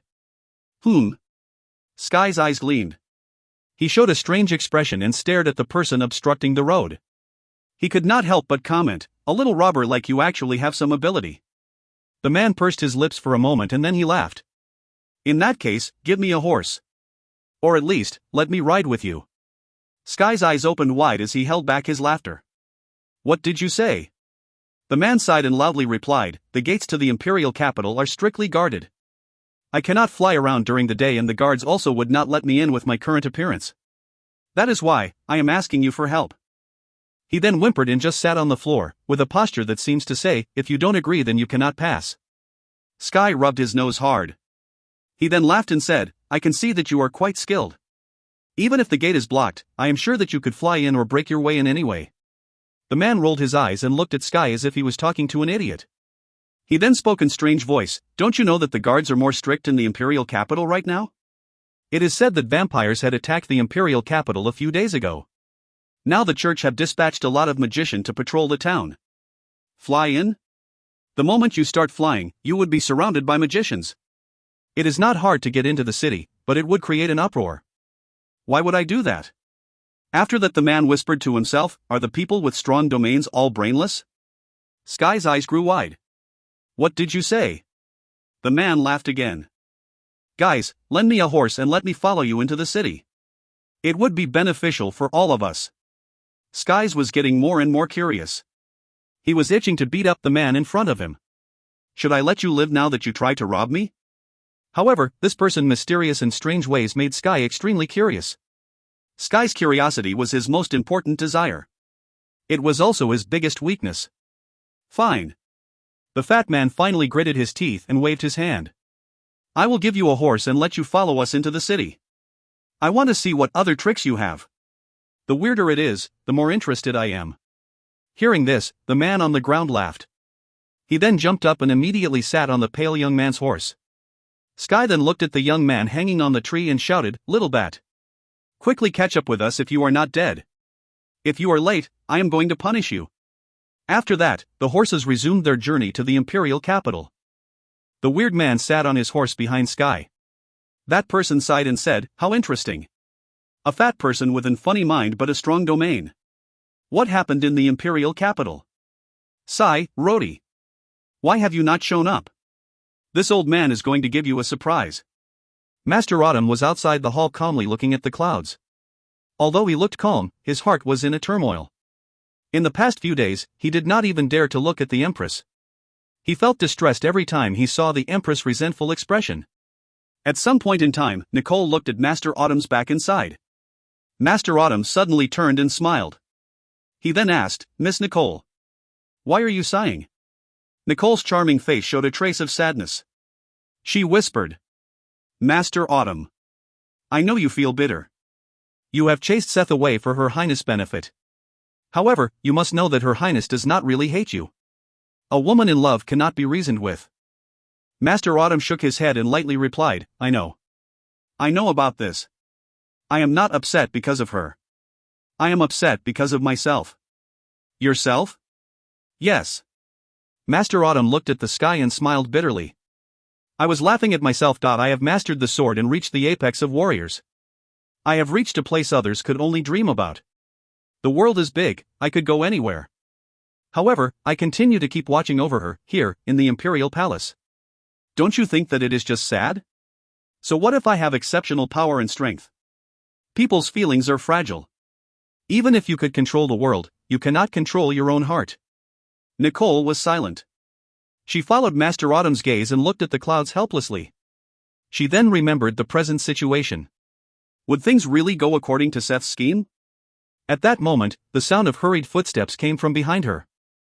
Commander Gordon, in full armor and fully equipped with weapons, strode in and loudly informed Nicole, "Miss, the Pope has arrived. He wishes to see the Empress." "The Pope?"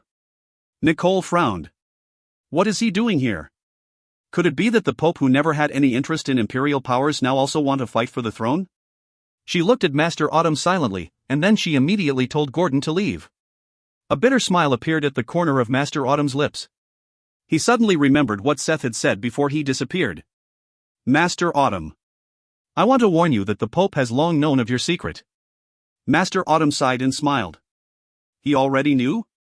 I tried hard to hide my strength for so long and tried not to gain any attention, but he still found out? If you find any errors, ads pop-up, ads redirect, broken links, non-standard content, etc., please let us know. Report chapter so we can fix it as soon as possible." Chapter 160, Skeleton's Body Change. Chapter 160, Skeleton's Body Change. Translator, Gaming Life/Zenobi's editor. "You mean?" Nicole was surprised as she looked at the Pope, Corsica 6.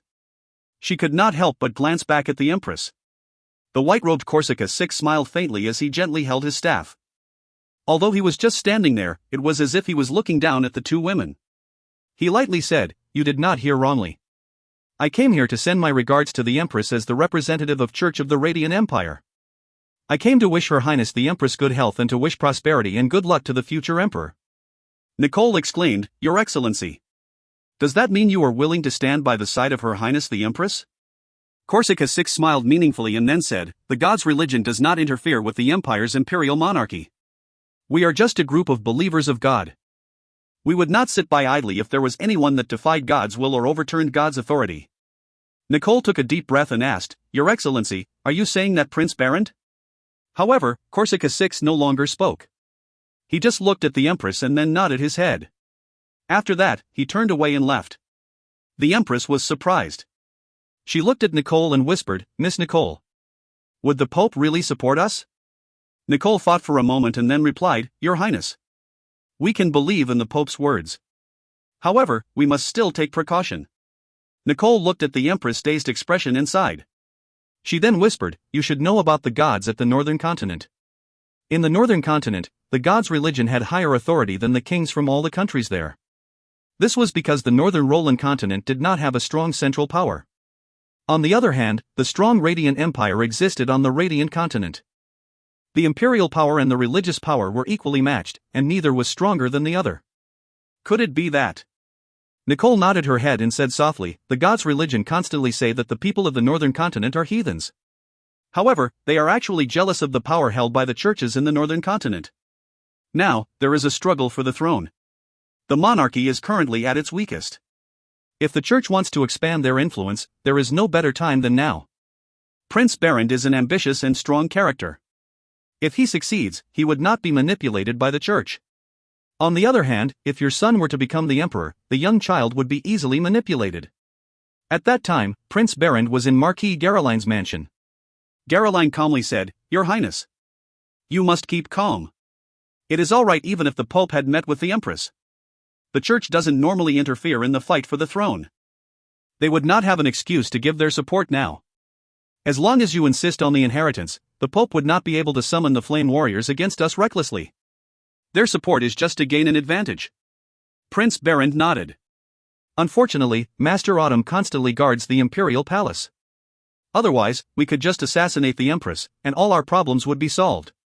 Geroline smiled faintly and replied, "Your Highness, it is best not to do all these things. These actions are too obvious and would affect your future image. Although the other nobles may not say anything, it does not mean that they would be loyal to you. Do you want a complete empire or a fragmented empire?" Geroline paused for a moment. He then smiled and said, "Your Highness. There is something that you should immediately do." "What is it?" Geroline laughed and said, "Don't you have a man working in the court, in the medical office?" Although the emperor's health was not always good, he had suddenly collapsed. "It is as if." "Ha ha ha." Prince Berend turned gloomy and sneered. "Marquis, you don't have to be so secretive. The past is the past. Now, we stand together, and there is nothing to hide from you. Yes. Some of my people are medical officers. The emperor's health was not always good because over the last 2 years, I have given him something that I have specially prepared." Geroline trembled lightly, but his expression remained the same. He then whispered, "In that case, this must be done immediately. That medical officer must be eliminated immediately. You must not leave any loose ends behind, otherwise your succession may be in danger." Prince Berend frowned. "It is not difficult to get rid of him. However, if we get rid of him now, we would no longer know about the emperor's condition. That is because in these 2 years, he is the only person I could depend on." Geroline looked at him with ridiculing eyes and said, "You do not have to worry. You have arranged this for over 2 years. You no longer need people to report to you about the emperor's condition. You yourself know what the emperor eats. Why would you need to worry? We just need to wait for His Majesty to die, then we will immediately take action." Prince Berend nodded his head. Geroline then thought for a moment and said, "Right now, the people with the Empress would be more anxious than us. They are definitely anxious to acquire the title of Crown Prince. What's more, they must do it before the Emperor dies. If the Emperor is dead and the position of Crown Prince is still empty, you would have an excuse to inherit the throne. They would start acting in about 2 days. We just need to wait and respond." Before Prince Berend could reply, someone had entered and reported. An order came from the imperial palace. All nobles and officials in the imperial capital are to attend an assembly tomorrow in the Radiant Hall inside the imperial palace. Prince Berend frowned. "Assembly? What assembly? The emperor is on his deathbed. How are we to assemble?" His subordinate did not speak but continued to stand there with his head down. Geroline waved his hands, prompting the man to leave. He then gave a faint smile and said, "That is an order by the Empress, issued in the name of the emperor. In accordance with convention, before the emperor dies, we must notify the other ministers of his illness." Although the news had spread in the past few days, there was no formal notice. I believe that during this assembly, they would first declare that the emperor would not last. After that, they would declare that the empress was pregnant and reserve the title of Crown Prince. Even if the title is not reserved, the matter would be put up. Those 2 women are probably behind this. Humph. Prince Berend became gloomy. Could it be so easy? I could immediately send troops and surround the imperial palace. Master Autumn would not be able to stop all of them by himself. Geroline's expression remained unchanged as he shook his head. "No. You cannot do anything yet. The emperor is still alive. If you attack the imperial palace before the emperor is dead, it would become a rebellion. It is perfect if you can get rid of all of them in one swoop, but what if they escape? What if they escape to the northwest or the south and make a clarion call for all the local garrison soldiers? An all-out war would break out in the empire itself. Let me ask you. Who do you think could rally the army? Do you think the soldiers in the army would choose to follow you or the Tulip family banner? Prince Berend immediately became quiet. He understood that he would not be able to rally the army as well as the Tulip family. Even if he had 2 out of the 4 biggest armies in the empire, he would not dare to directly start the war. The empire has hundreds of thousands of local garrisons in various provinces. Besides that, the Northern Legion and the Central Cavalry were on his side mainly because their commanders were his own people. However, if a war broke out, would those soldiers still listen to him or follow their commander's orders? Prince Berend sighed as he thought about this and suddenly looked at Caroline. He then asked, "So according to your judgment, should we go to the Imperial Palace tomorrow?" Caroline laughed and then said, "Of course, we are going. In fact, they are hoping that we would not go. That way, there would not be anybody objecting when they officially make the child in the Empress' stomach the Crown Prince. We must definitely go tomorrow. At that time, you must insist on the right of succession, and you must not give in. The child is not yet born, so could the nobles trust him? We must present the counter-arguments tomorrow. We can then see who the ministers and nobles support. That is why, you must be aggressive tomorrow. It is fine to also be arrogant and domineering. Tomorrow is the time to show your strength to all in the imperial capital. Force them to choose their faction." That night, 2 figures appeared at the streets near the imperial palace. Under the moonlight, a large and a small shadow moved silently. "You. First you made me give you a horse. Now you are making me run around with you at night. What are you doing?" The other person laughed lightly and said, "Look at you, so curious that you cannot hold it in any longer. I did say I am going to do something interesting in the imperial capital. You heard me say the word interesting, and you decided to follow me around. But now, you have become impatient." Sky spat and then said, "You are a really strange person. If it was not because you were a little bit interesting, I would have flattened you for making me wait." The man then shrugged his shoulders and said, "It is not difficult to flatten me. You have a strong domain force. There are not many in this world that you cannot flatten. However, if you flatten me, you are going to miss something interesting." Sky started scratching his cheek in frustration and cursed, "All right. Do your thing quickly. I don't even know if you are a person or a ghost. It is one thing if you can see that I have a strong domain force. However, it is irritating to hear you keep saying domain force. Did I write the word domain force on my head? Even though you don't have a strong domain force yourself, you are also not that weak. I have been feeling you out since we entered the imperial capital. Don't think you can hide your strength from me." The man laughed again and said, "You are that boy's friend. Coincidentally, I am his friend too. If you really want to help him, I suggest you close your mouth." Sky gave him a supercilious look, but he finally kept his mouth shut. Although the street was not far from the imperial palace, it was extremely quiet. Normally, this street would be full of security soldiers patrolling the area even at night. However, these soldiers had been replaced by the Central Cavalry soldiers. In order to avoid unnecessary conflict, Prince Berend had ordered them not to get too close to the imperial palace. Besides that, Nicole had also ordered the imperial guards not to step out of the imperial palace to avoid unnecessary trouble. As a result, the streets near the palace became a small buffer zone. "This is the place." The man suddenly smiled and pointed at a residence. He then rushed up and jumped over the walls. Sky cursed, but he decided to follow the man. The house was not big, but the fittings didn't look simple. It seemed like the owner of the residence had a fairly high position. Besides that, living so close to the imperial capital also meant that the owner was not a simple person. Sky and the man had walked 2 steps in when the man suddenly whispered, "Huh? Strange." Sky also nodded and frowned. "Why is there a smell of blood?" He looked at the man beside him and gave a strange smile. "Have you set a trap for me? If this is the case, I will twist your head off." The man glanced at him and said, "Shut up, fatty. I don't even know what you use your head for." The two then strutted into the courtyard without any attempt to hide themselves. Sky had said, if anyone spotted us, we could just knock them unconscious with a kick in the head. I never sneak around, ever. They followed the stench of blood and entered a room. That was where they saw a corpse. "Who is this man?" Sky frowned. "Did you drag me around at night to see a dead person?" The man showed a contemplative expression before looking back at Sky. He then said, "This is a medical officer from the Imperial Palace." Sigh. I did not expect it to be him. Looks like my luck is really good. I only picked a house at random, and I have already found the house of Prince Berend's spy henchman. Sky shook his head.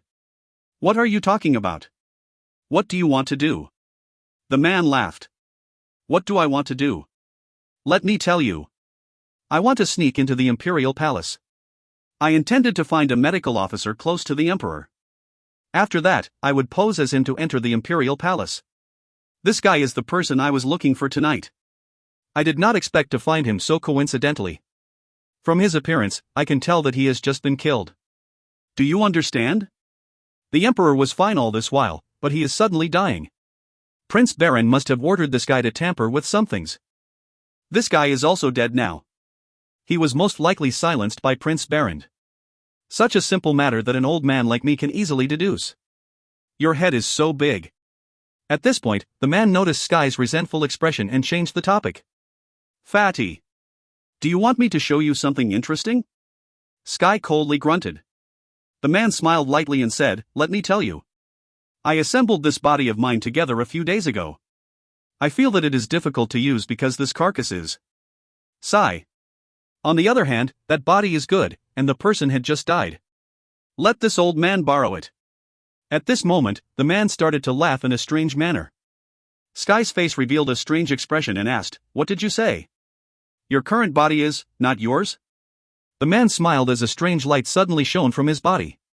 His clothes started to gradually break into pieces. His muscles then started dropping piece by piece to the floor.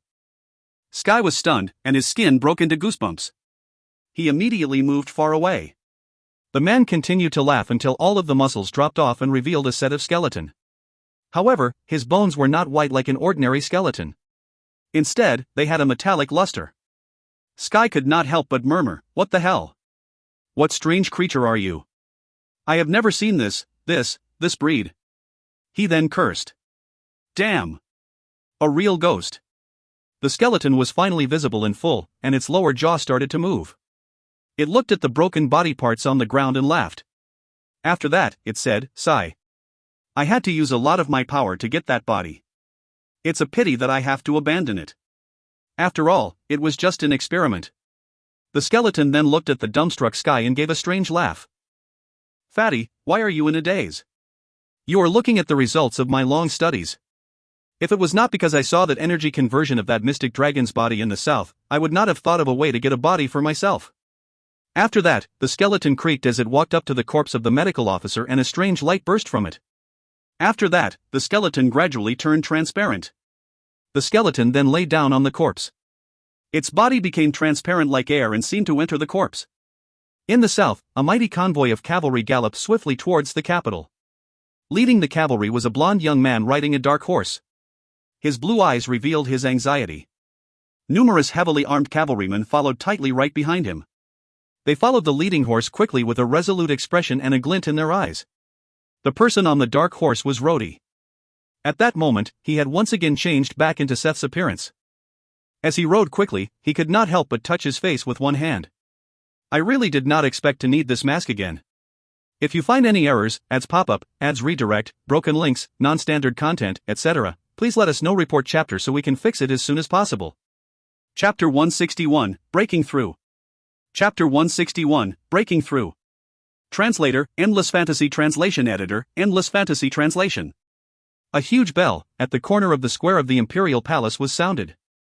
Two large figures were fiercely striking the bell with a huge hammer, and the sound it gave off felt oppressive. That sound made the nobles standing outside the hall of the imperial capital tremble in their hearts. Imperial guards, fully armed and in groups, entered the square of the Imperial Palace. They then arranged themselves in a fan-shaped formation in the square. 20 golden armored guards with battle axes in hand stood solemnly outside the main hall in 2 rows. The nobles and ministers of the empire arranged themselves at the square according to their ranks, waiting. None of them knew what they were waiting for. However, they all looked at the entrance to the hall above them, knowing that the emperor would not appear in the hall. The esteemed emperor, Abbas XI, was still bedridden. After a dignified cry, everybody looked around, and then they saw the empress slowly walk out from a side entrance of the hall. What surprised everybody was that the empress was holding the emperor's scepter. That scepter had 6 large and dazzling crystals. The empress held the scepter as she slowly walked up the stairs towards the main hall. The empress looked pale, but she was still calm. Following behind her was Miss Nicole. Nicole was wearing the Tulip family's uniform. That uniform was originally meant for men. However, she still looked valiant in it. However, nobody was looking at Nicole. Instead, they were all looking at the Empress' bulging stomach. The Empress raised her scepter and loudly declared, "In the name of the great Emperor of the Radiant Empire, may God bless the Radiant Empire forever." Everybody looked at the raised scepter and immediately bowed their heads as they said, "We pay respects to your majesty." The Empress looked at the audience. She then looked at Miss Nicole, beside her, and said, "I am sure you all know. His Majesty the Emperor is gravely ill. Today, I summoned all of you to." When she had just said that, someone outside the square interrupted. "Put down that scepter.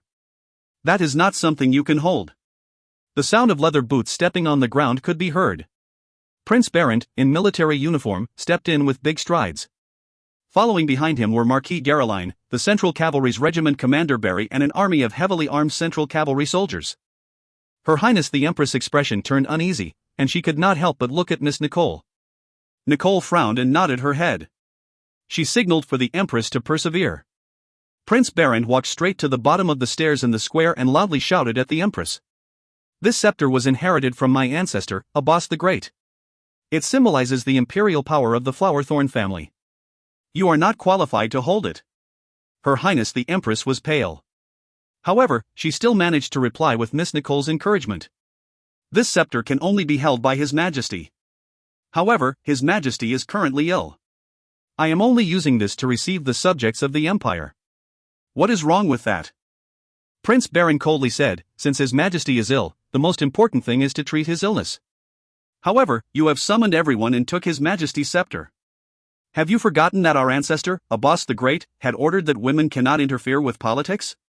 His words were strong-willed and disrespectful. His head was held high as he glared at the Empress. The other nobles and ministers on both his sides were all quiet. The Empress gritted her teeth and softly replied, "His Majesty is on the verge of death. I, as the Empress, have only gathered all the ministers here for a discussion. Is this considered interfering with politics?" There was some truth in her words. However, the Empress' voice was softer than Prince Barent's, and she was not as imposing. Miss Nicole sighed and then she loudly said, "Your Royal Highness, Her Highness the Empress, has gathered everyone here today, to discuss about His Majesty's health. Your words are too excessive." Before Prince Barent could speak, Marquis Qianlin, who was behind him, coldly asked, "Miss Nicole, what right do you have to speak here? The head of the Tulip family should be His Excellency the Duke and not you. You are a woman and have no title. You do not have the right to speak here." Miss Nicole coldly replied, "Her Highness the Empress has summoned my brother back to the imperial capital. At the moment, he is still on his way. As the eldest daughter of the Tulip family, I am attending this ceremony on behalf of the Duke." "What is wrong with that?" Prince Barent shook his head, looked at the Empress and coldly said, "Your Highness the Empress, it is not wrong to gather everyone. However, His Majesty is still alive. Are you thinking of using His Majesty's scepter and giving orders in his name? Please put down the scepter. We can continue to speak after that. You have no right to hold that. This is a cast-iron order of our great ancestor, and even His Majesty cannot defy." The Empress hesitated for a moment and looked at Miss Nicole. Miss Nicole frowned and was about to speak when suddenly they heard a warrior from the square outside shout loudly, "His Highness the Pope has arrived." The guards on both sides immediately showed the highest level of respect. They then saw Corsica VI's white clothes flutter in the wind as he entered the square. He was followed by 3 bishops. Prince Barent's eyes immediately turned cold as he turned to look at Corsica 6. Corsica 6 walked towards the crowd and smiled faintly. He then said, "Your Highness the Empress, I apologize for my late arrival." While the Empress and Prince Barent were opposing each other at the square, a man walked towards Abbas's sleeping quarters behind the imperial palace. He was wearing a medical officer's clothes. His head was held low as he walked past the heavily armed guards. The elderly magician, Shire, looked at the person that just arrived and frowned. "Medical Officer Crew, you are late. Something was wrong with His Majesty a little while ago. His condition has just stabilized." The medical officer, Crew, did not speak but instead, he nodded his head and walked into the room. Elder Shire looked at the medical officer walking into the sleeping quarters of the Emperor. As Crew passed him, he suddenly felt his body turn cold. He felt that something was wrong. However, when he looked around, he could not find anything suspicious. The sleeping quarters were quiet. The man walked through 2 doors and entered a huge room. In the middle of the room was a large bed surrounded by white curtains. The Emperor could be seen lying down behind the curtains.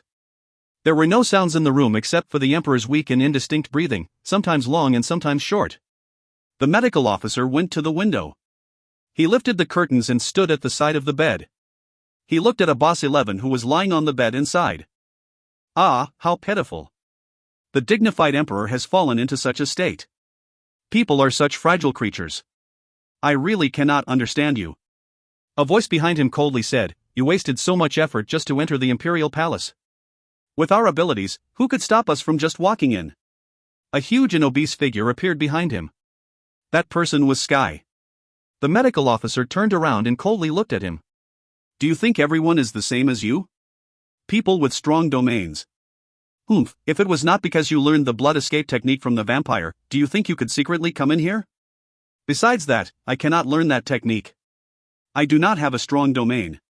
He glanced at Sky and coldly continued, "I know what you wish to say.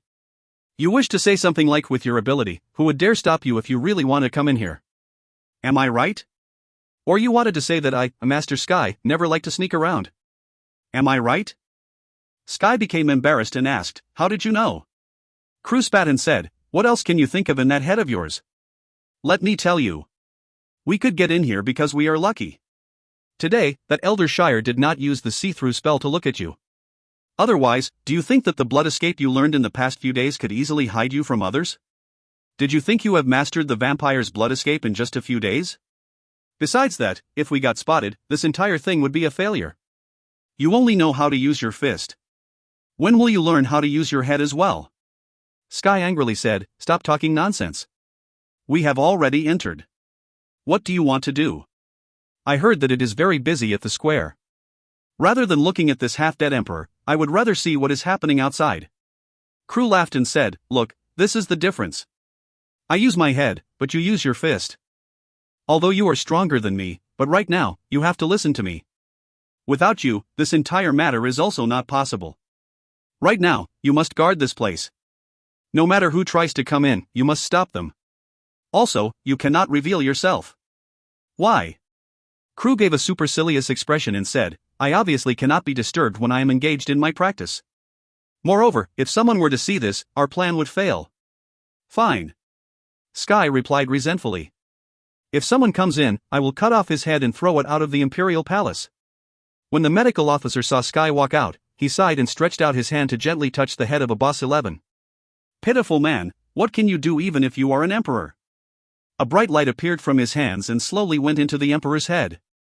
The unconscious Emperor then took a deep breath and died. Crew shook his head. "I have killed a person. I have finally killed someone personally. Sigh, this is what it feels like to kill someone." He showed a strange smile, and then his body was slowly shrouded in light. Meanwhile, a cloud of dust appeared in the distance on the road to the south gate of the Imperial capital. A continuous drumming sound of galloping horses came nearer and nearer. The Central Cavalry soldiers guarding the south gate were shocked. They immediately formed a line on the walls, and a team of archers readied their arrows. On the main road, the cavalry approached quickly from a distance. The one leading the cavalry was holding the banner of the Tulip family. Rhodey saw the city gate in the distance, and he shouted loudly. The cavalry then quickened their pace and rushed towards the city gate. There was a loud horn and a group of soldiers wearing the uniform of the lightning god's whip came from inside the gate. They then charged towards the cavalry. Rhodey waved his hand, and his subordinates all stopped. At that moment, thousands of cavalrymen were glaring murderously at the team of Central Cavalry soldiers. "Who is it?" the captain of the Central Cavalry asked. "Nonsense." Commander Sieg ran to the front and shouted, "Can't you see the banner?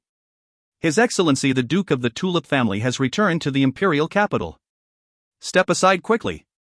The captain of the Central Cavalry started to sweat, but he still loudly shouted, "I recognize you. You are Commander Sieg." However, General Barry had ordered us not to let anyone in or out of the Imperial capital today. Right now, the Imperial capital has been taken over by us, the Lightning God's Whip.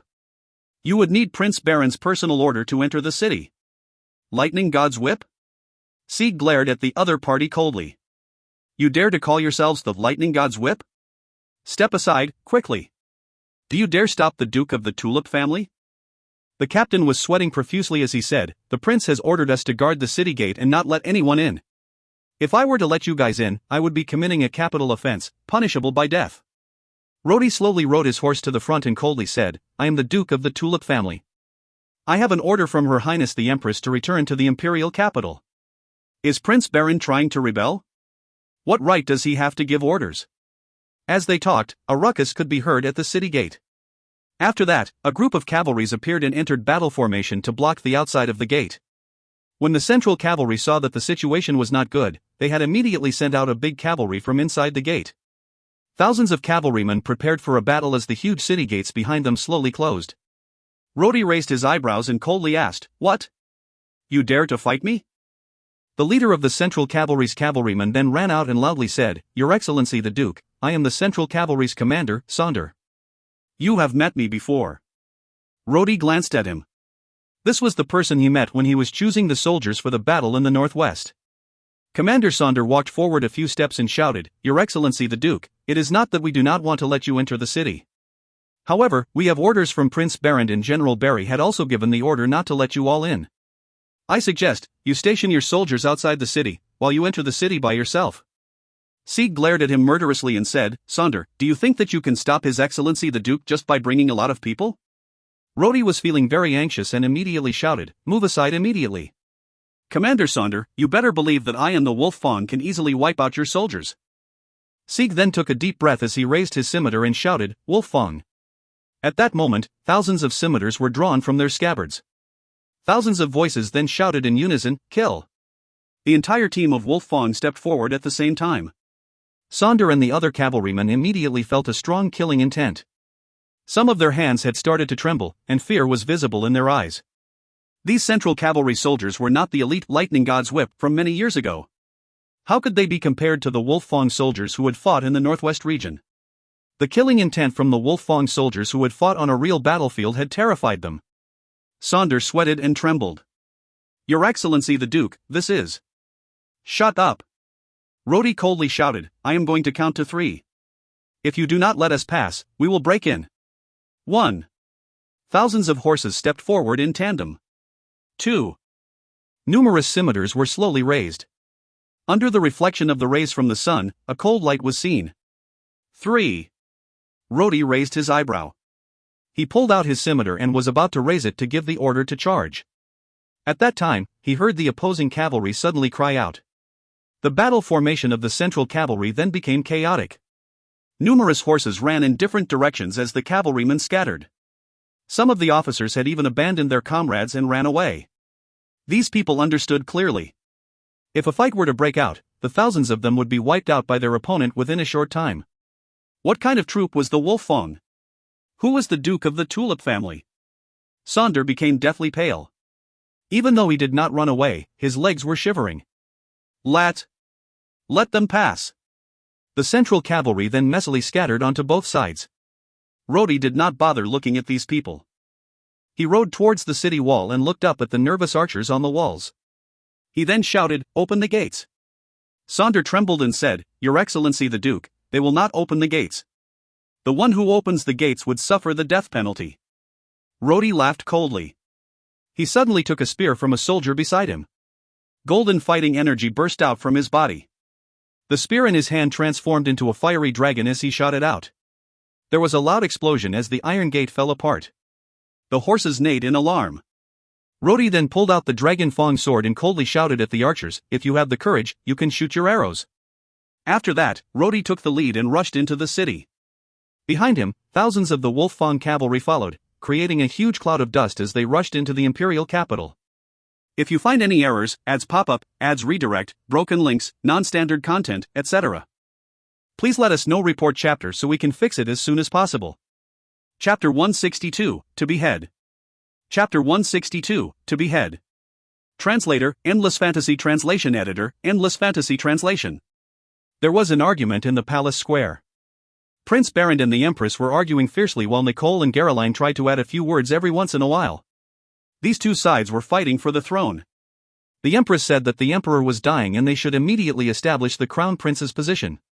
She then said that her unborn child should inherit the throne. On the other hand, Prince Barend insisted that the Emperor was still alive and that the Empress did not have the right to decide on the Crown Prince's position. Nicole then said that it was logical for the prince to inherit the throne. Caroline immediately refuted her words.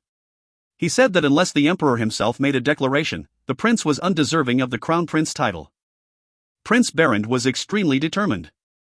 He drew his sword and fiercely thrust it into the ground. He then shouted, "The empire is the greatest kingdom founded by my ancestor, Abbas the Great. How could you women usurp it? Now that His Majesty is unconscious, are you going to manipulate Abbas the Great's descendants?" The empress turned pale.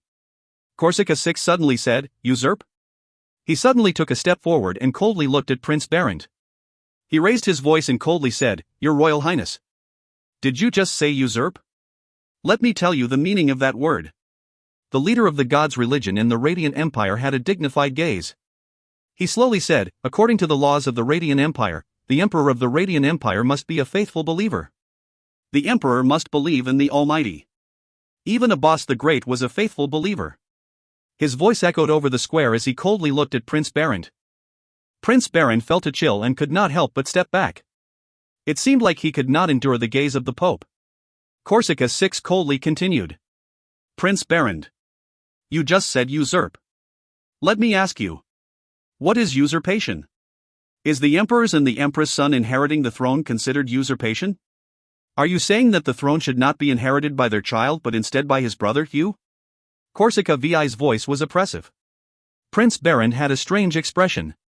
He looked at Caroline who was beside him and remembered that he needed to be tough. He immediately and proudly said, "The baby is not born yet, but His Majesty may not last."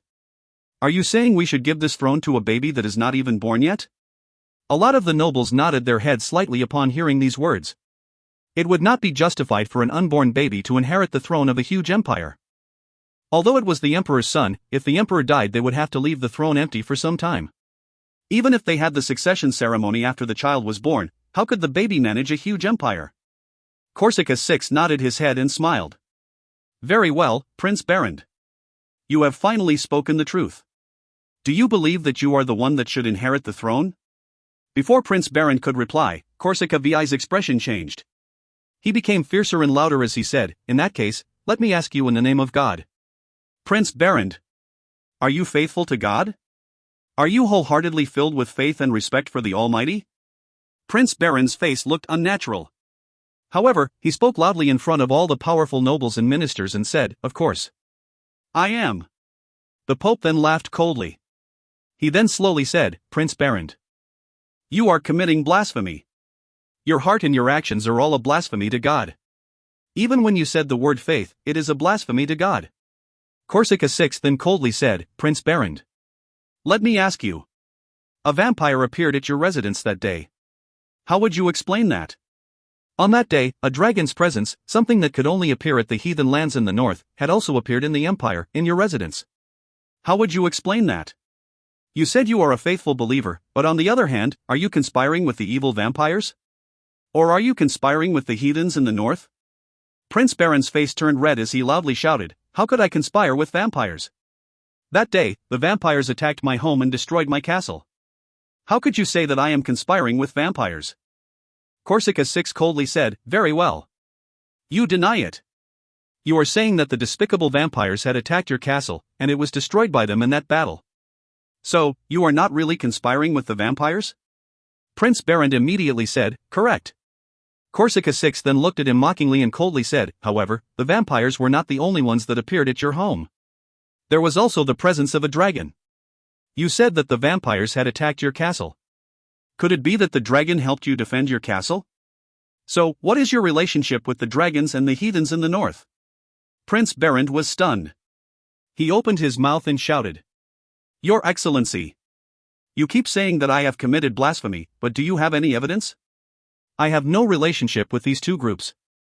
Corsica VI then coldly said, "Are you saying you have no relationship with them despite them fighting in front of your residence and destroying it?" The Pope then raised his voice and shouted, "So why did these two groups choose to fight in front of your home amongst all the other noble mansions? Who among them is your ally? Who is your enemy?" Berend became angry and shouted, "Your Excellency! You claim that I am colluding with the heathens, but do you have any evidence? Did I commit blasphemy just because you said so? Is the church trying to interfere with the royal family's power struggle? Could it be that you are ambitious and want to seize power for yourself?" Corsica VI's eyes turned cold as he said, "We are servants of God and are not interested in the power struggle of the empire. However, we will still bring to trial those who are blasphemous. Caroline then coldly said, Your Excellency. In fact, you do not have any evidence. You cannot accuse the prince of our empire based on your words alone. These words were very high-sounding. It had inadvertently brought into focus that there was a boundary between the empire and the church. It implied that the Pope had no right to accuse Prince Berend of the crime. After all, Prince Berend was the emperor's brother. Only the emperor had the right to judge him. That was unless the Pope now placed the church's powers above the emperor's. How could Corsica VI be fooled? If he continued his inquiry this way, it would imply that the church had more authority than the emperor.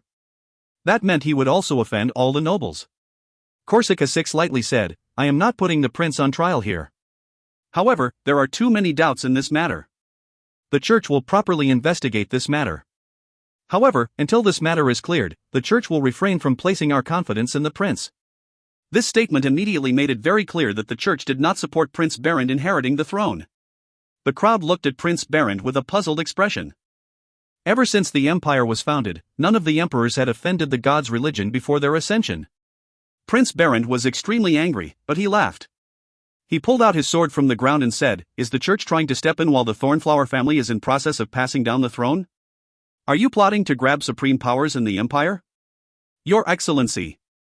If the church really want to plot against the Thornflower family, you better ask for permission from the descendant of Abbas the Great. He held the sword firmly in his hands and shouted, At this moment, the emperor's condition is still uncertain. The empress had gathered everyone here to choose a crown prince. Nobody can claim the throne without His Majesty's order. Your Excellency. Even if you are the leader of God's religion, you do not have a say in this matter.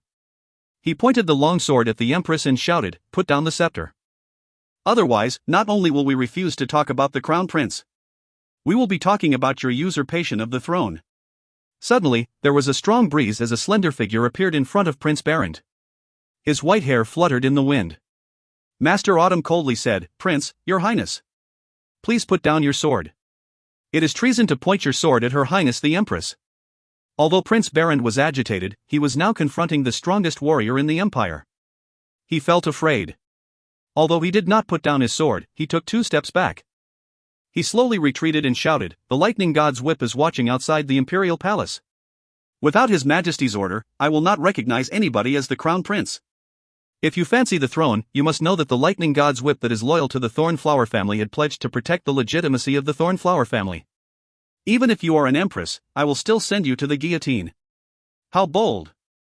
Master Autumn suddenly lifted one hand. Prince Berend then grunted as the long sword in his hand flew away. He fell backward and landed in the arms of several officers behind him. Master Autumn stood unafraid and coldly said, I am the chief warrior of the imperial palace. My duty is to defend the palace. Prince Berend. You have surrounded the imperial palace with soldiers. Do you intend to harm the empress?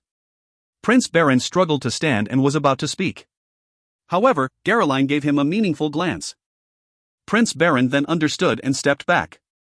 He saw Master Autumn standing in front with a murderous aura. His heart felt cold. If he was dead, everything would be over.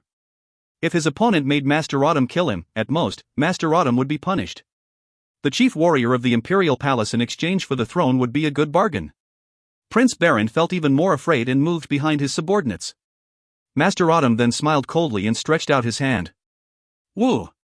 Prince Berend's sword that had fallen to the ground automatically flew towards Master Autumn's hand. With the sword in hand, Master Autumn shouted as he pointed the sword at Prince Berend, Prince, please remove the soldiers outside the imperial palace. Otherwise, I will have to arrest you as a traitor. Nicole was also surprised. The plan for that day did not require Master Autumn to raise his hands. However, she noticed that Master Autumn was covered with a murderous aura and knew that he was not pretending. Could it be? Does he want to take this opportunity to kill Prince Berend? No. Nicole immediately thought of the possibility and shouted. No matter what, Prince Berend has not openly rebelled. He is still the prince of the empire. Even if killing him would solve the problem, Master Autumn would be charged for killing a royal family member. Nicole started to sweat and was about to speak. She then heard Master Autumn say, Miss Nicole, after I kill Prince Berend, all the fault would be pushed to me. After Prince Berend is dead, the only heir remaining would be in the Empress' stomach. Even if others criticized, they would not be able to do anything. After killing Prince Barent, I will take my own life. All the crimes would be mine. My life in exchange for the Empress' safety. I have already decided. Please do not say anything more. Nicole's expression changed. She knew that Master Autumn used a secret technique to communicate with her. She subconsciously tried to speak out loud, but then she found that she was immobilized. She could neither move nor speak. Nicole was astonished. She did not know how Master Autumn accomplished this. Her eyes turned to look at the Empress and saw that the Empress also had an expression of fear. Nicole then knew that Master Autumn had also immobilized the Empress. Master Autumn slowly walked towards Prince Barent and spoke softly, "Prince Barent, please give up. You have disrespected the Empress and illegally mobilized the soldiers outside the Imperial Palace. You have already committed the crime of plotting a rebellion." Prince Barent then shouted an order and 2 soldiers, in armor, rushed forward. They drew their swords at the same time to attack Master Autumn, each from one side. The surrounding nobles and ministers were speechless. They did not expect these people to suddenly start fighting. Almost all of them immediately started to retreat in fear. A few military generals continued to stand there. Their hands were on their swords as they vigilantly watched the situation at the scene. 2 of them had, intentionally or otherwise, moved to Nicole's side to shield her with their bodies and protect the eldest daughter of the Tulip family. Nobody actually saw clearly what Master Autumn did. They could only hear a silent hum as the 2 warriors sent out by Prince Barent flew away. Master Autumn then coldly said, "Prince Barent, those 2 men have already reached the rank of Grade 4 swordsmen. I believe they are not ordinary officers. Do you have some kind of plot for taking such masters into the Imperial Palace?" Prince Barent turned pale. At that moment, 2 other men immediately took out their wands and started to chant some spells. Master Autumn raised his eyebrows and sneered. "Magicians. It looks like you have some very strong subordinates." 2 magic fireballs had been thrown at Master Autumn. The magicians also knew that the 2 simple magic fireballs could only slow down Master Autumn at most. They immediately pulled Prince Barent out of there and headed for the square. On the other hand, Caroline had already started hiding for some time. He had a plan and hid behind some elders from the church. Master Autumn deflected the 2 fireballs with his longsword and then rushed forward. He had instantly reappeared at the square outside and in front of Prince Barent's group. Master Autumn coldly said with a murderous expression, "Prince Barent, please do not resist. Nobody can stop me when I have a sword in my hand." Master Autumn waved the light sword lightly. At the same time, the 2 magicians created a defensive curtain of light. Ting! The curtain of light disintegrated the moment the sword touched it. The expressions of these 2 magicians changed as they spat out blood. Master Autumn's sword did not stop there but continued towards Prince Barent's head. Prince Barent cried out and a burst of fighting energy immediately appeared. He grabbed a long sword from his subordinate and, gritting his teeth, blocked the attack. Ting! Prince Barent's longsword immediately broke. He crashed heavily on the floor and spat out some blood. Master Autumn took a deep breath and attacked Prince Barent again. Prince Barent rolled away in desperation. The sword grazed his face as it stabbed into the ground. The 2 warriors that were flung away earlier had already gotten up and picked up their swords from the ground. At the same time, they started using fighting energy and rushed at Master Autumn again. Master Autumn sneered and warded off his opponents using only his hands. There were only a couple of clashing sounds as the 2 warriors continually retreated. Finally, their fighting energy was exhausted by Master Autumn, and they fell to the ground feeling dejected.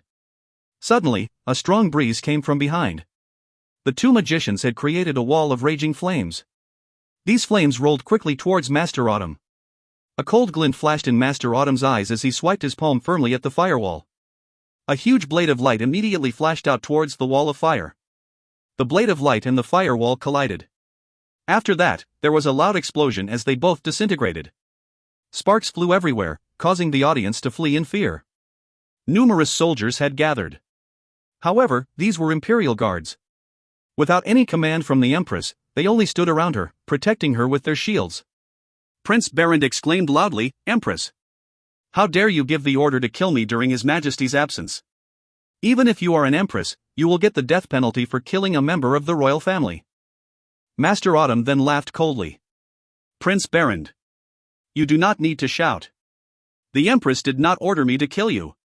I am just a warrior attempting to arrest you. I may end up killing you when you resisted. The Empress is not guilty. I, alone, will take the blame." A brilliant light flashed as Prince Berend felt a chill in his bones. His whole body stiffened and was unable to move.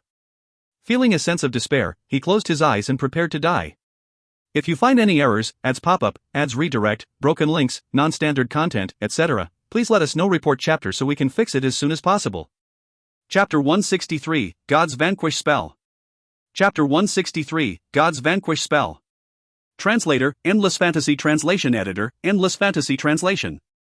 Master Autumn swung his sword, but he suddenly felt that something fiercely struck his sword. He was startled when he saw Pope Corsica VI, tightly holding his staff and standing in front of Prince Berend. Pope Corsica VI had blocked Master Autumn's sword with his staff. Your Highness the Pope, have you forgotten your words? Why are you suddenly protecting him? Master Autumn's face sank. Prince Berend frantically hid behind the Pope. The bishops positioned themselves around Master Autumn, surrounding him with a triangular formation. Corsica VI lightly replied, Master Autumn, do you really think I came here today just to watch Her Highness the Empress and Prince Berend compete for the throne? Master Autumn's expression slightly changed. What? Pope Corsica VI smiled. If it was just for that, why would I need to bring 3 bishop elders with me?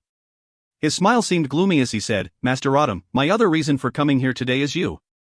After listening to that, Master Autumn narrowed his eyes and coldly looked at the Pope. What do you mean? Corsica VI looked from afar at the Empress, who was standing on the steps in front of the hall, and lightly said, Didn't the Empress tell you what I said? He then smiled meaningfully and continued, Yesterday, during my meeting with the Empress, I mentioned that if anyone wants to disobey God's will or subvert his divine authority, then the Church would not sit idly by and do nothing. After saying that, his smile gradually faded. He looked at Master Autumn with eyes as sharp as knives. Master Autumn, have you forgotten your true identity? Master Autumn's eyes also turned sharp, and he suddenly laughed. Good. You actually know my secret. He coldly looked at the bishop elders surrounding him and said, In other words, you want to take this opportunity to remove me. Corsica VI smiled and replied, That's right. Master Autumn took a deep breath and stepped back a few steps. He steadied his body and sighed. I understand. He gave a sarcastic smile and said, Now is the best time to get rid of me. He glared and continued, You did not find trouble with me before this because of my identity as an imperial warrior. Besides that, you already knew for a long time that Prince Berend was planning to become emperor. You relied on me to protect the emperor and the empress to preserve the balance between both sides. Am I right? Master Autumn continued to sneer. But now, the emperor is dying. The god's religion is now ready to interfere with the struggle for the imperial power. With your support, Prince Berend is considered to have already failed today. That is why my existence is no longer necessary. He then laughed and said, However, you cannot let Prince Berend die. If Prince Berend is dead, the greatest threat to the Empress would disappear. At that time, the Empress would no longer need the power of the god's religion. That is why, you can help the Empress to suppress Prince Berend, but you cannot let Prince Berend die. You want Prince Berend to stay alive so that the Empress would always have an enemy within view. That way, the god's religion can control the Empress. Master Autumn mockingly laughed and said, That is the reason why I must die. Once I am dead, there is no more master around the Empress. She then can only rely on the god's religion. Ha ha ha ha. Master Autumn then laughed wildly. Corsica VI. You gave me too much credit. Is my life really that important to you? Corsica VI gave a solemn expression and lightly said, Of course, it is important. Your existence is the greatest blasphemy here. He then lowered his voice and said, You, descendant of the Devil's clan.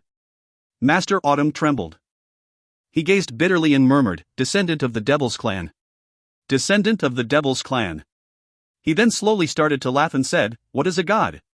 What is a devil? Do you mean that all of Kara's clan is definitely part of the Devil's clan in your eyes? He became angry and coldly looked at the surrounding bishop elders. He then softly said, Corsica VI, do you think that you could kill me with so few of you? A flame suddenly burst out on his sword. Then the whole sword started to burn with a raging fire. Corsica VI lightly said, After we kill you, the last trace of Kara's blood in the continent would be extinguished. You are not an ordinary human but a descendant of Kara. In the name of God, we absolutely cannot let you live in this world. The bishop elders then stepped back at the same time and stood beside the Pope. They raised their staffs, and a white and holy light appeared without any incantations. This white light covered Master Autumn. The white light seemed to have a special effect on Master Autumn. When the light touched him, his body immediately emitted a white gas. His clothes also started to burn. Corsica 6 coldly said, Master Autumn, this is the god's religion's special technique, light of the matrix handed down specifically to deal with the people from Kara's clan. Master Autumn trembled and grimaced in pain. He slowly stepped back as if he was braving the white light. After that, he slowly sat down. One of the bishop elders shouted, Master Autumn, surrender quickly. Accept God's judgment. Even if you are a sacred swordsman, you are unable to resist the might of God. The other bishop elders also berated Master Autumn. Master Autumn sat on the ground and revealed a strange expression. Suddenly, he placed his sword horizontally over his chest and smiled mockingly. Sacred swordsman? The strongest warrior on the continent and the first sacred swordsman in centuries. What a joke! He then lightly swung his sword as if he was swatting flies. The light from the religious people that had enveloped him gradually dissipated wherever it was touched by the flames from his sword. Master Autumn then slowly stood up. His original grey robes disintegrated and revealed the warrior's clothing underneath it. He then coldly looked at the Pope and whispered, Did you say God's judgment? In that case, show me the power of your God. Master Autumn's aura suddenly burst out. Waves of energy shot out all around from his body like sharp arrows. For some time, the dust at the square flew about, causing the people to cover their eyes. Miss Nicole suddenly felt her body become lighter. Master Autumn's immobility command was disabled. She immediately opened her mouth to shout, but unexpectedly a blast of air blew into her open mouth. In the end, she could not say a single word. Her Highness the Empress was closely guarded by a few Imperial guards around her as they retreated into the hall. The surrounding people, originally scattered in the square, had also retreated to the hall. Only Master Autumn and the people from God's religion remained in the middle of the square. Prince Berend was also guarded by a few men, and they hid in a corner. Nicole breathed and tried to create a curtain of light, but she soon found that she could not use any magic. While she was dumbstruck, a few people from the military pulled her up the stairs and into the hall. Master Autumn was surrounded by a ball of light. The ball of light grew bigger and gradually, the entire square was covered with it. The square was also filled with Master Autumn's murderous aura. Master Autumn then smiled coldly. Corsica 6, didn't you say you want to kill me? Go ahead and try. However, let me tell you. In here, you would not be able to use any spells. The Pope's eyes glinted as he showed a strange expression. He suddenly sighed and said in a low voice, Domain Force. You actually have already achieved Domain Force. Somewhere, far behind the Imperial Palace, Sky was yawning as he sat on the ground. Suddenly, he sensed something, and his expression changed. He suddenly jumped up from the ground.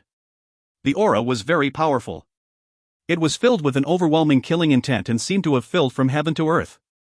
Sky's expression turned weird. Domain Force. There are people who have actually obtained Domain Force in the Imperial capital? Pope Corsica 6 looked coldly at Master Autumn, who was standing in front of him.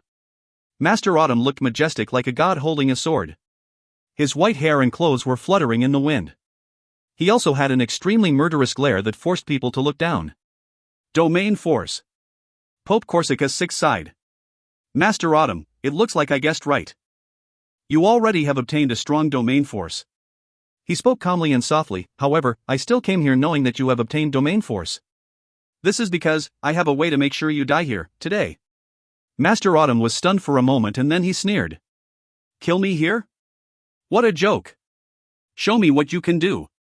Master Autumn slashed the sword in his hand like lightning, displaying his powerful might, like that of the legendary gods. However, Corsica 6 just stood there and closed his eyes. Master Autumn's sword then suddenly stopped in midair. It was as if there was an invisible wall and the sword could not go any further. Pope Corsica 6 then started to emit a light. This light shrouded him and the several of the surrounding bishop elders. Master Autumn's expression suddenly changed. Impossible. How could you use spells here? Inside my domain, nobody can use spells. The light from the Pope's body grew stronger and stronger. Several bishop elders sat on the ground and tightly held their staffs. Beams of light flowed from the staffs and into the Pope's body. Corsica 5's body then became brighter. Finally, his whole body turned into a dazzling transparent light shadow. Corsica 6 then spoke. His voice sounded as if it came from heaven. True, inside your domain, ordinary people would not be able to resist your prohibition. This is because, in your domain, all the rules of the space are created by you.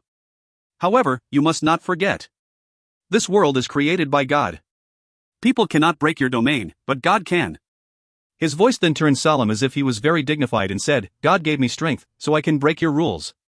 Master Autumn gritted his teeth and said, I do not believe. What God? Show me the power of God. He then slashed a blade of light at Pope Corsica 6. However, when the blade of light reached the front of the Pope, it disintegrated like ice under the sun, melting very quickly. The few bishops beside him continued to send their spiritual power into Pope Corsica 6. Pope Corsica 6 finally raised the staff in his hands and pointed it to the sky as he chanted. All the clouds in the sky instantly disappeared. The dazzling sun shone directly onto the earth. A roar could be heard coming from the sky. This roar had an invisible pressure, causing Master Autumn's expression to turn strange, and his body trembled. Master Autumn's eyes glinted and suddenly the domain force light above the square became dazzlingly bright. It is no use. Corsica 6 coldly said, people are just people. They cannot match the power of God. Not even with domain force. Suddenly, there was a whisper from the sky and a translucent and enormous god appeared in the sky. That god held a huge shining light axe, and then he slashed it down at the palace square. Hung. There was a huge thunder-like rumble and the entire square vibrated vigorously. Master Autumn's body flashed. A trace of blood could be seen at his mouth. He pointed his longsword to the sky and shouted. I don't believe. The longsword shot through the sky like a burning arrow and smashed into the translucent apparition of God in the sky. That figure then roared and the flaming sword disappeared. He then swung down the light axe again. The earth quaked. After that, there was a cracking sound as Master Autumn's light domain started to crack. Master Autumn grunted and staggered. He then spat out a mouthful of blood. He fixed his eyes at Corsica 6 in front of him and shouted. Impossible. You used the God's vanquish spell. How is this possible? God has not appeared in this world for more than 1,000 years. Could it be? His eyes grew wide in surprise. He then pointed at the Pope and said, could it be that God returned to the world? Could it be that God's religion received God's will? Corsica 6 nodded and solemnly said, that's right. After God has been forgotten for thousands of years, he has finally opened his arms to embrace his believers. My God's vanquish spell is a legendary spell that has not been used for thousands of years. It is the ultimate spell, using the power of God. Master Autumn loudly shouted, I don't believe. So, what if it is God? This is my domain force. Inside my domain, I am the God. He had a determined expression. After that, his body rose from the ground. He then transformed himself into a huge lightsaber and forcefully slashed towards the God apparition in the sky. What does it look like when the sun falls from the sky? If it could be described, that was what happened. A dazzling light flashed across the sky. Those who looked at it would feel their eyes hurt. Their vision would involuntarily turn black, and they would feel compelled to sit down on the ground. After that, the dazzling brightness seemed to burn the entire sky. The huge god suddenly roared loudly. First, the light axe in his hand suddenly broke, turning into fragments and drift away. After that, the arm, body, head. Finally, the rest of his huge body also dispersed like countless meteors. Master Autumn's body was like a huge fireball as he fell from the sky. He had an extremely proud expression. His eyes were burning like a flame. He was transformed into a sword that radiated a murderous aura. However, on closer look, Master Autumn's eyes, mouth, nose, and ears had started to bleed. His clothes had also torn into numerous pieces. After that, his body also started to crack into numerous small wounds and blood started to flow out of his injuries. After falling to the ground, he shook gently and looked at the Pope. He then said imposingly, Humph, didn't you say it was God's power?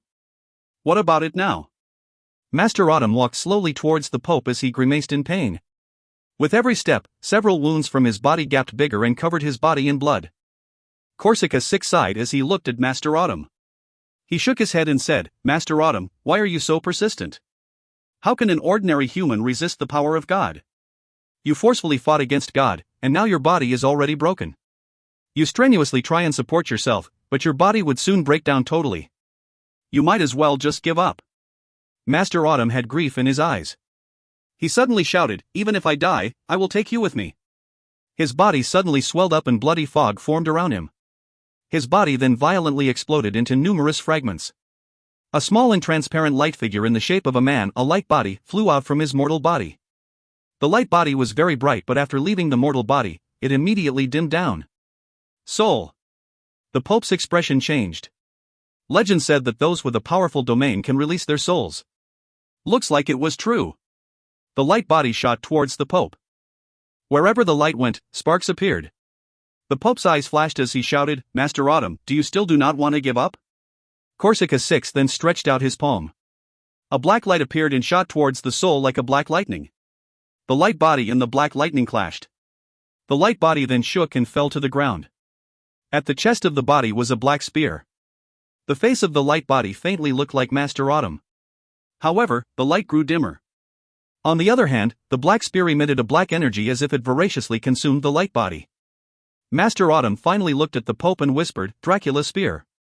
You actually used a demon weapon to deal with me. Can you still consider yourselves servants of Protoss?" Finally, the light body dissipated and vanished, leaving behind a spear lodged into the ground. If you find any errors, ads pop up, ads redirect, broken links, non-standard content, etc., please let us know. Report chapter so we can fix it as soon as possible. Chapter 164, Playing It Big. Chapter 164, Playing It Big. Translator, Endless Fantasy Translation Editor, Endless Fantasy Translation. Sky immediately rushed out when he felt the domain force vibration and no longer paid any attention to his companion in the room.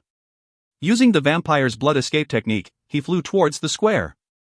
He saw the apparition of God in the sky bringing down his light axe on the light domain. He then saw Master Autumn transform into a sword and shoot towards the sky. Meanwhile, Rhodey's men had already reached the palace walls outside of the Imperial Palace. Tens of thousands of central cavalrymen were in formation around the palace gates, seemingly a wall of swords and sabers, totally blocking the entrance. Rhodey was feeling anxious. He could feel the power fluctuation inside the palace. The intense sword aura obviously belonged to Master Autumn. Have things already turned violent inside the Imperial Palace? The central cavalry soldiers outside the Imperial Palace were shocked.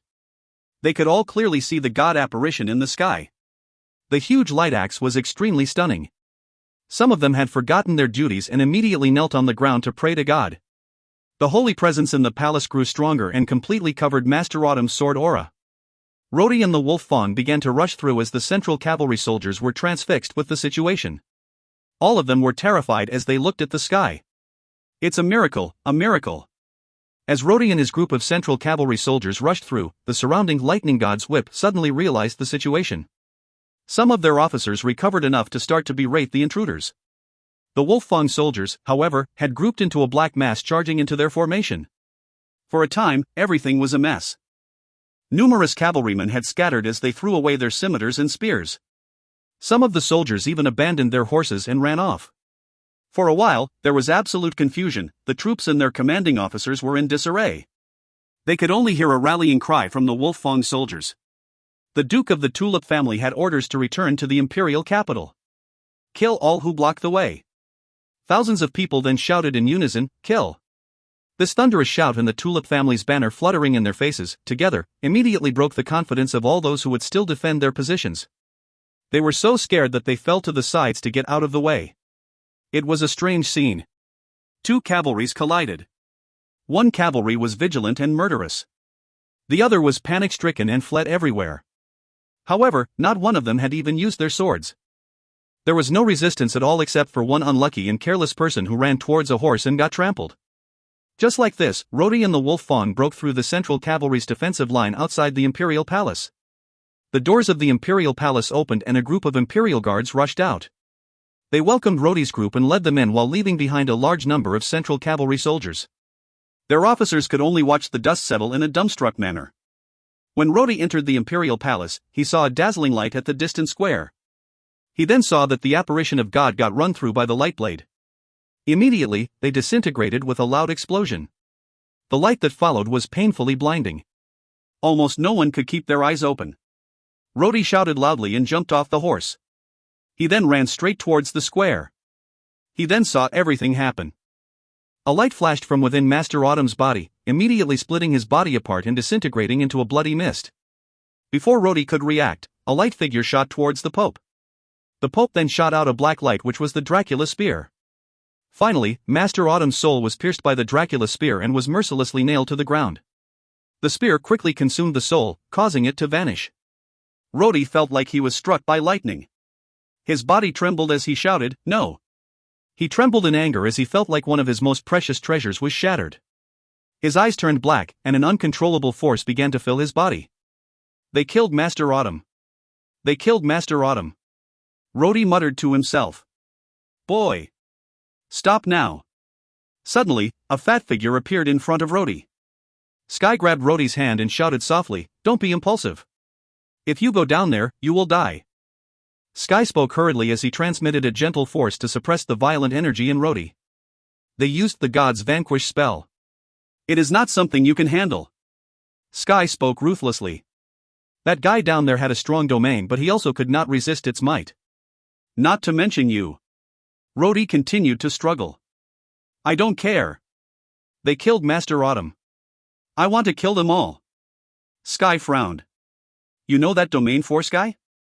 He then shook his head and gripped Rhodey tightly with his hands. After that, he surrounded himself and Rhodey with a thin circle of light and whispered. Quickly calm down. Don't reveal your dragon aura. He paused for a moment and then he whispered, that guy is not dead. His soul was just taken away. If you want to save him, calm down now. Rhodey stopped struggling instantly and looked back at Sky. He asked softly, are you telling the truth? Sky nodded gloomily and replied, I did not expect that someone in this world could use God's Vanquish. This is not a spell a human could withstand. It is not just you. Even if I go down there, I will get myself killed. God's Vanquish is a spell to summon God's power. Do you understand? This is the power of a real God. Even those with strong domains are much weaker compared to real gods. Rhodey gritted his teeth and asked, the power to summon God? Didn't you say that God has not visited the continent for hundreds of years? How is it that they could use God's Vanquish? Sky laughed bitterly and retorted. How would I know? God really did not appear for hundreds of years, but how would I know when they would come to the human world? After all, the continent is God's territory. They can visit whenever they want. Rhodey saw the dust gradually settle down in the square. Master Autumn was dead, and his domain gradually disappeared. The violent flow of the air also calmed down. How do I save Master Autumn? Rhodey trembled and asked, how do I save him? Sky frowned and replied, that thing down there. Wasn't that the legendary Dracula spear? Its black magic absorbs souls. That Master Autumn's soul was impaled by that spear and was absorbed. It is easy to get him out, but a soul that has left the body would soon disappear.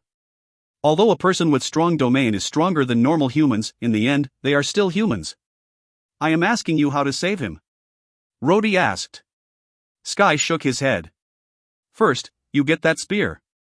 Just as soon as he said that, the Pope walked towards the middle of the square. He pulled the spear out of the ground and the spear immediately turned into a black light and disappeared into his sleeve. Sigh. That fellow from God's religion is really not so simple. To think that he can even control a demon. Sky was in deep thoughts. Rhodey coldly glared at the Pope and whispered. First, we kill him. After that, we grab the Dracula spear. Sky turned impatient and shouted, shut up.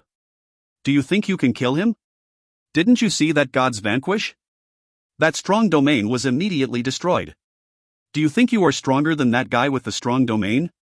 Before Rhodey could reply, Sky had pulled him and shouted, follow me. At that moment, the crowd in the Radiant Hall were all in shock. They all came back out when they saw that the situation at the square had calmed down. Numerous gold-armored warriors had been tossed around by the wind and thrown all over the square. Baron, who was escorted by several men, had also fallen and was struggling to stand up. The Pope, Corsica 6, had an enigmatic smile. He raised his staff high and looked as if a beam of light shined down on him, enveloping him. Nicole had turned pale when she saw Master Autumn destroyed by the church's followers. For a moment, her heart was at a loss. Suddenly, she screamed and knocked away two of the generals by her side. She rushed to the square and looked at the blood on the floor. There were only bloodstains and the remnants of Master Autumn's broken body. Finally, she started to cry. The Empress also came out from the hall, escorted by the Imperial Guards. Her face was pale as she looked at the square. The figure that was proudly standing there could no longer be seen. She grieved, then went soft and collapsed. Nicole cried for a while. She then looked at the Pope hatefully and hissed, why did you kill him? Why did you kill Master Autumn? Fire emitted from her fingertips. She raised her hand and shot out several fireballs towards the Pope. The Pope looked at the angry Nicole indifferently and gently raised his hand. The fireballs disappeared. After that, he spoke majestically, Master Autumn is a descendant of the devil. His presence is the greatest blasphemy to God. I removed him in the name of God. Do you dare to defy God's will? He then gently waved his staff, causing Nicole to tremble and stagger backward. Prince Baron slowly stood up and sneered. Very good. Your Excellency. I finally understood your true intentions. You came here to show your strength. Am I right? First, you suppressed me and then you got rid of Master Autumn. After this, the gods' religion would be able to suppress the royal family. The gods' religion would now forever be great. Am I right? Corsica 6 laughed coldly and said, Prince Baron, the gods' religion is only protecting the servants of God. I am only here to punish the blasphemous heathen. As for the dispute between you and Her Highness the Empress about the Crown Prince, we have all already seen what happened just now. Have you still not given up? All the nobles in the hall had finally come out and looked at the Pope in awe. The shocking scenes earlier had already surprised them too much. The Empress was supported by a few people. Her voice trembled. Your Excellency the Pope. You? Corsica 6 shook his head and replied, Your Highness. Master Autumn is a devil's descendant. I only killed him to defend God's dignity. We do not intend to oppose the royal family. Concerning the matter of the Crown Prince, we maintain our previous stance. Caroline also came out from the crowd and showed a complicated expression. He hesitated for a moment but still spoke, impressive power. Impressive killing intent. Caroline then laughed, his laughter full of ridicule, and coldly said to the Pope, Your Excellency. You have suppressed Prince Baron, and then you killed one of Her Highness' most powerful subordinate. It is really hard to figure out your stand. He then looked at Baron and said loudly, Your Highness. Now that it has turned out like this today, we might as well just leave. The Crown Prince matter stops here. Without His Majesty's orders, nobody can elect a Crown Prince. Otherwise, the nobles and loyal ministers will defend the dignity of the Thornflower family. He then went to Prince Baron and whispered, Your Highness. Let us leave quickly for today. We still have the Lightning God's Whip and the Northern Legion. However powerful the Pope is, he cannot deal with thousands of soldiers on his own. Although we have lost face to the Pope today, our opponent has lost a strong master. As long as the issue of the Crown Prince is not resolved, we will still have an opportunity. Prince Baron nodded and grunted coldly. He pushed away his subordinates that were supporting him and got ready to leave. The large gate in front of the square then suddenly opened and large groups of soldiers started to enter. The black-armored Wolf-Fang soldiers were on the left, the Central Cavalry soldiers were on the right and the Lightning God's Whip soldiers were right behind them. The two sides were incompatible with each other and stood on different sides of the square. The Duke of the Tulip family's expression was filled with grief. He glared sharply at the Pope as he strode towards Nicole and held her at her shoulders. When she looked at Rhodey, she felt her body turn soft and almost fell down. Tears clouded her eyes as she cried, Autumn. Master Autumn is dead. Rhodey nodded and whispered. I know. Don't worry. My friend says that there is a way to save him. The Wolf-Fang soldiers rushed to protect Rhodey from all sides. Rhodey then turned to look at the Empress at the top of the steps, took a deep breath, and loudly said, The Duke of the Tulip family responds to your Highness' summon and have returned to the Imperial Palace. If anyone dares to plot against you, the Duke of the Tulip family swears to make him die a cruelest death. The Wolf-Fang soldiers drew their scimitars and shouted. Long live the Tulip. Long live Her Highness. The Central Cavalry continued to protect Prince Baron. Although their numbers were more than the Wolf-Fang, they did not look as powerful or imposing. Some of them even seemed to look fearful. The people on the square were immediately divided into two factions. The first faction was with Prince Baron, Caroline and the Lightning God's Whip. The other faction was the Wolf-Fang who were protecting the Empress, Rhodey and several nobles and ministers behind them. Some of these people supported the Empress. However, there were also some that actually supported Prince Baron. As the Wolf-Fangs were standing guard in the middle, their position was awkward. They wanted to go to Prince Baron's side. But seeing the fearless Wolf-Fang soldiers and the sudden return of the magnificent Duke, they started to sway and did not take a single step. Prince Baron gave a vicious expression and shouted, Duke of the Tulip family. Do you intend to follow the Empress' rebellious plans? To return to the imperial capital without His Majesty's orders would result in death. Now that you are here, do you intend to kill me in the imperial palace? Commander Barry started to sweat and gritted his teeth. The Lightning God's Whip is traditionally loyal to the Thornflower family. He then gave an order, and the Central Cavalry soldiers then drew their weapons. The two factions glared at each other and a close combat was imminent. Corsica 6 and the Bishop stood in the middle of these two factions and frowned. Your Highness, Duke, please calm down. He then loudly said, "His Majesty the Emperor is still alive. Do you want to create a river of blood in the imperial palace? Do you want the blood of God's servants to flow in vain?" Prince Barend felt perturbed. However, Rodi had started to speak before he had a chance to say anything. Rodi's voice was devoid of respect as he said to the Pope, "Your Excellency, this is the internal affair of the royal family. Didn't the gods' religion say that they would not intervene? You just said that you would only defend the dignity of God. This matter is not related to the dignity of God. You said that Master Autumn is a heathen and killed him. Can you call all of us heathens and kill us all?" He then shouted, "Ask my men. See if they listen to your orders, the Emperor's orders, or my orders." The Pope's expression turned ghastly pale and had almost started to tremble. He looked at the Duke with a fierce expression. Sieg was standing behind Rodi when he felt someone pull him. He turned around and saw an old general of the military. "Sieg, has the Duke gone mad? Prince Barend controls the Central Cavalry and has 200,000 soldiers in the imperial capital. How many soldiers does your Wolfang have?" Sieg nodded his head and replied, "So what if they have 200,000 soldiers? Against such useless people, each one of my elite soldiers could easily defeat 10. Corsica 6 laughed coldly and slowly left the square. He no longer tried to interfere. Rodi felt anxious watching him walk away. He immediately pulled Sky to speak to him. Sky, who was standing inconspicuously within a large number of Wolfang soldiers, whispered, "What?" Rodi frowned and said, "That spear is still in his hands." Sky shook his head and said, "You cannot grab it now. There will be a way in the future. He is the Pope. He cannot take a demon weapon with him everywhere he goes." Rodi then took a deep breath and whispered, "All right. Let us deal with Prince Barend first." The square was now silent as both sides no longer spoke. The soldiers glared at each other. However, many of the Central Cavalrymen were uneasy while the Wolfang soldiers did not feel any fear. They had fought against the enemy armored cavalry in the northwest before. Every single one of them has spilled blood and seen death. Besides that, they were now flying the Tulip family's banner. As a result, they were waiting for their commander to give them the order. It did not matter whether it was the prince or the marquis. They would kill them first and ask questions later. Nicole had calmed down and whispered into Rodi's ear. Rodi nodded and stepped forward. He then said, "Prince Barend, you have the title of prince, but you have secretly mobilized the army to besiege the imperial palace. General Barry, you are the regiment commander of the Central Cavalry, but you have taken over the defenses of the imperial capital without the orders of His Majesty the Emperor. These are serious crimes. Quickly tell your subordinates to lay down their weapons and apologize to the Empress." Prince Barend laughed wildly and said, "Nonsense. Duke, you were dispatched to the south under His Majesty's orders. To return to the imperial capital without his orders would mean the death penalty. I am the prince of the empire, a legitimate heir of the Thornflower family. Who dares to say I am guilty? That woman is not qualified to judge me."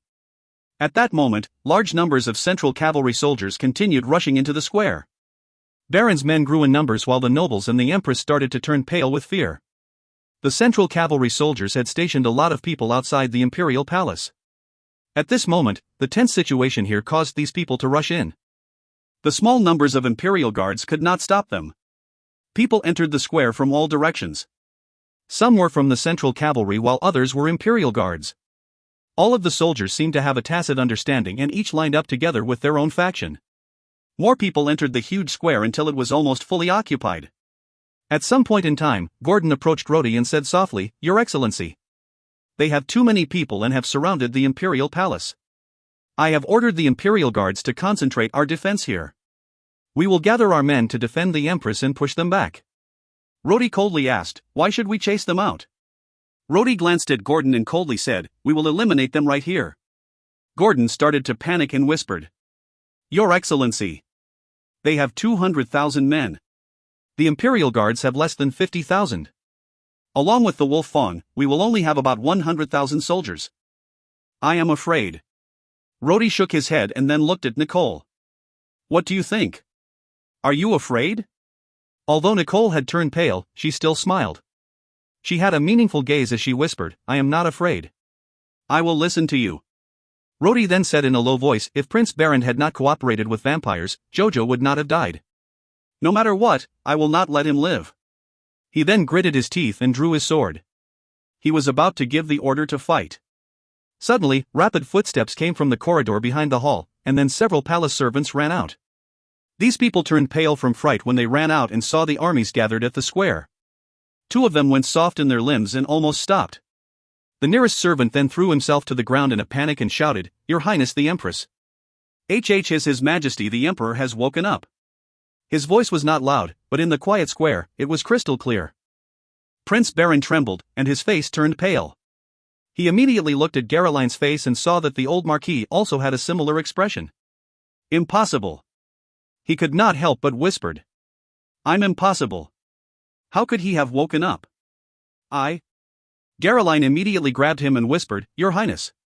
Prince Baron trembled and had almost fainted. The Emperor has woken up? The Emperor has woken up. He had schemed for so long, and now that the Emperor was on his deathbed, he finally had the opportunity to fight with the Crown Prince for the inheritance of the throne. But now the Emperor did not die and even woke up.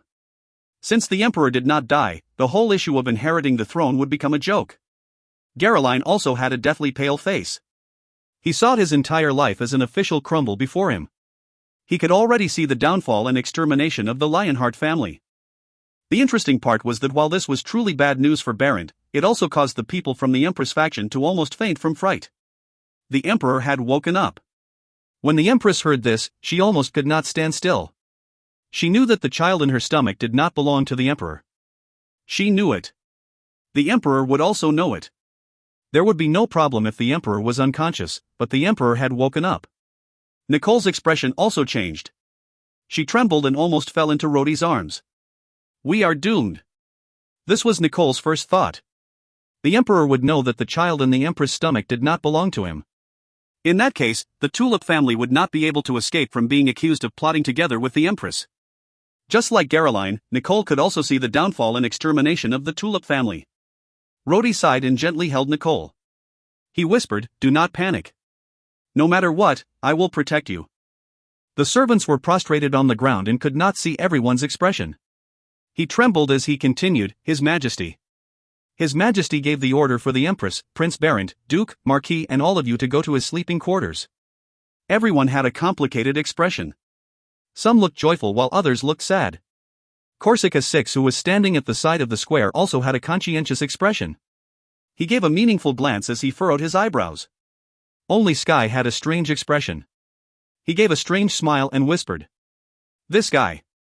He is really playing it big." If you find any errors, ads pop up, ads redirect, broken links, non-standard content, etc., please let us know. Report chapter so we can fix it as soon as possible. Chapter 165, The Skeleton Becomes Emperor. Chapter 165, The Skeleton Becomes Emperor. Translator, Endless Fantasy Translation Editor, Endless Fantasy Translation. Emperor Abbas XI was sitting with a blank look on his face. However, he was conscious and there seemed to be nothing wrong with him. The Emperor met with the 2 factions in a small hall near the bedroom. The only person not present was the Pope, Corsica 6. This was because the servant who conveyed His Majesty's word said, "This is the internal affairs of the royal family. Thank you for the concern, but it is best if the Pope does not interfere." These words meant, this is a family problem. Stop being a busybody, and go away. The Pope was still doubtful, but before he left, he was so angry that his face turned white. When Sky saw this and almost burst out laughing. The Emperor's eyes were calm and he was neither happy nor angry. Everyone stood in front of the Emperor waiting for him, but he first looked at the Empress and said, "Empress, you don't look well. I suggest you go and take a rest first." The words "don't look well" made the Empress almost faint from fright. The Emperor ran his eyes over her body, not slowing down anywhere to dwell on it at all. Disgust seemed to show in his eyes. The frightened Empress looked around and realized that the man that had always been protecting her was no longer around. She left with a deathly pale face. The room was filled with silence. They had originally thought that the Emperor would be furious and would punish either one of the 2 factions. However, the Emperor remained calm and seemed to be waiting for everyone to start feeling uneasy before he opened his mouth and spoke in a strange voice, "It's a big mess now. Recall the armies." The commander of the Central Cavalry, Barry, trembled in fright and stammered, "I will obey." The Emperor looked at him lightly and said, "Go. Go back to the barracks, and then just do whatever is necessary." Barry left the Emperor's sleeping quarters. A cold wind blew, and he trembled and thought to himself, "His Majesty did not kill me? Privately mobilizing the army to commandeer the defenses of the imperial capital and invading the palace is, however you see it, it is a crime punishable by the death penalty. Your Majesty. Qianlin spoke as the corners of his mouth trembled. Just as he wanted to continue speaking, the emperor shook his head and smiled. Marquis Qianlin. What do you want to say? He then slowly spoke in a relaxed manner. Do you want to tell me that everything that happened today is a misunderstanding? Do you want to tell me that you are afraid of the Empress' schemes and led the army to invade the palace? Do you want to tell me that the Empress planned to usurp my throne after I die? Do you want to say that you only wanted to defend the dignity of the Thornflower family? Do you want to say that all your actions today is from your loyalty to me and the Empire? Qianlin's expression became more fearful as each word struck home. After the emperor had finished speaking, Qianlin had cold sweat streaming down his head, and he could not say a single word. Without changing his expression, the emperor then waved his hand and lazily said, all right. Look at all the sweat on your face. Is it that hot in here? This mess here is truly a bit excessive, but now everything has passed. Everybody, return to your posts. Everyone was astounded. Some of them had even thought to themselves. Has the emperor gone crazy after his illness? Nicole's eyes grew wide and thought to herself. Could it be that the emperor doesn't know that the child in the empress' stomach was his? The emperor gently coughed twice. He then glanced at Prince Barend and loudly said, this incident has passed. Barend. You should also go back. Ah. However, your mansion was already destroyed, and you don't have anywhere to stay in. How about this? There is a royal manor outside the city. You can live there. He paused for a moment and then called out, Gordon. Gordon immediately came in from outside the room and knelt down on one knee. The emperor laughed and said, Gordon. Prince Barend will live in the royal manor outside the city. Take a group of guards to protect him there. If anything happens to him, I will chop off your head. Understand? A glint flashed in Gordon's eyes as he shouted to signify that he understood. The emperor yawned and then casually told Prince Barend, the imperial capital was not too peaceful for the last 2 days. One moment, there were vampires, and another moment, there was turmoil. Barend. When you arrive at the royal manor, you must be careful. Do not leave it without reason. If there is anything you need, tell Gordon. He will report to me. Prince Barend trembled. He knew that this order was meant to keep him quiet. Though his face turned deathly pale, he also felt like fighting to the death. Then, he remembered that he was just a prince while his opponent was the emperor. Unless he really rebelled, but the central cavalry soldiers would not necessarily follow him. Originally, he could control the central cavalry because everybody had thought that the emperor was dying. Naturally, he was also a strong candidate for the throne. However, since the emperor did not die, none of them would be brave enough to rebel against him. He felt gloomy and lost. He no longer had any desires and just nodded his head absent-mindedly. He then followed Gordon out of the hall. The emperor then sighed. Sigh. An old man like me. Ah. I only fell sick, but it has caused so much trouble.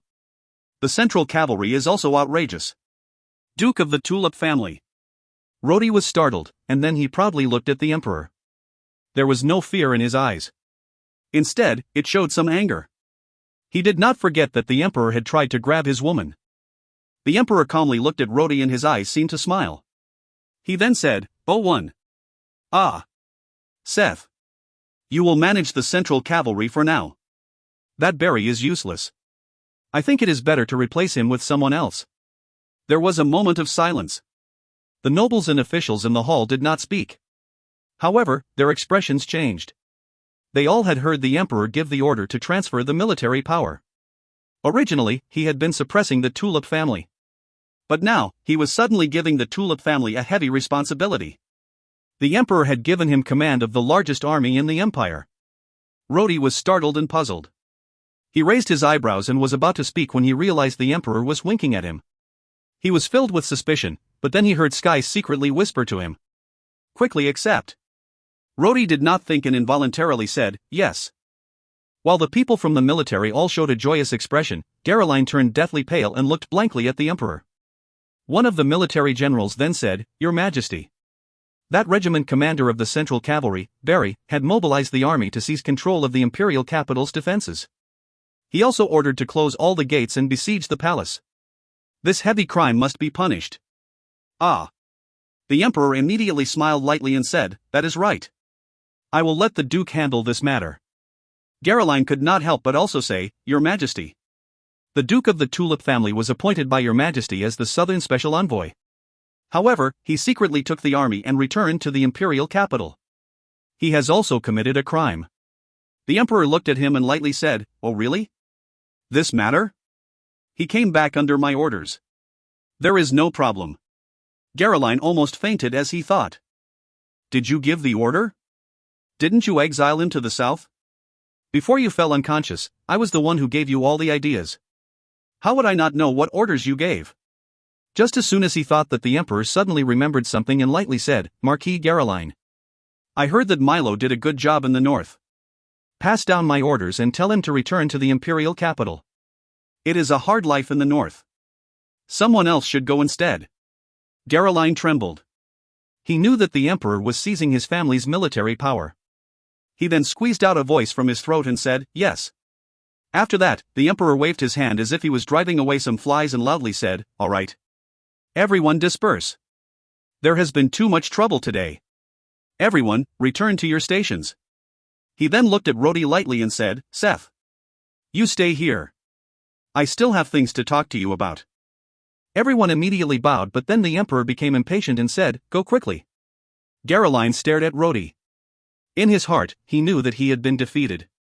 He then gritted his teeth and left as well. Finally, in that hall, the only people left were the Emperor, who continued to sit down, Rhodey, who was glaring at him coldly, and Nicole, who was extremely anxious. Even after everybody had left, she did not move at all. She stood beside Rhodey and could not help but pull the hem of his clothes. She was still trembling. From the Emperor's words earlier, it seemed that the Tulip family was praised while Prince Baron's faction was punished. However, only God knew if it was truly a blessing or a curse. After all, their own factions were the one that should actually be considered the ones scheming for the throne. Either way, the child in the Empress' stomach was not the Emperor's, but they have given that child their support. On the other hand, Prince Baron was truly from the Thornflower family. However, it was also Prince Baron that almost killed the Emperor. As a result, it was a complete mess. When all the outsiders had left the room, the Emperor suddenly started to walk down the stairs with a strange gait. He was like a baby learning how to walk. Rhodey and Nicole narrowed their eyes as they watched the Emperor walking awkwardly towards the entrance and personally closing the door. He then carefully listened for any movements outside and finally sighed.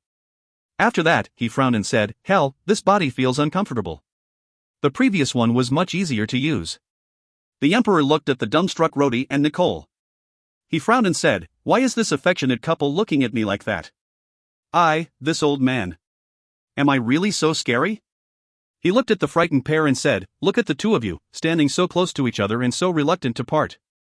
Are you trying to tell the world of your relationship? Did you forget that, ostensibly, you are siblings? Rhodey then realized that the Emperor was speaking in a very familiar tone too. He suddenly shouted, You are Andy. The Emperor laughed, You finally realized? You are really stupid. Who else other than this old man would be willing to take care of you? After glancing at Nicole, Andy raised his face and said, Your actions were too out of place and were extremely wrong. If I had not seen you so wholeheartedly helping the Empress, now that things had become irreversible, I would not have bothered posing as the Emperor to help you. Rhodey looked agitated and asked, You. How did you change into this? Andy waved and simply said, I have a lot of skills. There are even some that you still do not know of. Andy paused for a moment before his face turned serious. He said, Yes. You are doing this wrong. You should not have conspired with the Empress to do this kind of thing, but... Rhodey frowned and said, I also feel disgusted and think it is wrong. However, the situation has already deteriorated this far. We did not have a choice. Andy gave a supercilious look and coldly said, Humph. Do you know what you are doing? The common people call it adulterous wife seizing the family treasures. How could you do such a thing? Even if the Empress is pitiful, you were not supposed to help her with this kind of thing. Rhodey turned red and said, What adulterous wife? All of this is because of Seth. Nicole stared at them and was unable to understand their words. She did not even know who Andy was. Andy looked at Nicole and laughed. Miss Nicole seemed to be confused by our words. Rhodey sighed and explained Andy's identity to Nicole. When Nicole heard it, she felt both excited and terrified. She never thought that Dondon would have left behind such a breed. This guy has lived in my home for several hundred years undetected, but developed a friendship with Rhodey and even helped him so much.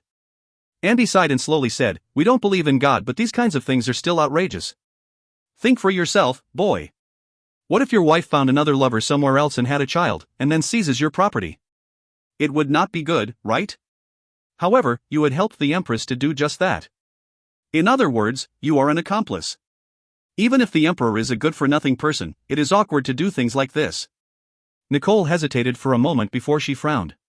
All of this was the mess Seth had left behind. We did not have a choice. Besides that, the Empress is just a pitiful woman. Bullshit. Andy coldly looked at Nicole. Pitiful? Pitiful people are hateful people. Andy showed a harsh expression and asked, "What do you mean pitiful?" All of this is the result of her own actions. Is this something that you even need me to tell you? His eyes became even more stern as he said, "Because she is pitiful, she decided to drag down the entire empire and everyone in it? Must everyone get caught in this spiraling mess? Do you set off a coup just for a pitiful woman?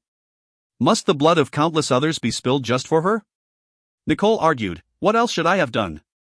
The Emperor was poisoned by Barrent. Doesn't that mean we cannot let Barrent inherit the throne?" Andy looked at Nicole and slowly said, "So what? Barrent would have been much better than this stupid Emperor. Their fight is their family business. Who are you to judge who is right and who is wrong? Is it really right for the baby in the Emperor's stomach to inherit the throne? Is the baby qualified to become Emperor? Who would manage the Empire then?" Andy then looked at Rhodey and asked, "Are you going to manage the Empire?" "Good. Wonderful. I am not going to say whether you have the ability to manage the Empire. However, when you bear this important task, then you would have to remain a duke for the rest of your life. After 10 to 20 years, you would start to have wrinkles on your face as you slowly cry while watching Miss Nicole marry someone else." "Why? Are you saying that Miss Nicole would not marry for 20 years as she waits for her little brother?" Andy had not put forth an extremely good argument, but his last sentence had a major impact on Rhodey. Andy sighed and continued, "Even if this was Seth's mess, it was originally not difficult to handle. However, your method is wrong. If you supported Prince Barrent, the situation would not turn out like this. The Tulip family and Prince Barrent originally did not have any enmity. Now, you are like fire and water, and this is also forced by the situation. If you had supported Prince Barrent from the start, he would inherit the throne. Prince Barrent had some skill and also an unyielding temper. He would have been a much better emperor than a Boss 11. Who cares if he killed a Boss 11? What does it matter to you? Is your relationship with a Boss 11 good?" Rhodey frowned. "But the child is Seth's. This already involved the Tulip family. What else could we have done? We had to grit our teeth and help the Empress. We did not have a choice." Andy coldly looked at Rhodey and said, "Oh? Let's not talk about that. Did you help the Empress for that bastard called Seth, or did you help her for Master Autumn?" Rhodey was stumped. He was silent for a moment and then sighed. "I did it for Master Autumn." Andy lightly said, "That is correct. Your biggest weakness is that your heart is too soft. That is why you are always playing into someone's hand. Seth had used you. In this situation, Master Autumn could be considered as using you as well." He sighed and continued, "Why did you think he taught you the sword skills? Why did you think he kept the secret that you are now a dragon? Let me tell you. This is because Master Autumn knew that the Empress has nobody to depend on. The only thing he could do was to rely on the Tulip family. He and Seth were different. Seth had used plots and schemes to control you. Master Autumn had used your feelings to control you." Rhodey's expression changed and loudly said, "No. Master Autumn would not do such a thing." Andy sighed and said, "Perhaps Master Autumn is a good person. In fact, he is a really pitiful person. He became so strong, but he had that kind of ending. However, I have already said it. Pitiful people are hateful at some point in time. There are times that a good person inadvertently does more harm than an evil person." Rhodey shook his head. Master Autumn was an extremely respectable person in his heart. No matter what, he was unable to accept Andy's argument. This could be the difference between Andy and humans. After all, he was just a skeleton. A lot of times what is right or wrong is logical. However, a human's feelings cannot be judged so simply. After thinking for a while, Rhodey frowned and asked, "How did you know so much? These things are only known to a few people, including me and Nicole. You have not contacted me in the past few days. How did you know so much? Andy pointed to Rhodey's face and laughed. As long as you wear this mask, there is a connection between us. However, after you converted that dragon, we became unable to speak to each other. I could still see what you see and hear your thoughts. However, at one point, you took off the mask. Andy laughed strangely and continued, At first, I obtained a body and was ready to go and scare you, but you took off the mask. At that time, I was not able to hear your thoughts. I only found out about everything after you put the mask back on to go to the south. Even though I could not ask you anything, I could read your thoughts. Andy's smile turned even more strange and whispered, But it seems like, after a few days of not contacting you, there were a lot of new things in your mind. Ah, what was it? The skirt is raised, for the dance of the monarch. The sword is ruthless, Micah is without dreams. Ha ha ha. Very interesting indeed. Rhodey became embarrassed when he heard these words and immediately covered Andy's mouth.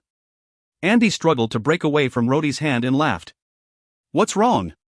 If you listen to me, I will stop saying it. Nicole was at a loss and did not understand what they were talking about. She was still in shock and her reaction was slow. Andy gently coughed and said, We have deceived them for now. Prince Berend is still just a prince. Now that the Emperor has reappeared, he would not be able to do anything. I am also not afraid of assassination. Now we need to solve the problem that is Marquis Garoline. That old fox is a bit troublesome as he still has military control of the Northern Legion. However, it does not matter as they cannot openly rebel. He is smart and would know that such actions could only lead to his death. But we must also be careful if he strikes back like a cornered beast. Doesn't matter. I will let him go free for 2 days. When the Northern Legion comes back, I will make him clean the toilet. Ha ha ha. After that, Andy sighed and said, Well then. We will just leave things this way. The most important thing you must do right now is to quickly take over the command of the Central Cavalry. The Lightning God's whip has degraded so much, but they still have about 20,000 soldiers. It is safer to keep them in check too. However, with me as the Emperor, all these matters will work out favorably for us. As a result, you do not need to worry so much. The only thing to worry about is the God's religious followers. Andy finally showed a dignified expression and said, Corsica 6 is not an easy man to deal with. Just the God's vanquish spell itself is too scary. Even Master Autumn, who had such magnificent power, was vanquished. The church is ambitious too. Even if he encroached on the imperial powers, I as an emperor would not be able to do anything about him. Just let it be. God's powers have now made a reappearance. This is a big problem. Sigh, their patron is really strong. Rhodey immediately turned cold and silent. Andy patted his shoulder and said, We would need to deal with the Pope. I know what's in your heart. We will retrieve the Dracula spear. Rhodey took a deep breath and showed a peaceful smile to Andy. I know. We must do things step by step. First, we need to stabilize the situation. Just leave our enemies where they are now. They won't run away. Andy showed a strange expression as he did not expect Rhodey to calm down so quickly. Rhodey then glanced at Andy with warmth in his eyes and whispered, Andy. Do you know? These days, I always feel like I am impulsive and rash. I felt at a loss when I am placed in a difficult position. I know that I am not very smart, but I have never felt so helpless before. After thinking for a while, I feel like it is because you were not around. If you were by my side, I would be able to keep calm in the face of difficulties. If it was not because you helped me and taught me step by step, I would not be here today. With you at my side, even if you do not speak much, I will feel like there is a friend that I could rely on. I would be composed in any situation. Andy was silent for a moment and then he smiled. Suddenly, he waved his hand and loudly said, All right, everybody, leave. This old man has finally become the Emperor. I want to enjoy being Emperor. Rhodey smiled and pulled Nicole's hand as he walked out. When Andy was the only one left in the hall, he sighed and whispered, Fatty. Have you peeped enough? Sky laughed and his figure gradually appeared. He confidently said, Since when did I peep? I was standing here the entire time. You all just couldn't see me. He then laughed and asked, Just now you said the skirt is raised, for the dance of the monarch. The sword is ruthless, Micah is without dreams. What does it mean? Why did that boy rush to stop you? Say more. Andy lazily replied, Humph. This is not something a several hundred years old fellow could understand. Translator's notes. 1. Andy usually calls Rhodey with the word Xiaozi, little boy. This had always been translated here as boy. In this case, he said Xiao, before correcting himself. So, boy. Would-be beau. 2. Andy's way of saying well Lan Jue, me this old man, to refer to himself. It combines the word I and this old man together. He had used it when he teased Rhodey and Nicole at being a couple. This was what Rhodey noticed as familiar before realizing it was Andy. If you find any errors, ads pop up, ads redirect, broken links, non-standard content, etc., please let us know. Report chapter so we can fix it as soon as possible. Chapter 166, Public Opinion in the Imperial Capital. Chapter 166, Public Opinion in the Imperial Capital. Translator, Endless Fantasy Translation Editor, Endless Fantasy Translation. Rhodey. Can I ask you something? Nicole suddenly asked while sharing a private moment with Rhodey in the room. Rhodey gently stroked Nicole's hair as he smelled it. What is it? Rhodey felt relaxed at the moment. He was in the study room of the Duke's mansion. Nobody would enter this place without permission. That was why Rhodey felt at ease as he held his lover and asked, "What do you wish to ask?" Nicole's hair was scattered and messy as Rhodey fiddled with it, causing her face to itch. She whispered, "You are getting bolder." She looked at the flames in Rhodey's eyes, and she blushed. She then said, "I have something to ask." Rhodey sighed and embraced Nicole. He gave a wry smile and said, "Well, just ask." Nicole looked a bit dejected and said, "Actually, from the start until now, I still could not figure it out. Everything had happened so suddenly, forcing us to take this path. Rhodey, do you think that it was right or wrong of us to support the Empress?" "What's wrong?" Rhodey laughed. Nicole sighed and said, "Andy's words today made me think. Perhaps, we are wrong. Just to protect the Empress alone and support the Empress out of friendship we created this mess? And set off a rebellion? Do we have the right to do that?" Rhodey raised his eyebrows and laughed, but he did not reply. Nicole sighed and continued, "If Andy did not suddenly appear, what happened today would become a huge issue. A river of blood flowing would be inevitable. I am afraid we would reproduce the tragedy when Abbas the Great ascended the throne. When I think of this, I feel very frightened. Even though we have one, what about the aftermath? The Empress child is not even born yet. Are we really going to hand over the future of the Empire to a baby?" Why are you laughing?" Nicole felt depressed. Suddenly, she noticed Rhodey was laughing profoundly. Nicole could not help but glare at him fiercely as she bit her lips. "What are you laughing at?" Rhodey shook his head and replied, "What you just said is wrong." "What?" Rhodey said resolutely, "What you just said is wrong." He then sighed and slowly let go of Nicole. "After that," he said, "if I had to choose between Prince Barrent or the baby as the Emperor, I would definitely not choose Prince Barrent." He then looked at Nicole and lightly said, "Nicole, perhaps, I am not someone who thinks a lot. I am also unable to think of complicated things and what would happen in the future. However, I know that I would not choose Prince Barrent to become Emperor. The reason is simple. I do not think he is a good person." He paused for a moment and said, "Maybe I am too selfish and only follow my emotions. Barrent colluded with the vampires, and the vampires had killed Jojo. This fact already totally squashed all possibilities of me supporting Barrent. I am someone who knows who to love and hate. I don't care whether it is right or wrong. I only know that I would not support someone who cooperates with vampires to kill innocents. Besides that, the vampires did not only kill Jojo. They also killed a lot of my men. Either way, Barrent is my enemy. He will never be my friend." Nicole started to laugh. "What you said is simple, but it also makes sense." Rhodey shook his head and replied, "No, Nicole, it is not simple." He had a strange look in his eyes and spoke softly. "When a general is angry, all things wither. When a king is angry, blood fills the river, and 1,000 heads roll. When you are in command, all beings become worthless." He suddenly smiled and said, "Nicole, do you know what that means?" Nicole frowned and replied, "I do not know. These words sound strange. What kind of words are these? What does it mean?" Rhodey smiled faintly. "These words came from the Sunflower Treasure, a book left behind by Dondong. The meaning is very simple. When a person stands on top and becomes powerful, in his eyes, all human lives would become trifling and unimportant. A person like that would decide the fate of millions depending on his mood. Nicole, don't you think this is terrible?" He then laughed bitterly and said, "When I became the Duke and led my army to the northwest, I took a long time to consider all my orders. That is because I know that if I were to give a wrong order, many people would die. You also know that, right now, I am still just a Duke. But what if I were an Emperor? If I am a good Emperor, then everything would be fine.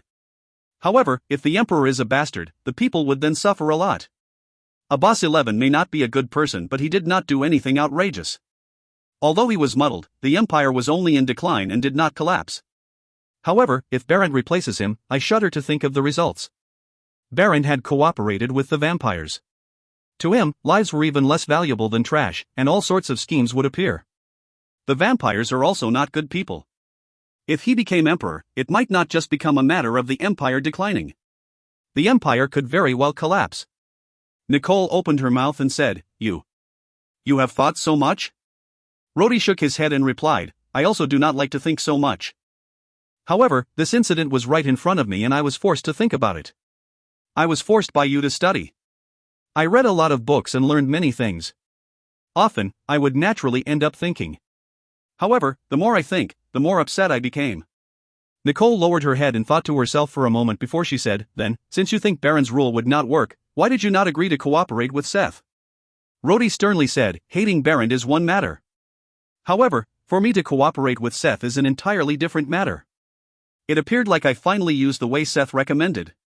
If Andy had not appeared, everything would really go according to Seth's plan. This is why, at that time, I did not want to agree with Seth. Rhodey then laughed bitterly and said, I know that there are a lot of times I do stupid or silly things. There are times that situations would become smoother if I had compromised a little. However, I cannot convince myself to compromise.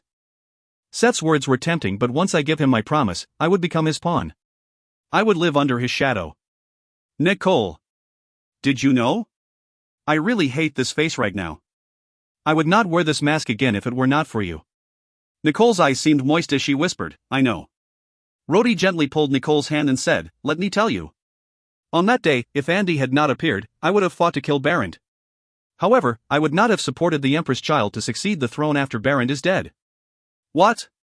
Nicole was shocked. Are you serious? Then, why did you still act according to my instructions? What was your plan after killing Barent? Rhodey shook his head and replied, I do not know. I have not thought it through. However, I would most likely find someone else. A baby becoming emperor could be even more terrifying than Barent becoming emperor. Unfortunately. He then whispered. Unfortunately, the Empress is a cowardly person. If she was stronger, she could have just become the emperor. Or perhaps we could have just taken another suitable person from the Thornflower family to succeed the throne. I heard that the Thornflower family has many relatives. Certainly, we would be able to find someone suitable. Nicole could not help but laugh. The Empress becoming the emperor? How did you think of that? Was there ever a woman that became emperor? Find someone else to become an emperor? This is even crazier. Rhodey objected and said, Why not? The rules of this world were set by men. Why can't we just set an additional rule? Are these rules unchangeable? I will change it. Nicole was surprised and revealed a strange expression. You have really changed. But did you not think, rather than finding someone else to become emperor, you might as well be the emperor, yourself? Nicole's last sentence shocked both Rhodey and herself. Why did I say such things? Even if this idea appeared in my head, I should not have said it. However, the moment Nicole said this, she also trembled in her heart. This idea could not be considered as crazy. The Duke of the Tulip family would rise to power again after defeating Prince Barent. At the same time, he would have the respect of the Empire's subjects. Finally, it would not be impossible to become an emperor. Rhodey looked at Nicole, smiled and shook his head. I don't want to. I don't like it. These days, the proudest people in the imperial capital were the Wolffang soldiers. The Wolffang soldiers patrolled the streets while all the original Central Cavalry soldiers had returned to their barracks. None of the Central Cavalry soldiers were allowed to leave their barracks. It is also said that the Emperor had given the order for the Lightning God's whip to be placed under the command of the Duke of the Tulip family. The news that the Duke of the Tulip family had returned to the imperial capital spread throughout the imperial capital. The incident at the court was common knowledge now and could not be covered up. Everybody knew that Prince Barent had planned to usurp the throne. However, he had been defeated by the Wolffang soldiers, led by the Duke of the Tulip family. These Wolffangs were the Duke's elite soldiers that had even managed to defeat the Central Cavalry. Some of the nobles had asked the Emperor whether they should dispatch people to the streets to inspect and prevent others from talking about the coup. Their intention was to suppress public opinions and arrest all those who spoke of the coup in the court that day. In the end, the skeleton stared at the nobles and kicked them back down without saying anything. After that, the emperor did something that everybody could not understand. The emperor had personally searched for a group of empire's distinguished poets and scholars to create something new. That thing was called newspapers. Nobody knew what a newspaper was. They had never heard of it before. Everybody believed that the emperor's brain was damaged from his illness and now, nobody could understand his actions anymore. The emperor had dispatched hundreds of soldiers to the streets in plain clothes. Their job was to confidentially report to the emperor all the recent happenings in the imperial capital, major or minor. The emperor then made these distinguished poets and scholars write it all on a piece of paper and then made several 100,000 copies of it. He then distributed them to all the nobles. As for the remaining, he dispatched people to the city gate, inns, shops and other locations to distribute to whoever they come across. That strange thing, the newspaper, soon aroused the interest of everyone in the imperial capital. There were stories about a certain baron that got locked out of his house because he cheated on his wife, good foods in restaurants, and the death of an old man whose children fought over the inheritance. As people were curious, they could not help but inquire about those fun and interesting things when they read about them. As a result, the newspaper became very popular. Naturally, the newspaper was not something so simple. Although it had records of strange incidents, it also detailed what had happened at the palace on that eventful day at the most prominent spot of the newspapers. Each sentence seemed to accuse Prince Berend of his misconduct and his motives. Although it was not stated explicitly, there were enough hints that said so. The first day the newspaper was distributed, most people did not care. Some of those who did not know what the newspaper was, immediately threw them away, while some used them as toilet paper. However, on the second day, the entire empire started to stir. Those that had read the newspaper talked about that interesting creation. Those who didn't get to read it started looking for them. They looked everywhere, the inns, the rubbish bins, and the toilets, to search for the newspaper. Finally, it had spread to hundreds and thousands of people. Although they did not know the true purpose of the newspaper, some of its purposes had gradually become apparent. When the second edition was published, Prince Berend was only mentioned briefly, but another person became the focus of the news. That person was the military minister, Qianlin. The words were sharp and they sarcastically hinted at the military minister's misconduct. Not only was the minister accepting bribes and embezzling money, but he also did not play his role during the incident at the court. Those opinions completely dominated rumors and speculations of the incident in the court of the imperial capital. All the previous strange rumors and gossips had gradually disappeared and the public started to follow the argument in the newspaper. Andy, who was hiding behind, laughed treacherously. "How is that? Order to stop them from spreading rumors is not needed. This approach is much better than a royal command." Naturally, the newspaper could not be free forever. The first 3 editions were free. However, from the 4th edition onwards, they would no longer be distributed free on the streets. There was an announcement that a new edition would be released every 3 days and 2 coppers would be needed to buy and read it. Ever since then, numerous people sighed. There is a charge now. There is no free lunch in this world. Even then, the sales of the newspaper were booming. Everybody wanted to know what happened to the children who fought for the inheritance, the fate of the baron who was caught cheating on his wife and many other stories. The last edition also said that Prince Berend and the Duke of the Tulip family had dueled during that incident. The prince had used a move called total annihilation while the Duke used his golden fighting energy. What was the result of that duel? It was also said that Marquis Qianlin was a Mandler one. The populace wondered if that was really true. It could be said that the newspaper was then the most popular thing in the imperial capital. Finally, the emperor gave the order for the poets and scholars to specialize in publishing the newspaper. They would be paid heftily for their work. The emperor also gave them hundreds of guards to use at their disposal. His Majesty the Emperor also personally named the newspaper Andy Express. The imagination and creativity of humans were unlimited. After the unprecedented popularity of the newspaper, the poets and scholars of the nobles who were in dire straits started to earn a lot of money. They walked with their heads held high and, soon, some of the nimble merchants became restless. Finally, one of them was brave enough to release his own newspaper. That person was smart and released a new edition every day, unlike Andy Express that only released one new edition every 3 days. Sales were so good that the crowds almost crashed his shop. The people then started to say, these days, whoever can change fast, he is king. When the others saw that His Majesty did not object to the competition when the new newspaper was released, they became interested too. After that, several new newspapers were introduced.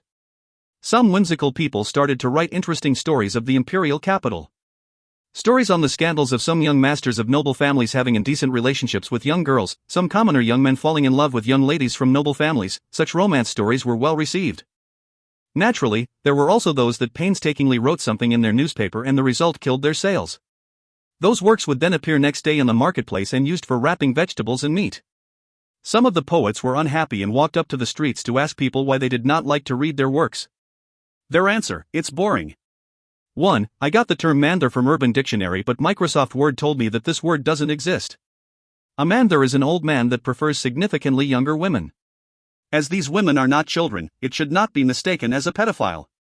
If you find any errors, ads pop-up, ads redirect, broken links, non-standard content, etc., please let us know. Report chapter so we can fix it as soon as possible.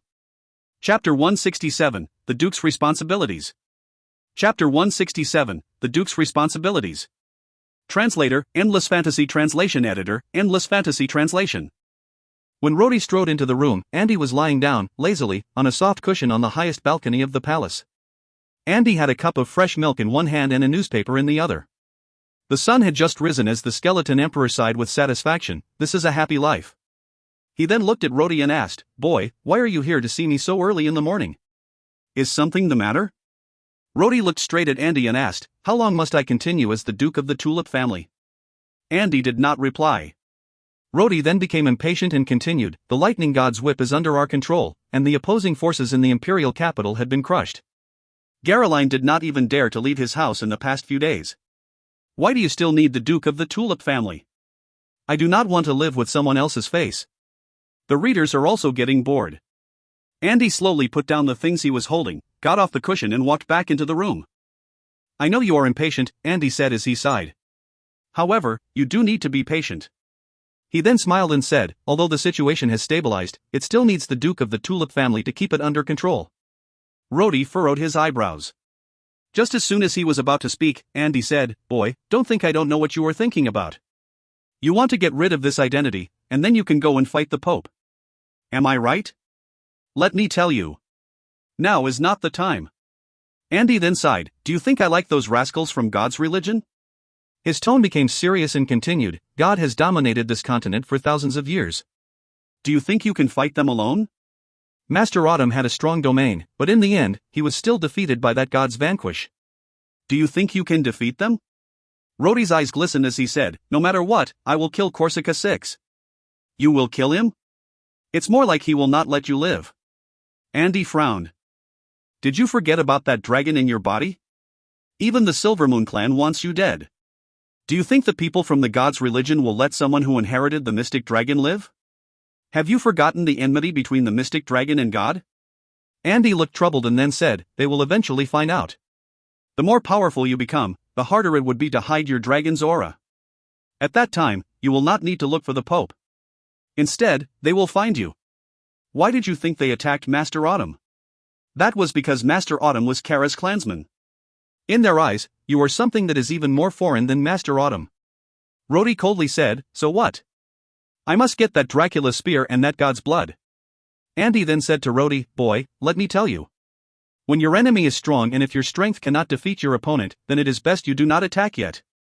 You must be patient.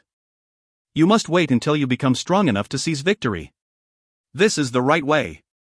Rhodey frowned, Then, what should I do?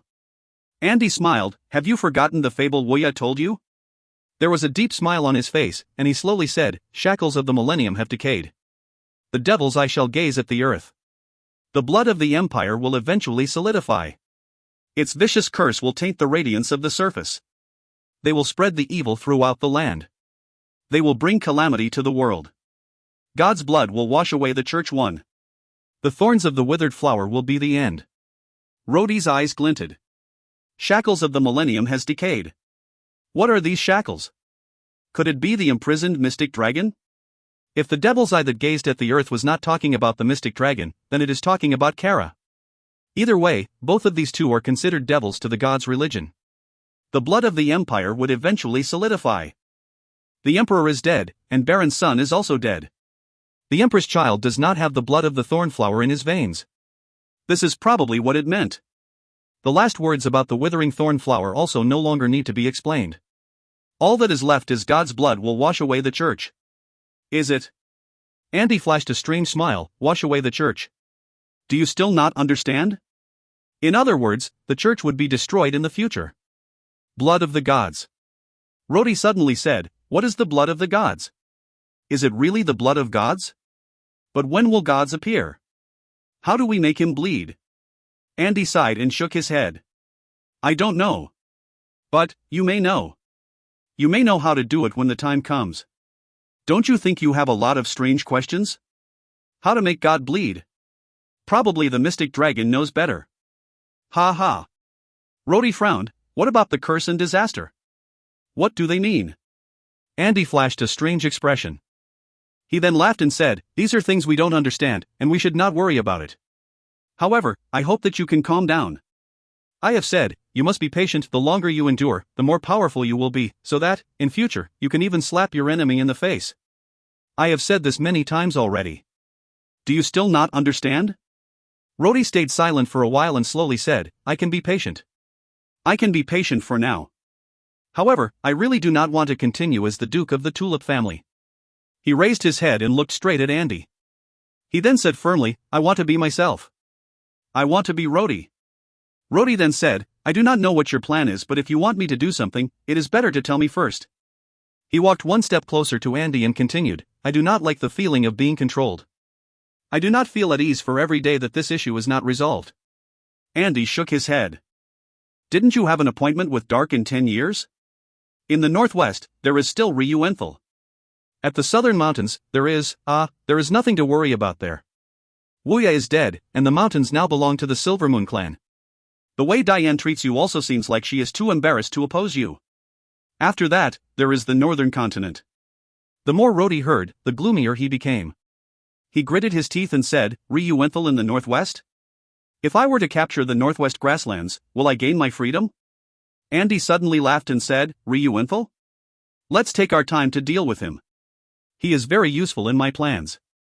He is a useful stepping stone in creating a hero. Andy's laugh started to turn strange as he continued, well, soon you will get what you want. Now that Seth is gone, this person no longer needs to exist. Rhodey's heart stirred. No longer needs to exist? Andy laughed again in a strange manner and said, boy, I promise to let you become yourself. I promise to let you be Rhodey. However, have you ever thought that when you are Rhodey, you can also, at the same time, be the Duke of the Tulip family? I promise you that I will give you back your true identity. I also assure you that you would be able to live peacefully together with Nicole. However, you must continue to be the Duke of the Tulip family. Andy then bent over and gently whispered something in Rhodey's ear. Rhodey did not laugh, but there was not a trace of calm too. He suddenly looked at Andy in a strange manner and said, Andy, no matter what you plan to do, I have said before, do not try to control me and do not force me to do things that I don't like. Andy coldly asked, are you still unwilling, even if it was for Nicole? Rhodey looked at Andy intensely, and suddenly he gave a smile and said, fine, Andy. I hope you will not make me regret this. After Rhodey left, Andy's smile gradually disappeared. He sighed to himself and said, this boy is starting to have his ideas, but, that curse and disaster, it can't be for you. Disaster. Such an interesting thing. Marquis Caroline was very clear about his current situation. The news of that incident had already spread throughout the imperial capital. By now, everybody knew that the Lionheart family, which was earlier favored by the emperor, had fallen out of favor. In the past, the road in front of his mansion was busy with heavy traffic, but now it rarely had visitors. Those who used to curry favor with him now avoided him. However, Marquis Caroline was still an old fox regarding politics. He knew that the winner would not be decided until the very end. After all, he still had the Northern Legion in his hands even though the emperor had changed his attitude. As long as he had military power, the emperor would not dare to do anything to him. Besides that, he had put in the effort for many years, and it would not be so easy to just remove his influence in official circles. Whatever the reasons, as long as he endured, he would have another opportunity in the future. The Tulip family had been suppressed by the emperor for so many years, yet they were able to rise again. The Lionheart family could do the same thing. Naturally, the first thing to do was to hold on to the Lionheart family's military power. Milo of the Northern Legion was different from Reuben of the Northwest Legion. They were both regiment commanders, but Reuben was dismissed because he was stupid.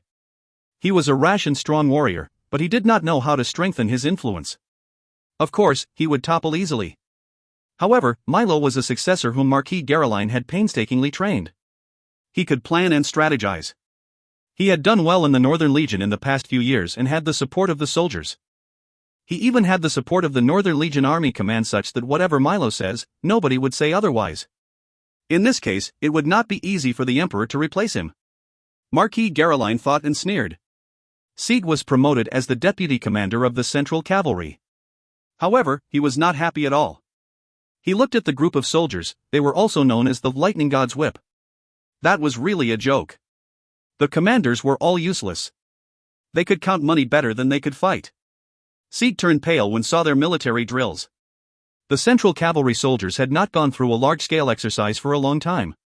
Sieg himself had only trained with the Wolfang. He knew that the military discipline in the other units was ruined, but this was the first time he saw to what extent they were ruined. Just by giving the order to line up, Sieg could see that, out of 100 soldiers, more than 10 soldiers sprained their legs, and more than 10 soldiers had their shoes stepped on. In a simple cavalry charge, about halfway through it, a few cavalrymen crashed into their own group and fell off their horses. Some cavalrymen had actually charged correctly but, in the end, they realized that they had dropped their scimitars at some point in time. Sieg became so angry that his face was contorted. On the other hand, Rodi stood silently at the side and did not show his feelings. "Officers, line up," Rodi coldly said. He then looked at the lifeless and pale-faced commanders beside him and coldly repeated, "What are you looking at? I said I want all the officers to line up. Did you not hear me?" More than a dozen deputy commanders clumsily ran out. They fetched their war horses and weapons as well. Rodi got on his horse.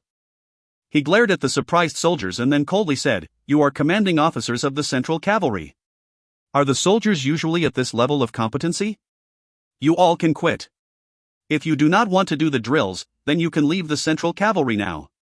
Take off your uniform." Nobody said anything. Rodi then took a deep breath and continued, "If any of you want to leave, I will not stop you. However, in 3 days' time, I will be back. I do not want to see the soldiers drill. I want to see the officers drill. Whoever cannot perform will be executed according to the law during wartime." His eyes were cold as he fiercely said, "The Lightning God's Whip will not retain rubbish." After that, he left riding his horse and did not bother to look at those people. Sieg was still worried and said, "Isn't the Duke's action too harsh? Give them time to train properly. With me around, I am sure I will be able to train them until they become qualified Lightning God's Whip." Rodi suddenly stopped his horse and looked at Sieg. He then said, "Sieg, the current Central Cavalry is rotten." His expression was a bit strange. It can be said that all of them, from soldiers to commanding officers, are not battle warriors. The soldiers are just here for the Lightning God's Whip's generous pay, while the commanding officers are here to embezzle money. They are just trash. Think for yourself. If they were even a little combat ready, do you think we could enter the imperial capital so easily that day? Rodi then spoke in a more dignified manner, "Think for yourself. If it were not us entering the city that day but a group of enemy soldiers like Ryu Enthal's cavalry, do you think they would be able to withstand the attack? I am afraid that the entire army would collapse in no time." Rodi then sighed and continued, "I admit that in this world, some people learn from their mistakes and some bad people will turn good. However, only a few of them exist.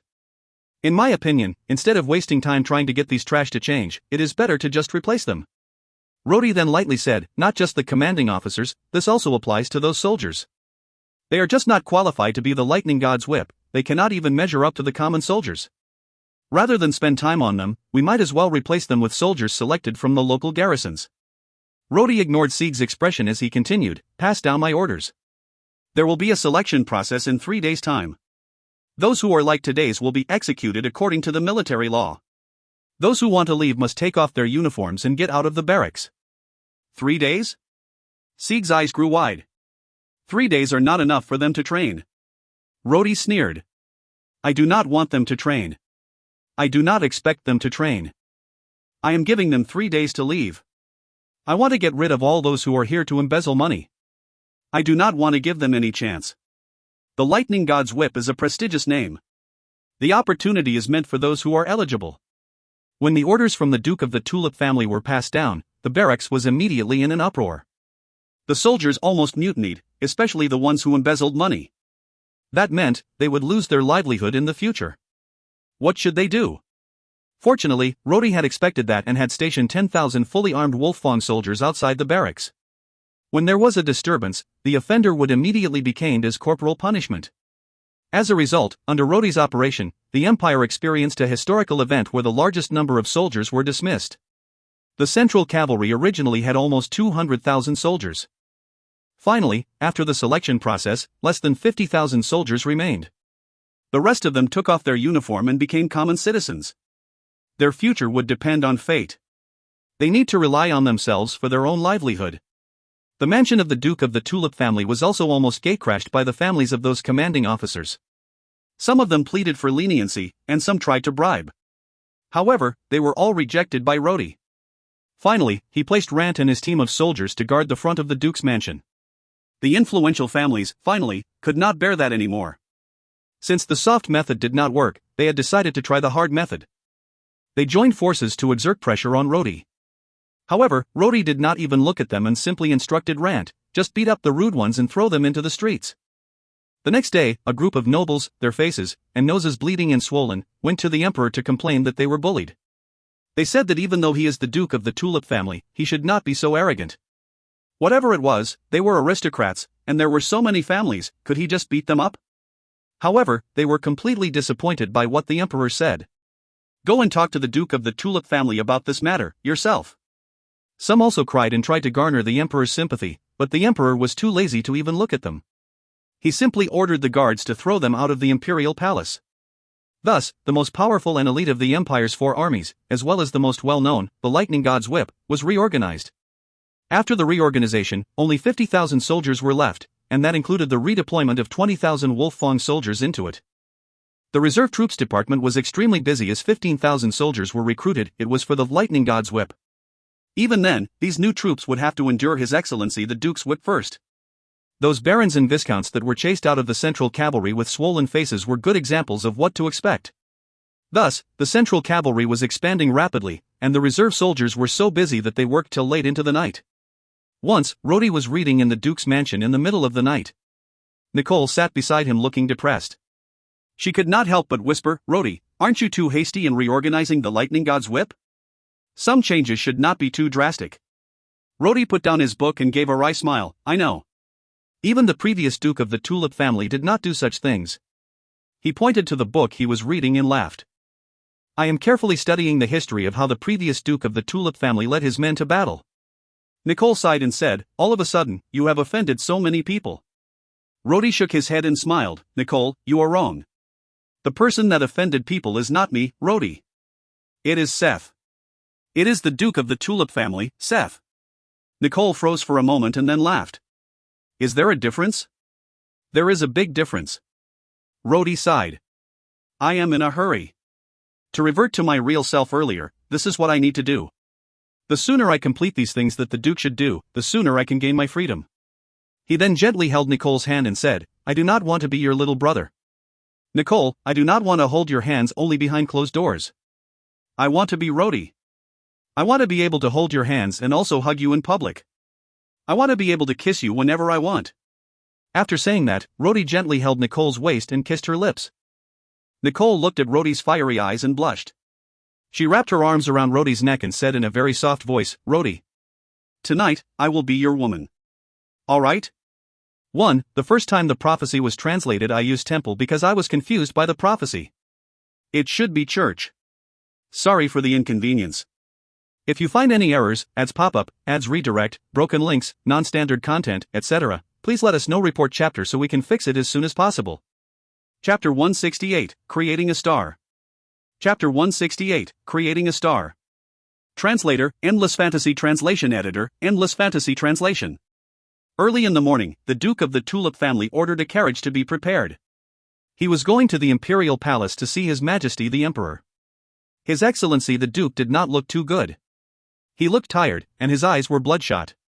One of the guards looked with admiration at the young commander of the empire and thought to himself, "His Excellency the Duke worked all night for the empire."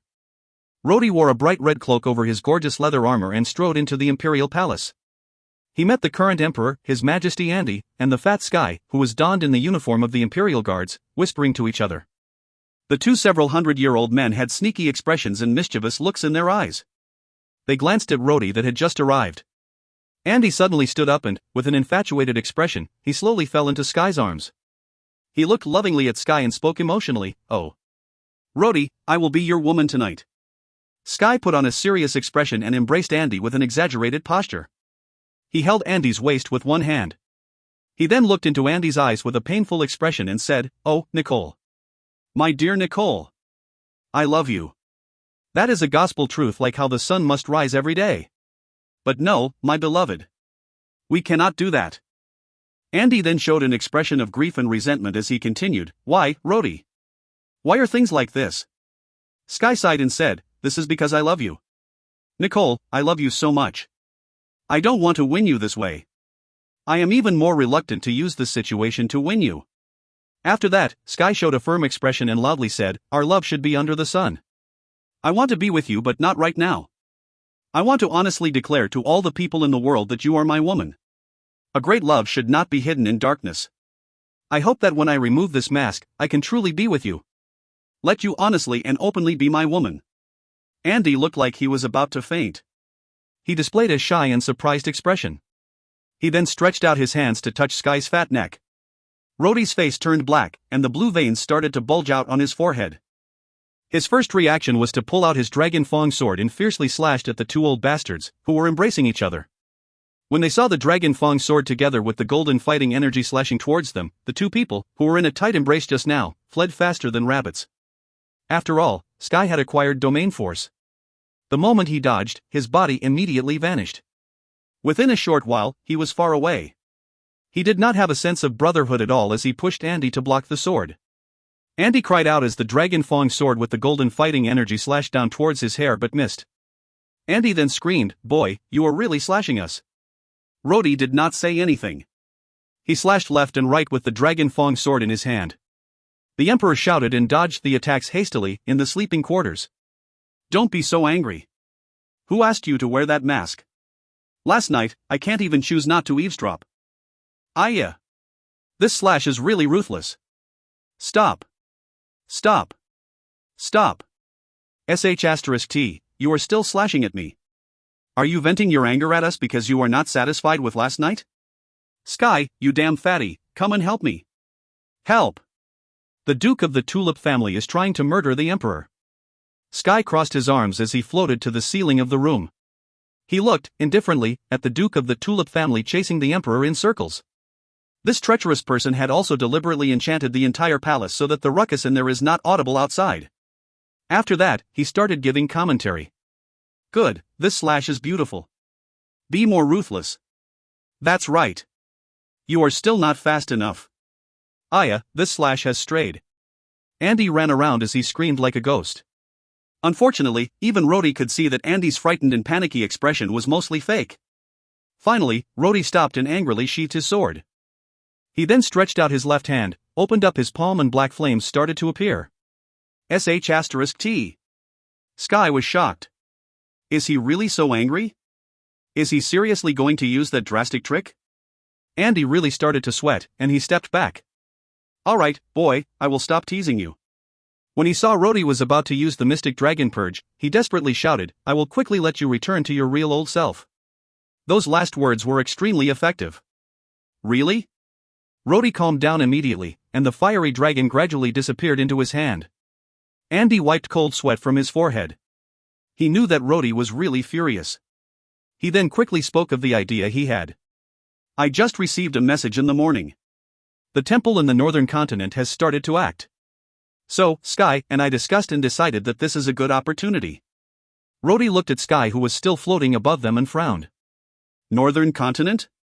What kind of movements?" Sky laughed and loudly said, "This old skeleton here said you have a lover in the northern continent. This matter is related to that lover of yours." Sky then saw that Rhodey looked like he was going to start slashing people again, and he quickly waved. "This is not a joke. Something really happened there. Old skeleton, you quickly explain." Andy cleared his throat and slowly said, "There was a miracle at the northern continent. It seems that the temple there had received God's instructions. This instruction has been sent throughout all the kingdoms in the northern continent. They are preparing to start a holy war. Their objective is obviously the Radiant Empire." Rhodey frowned. "Miracle? Holy war?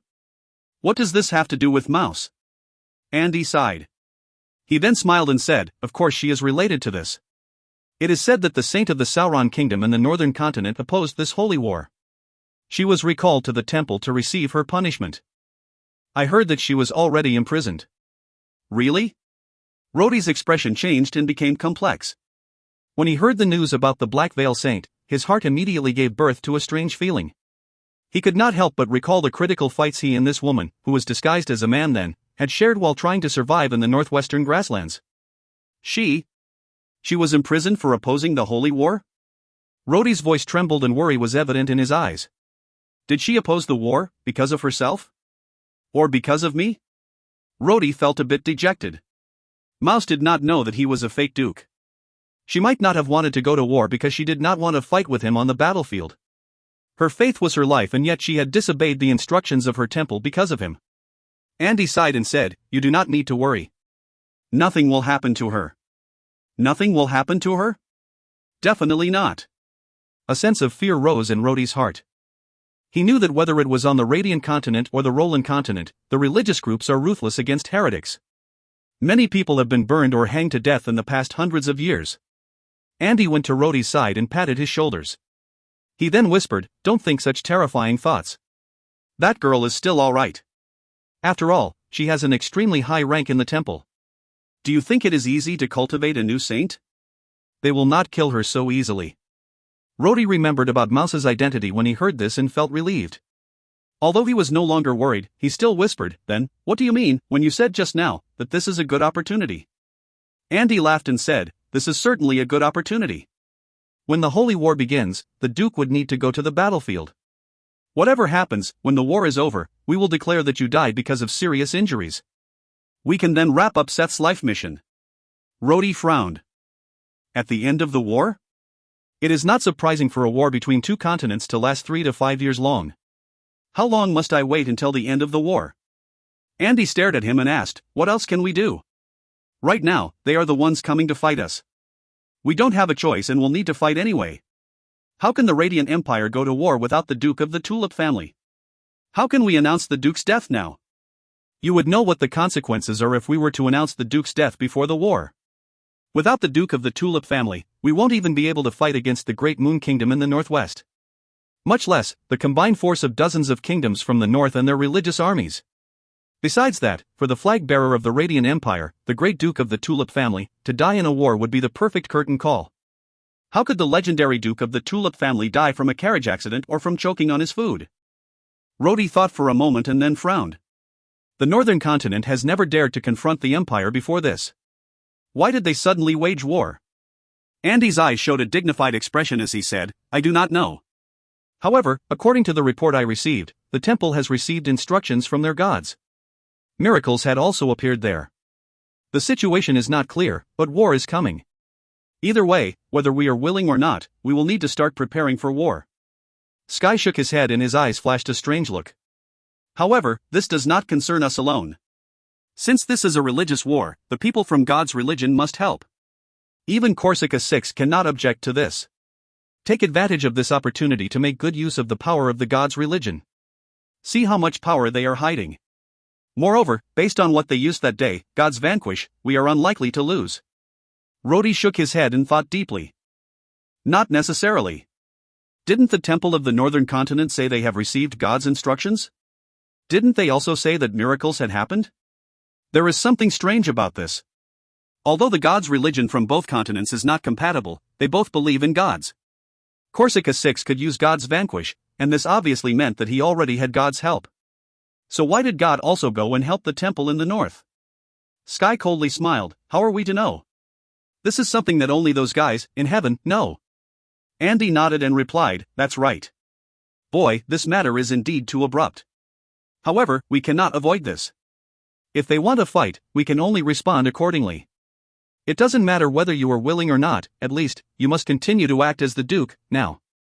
Not only must we fight this war, but we must also think of a way to win. After winning the war, the threat to the Empire would be greatly reduced. By then, Seth's identity can smoothly end. However, if you lose, then we, together with the Empire, are doomed." Andy paused for a while and then he started to laugh again.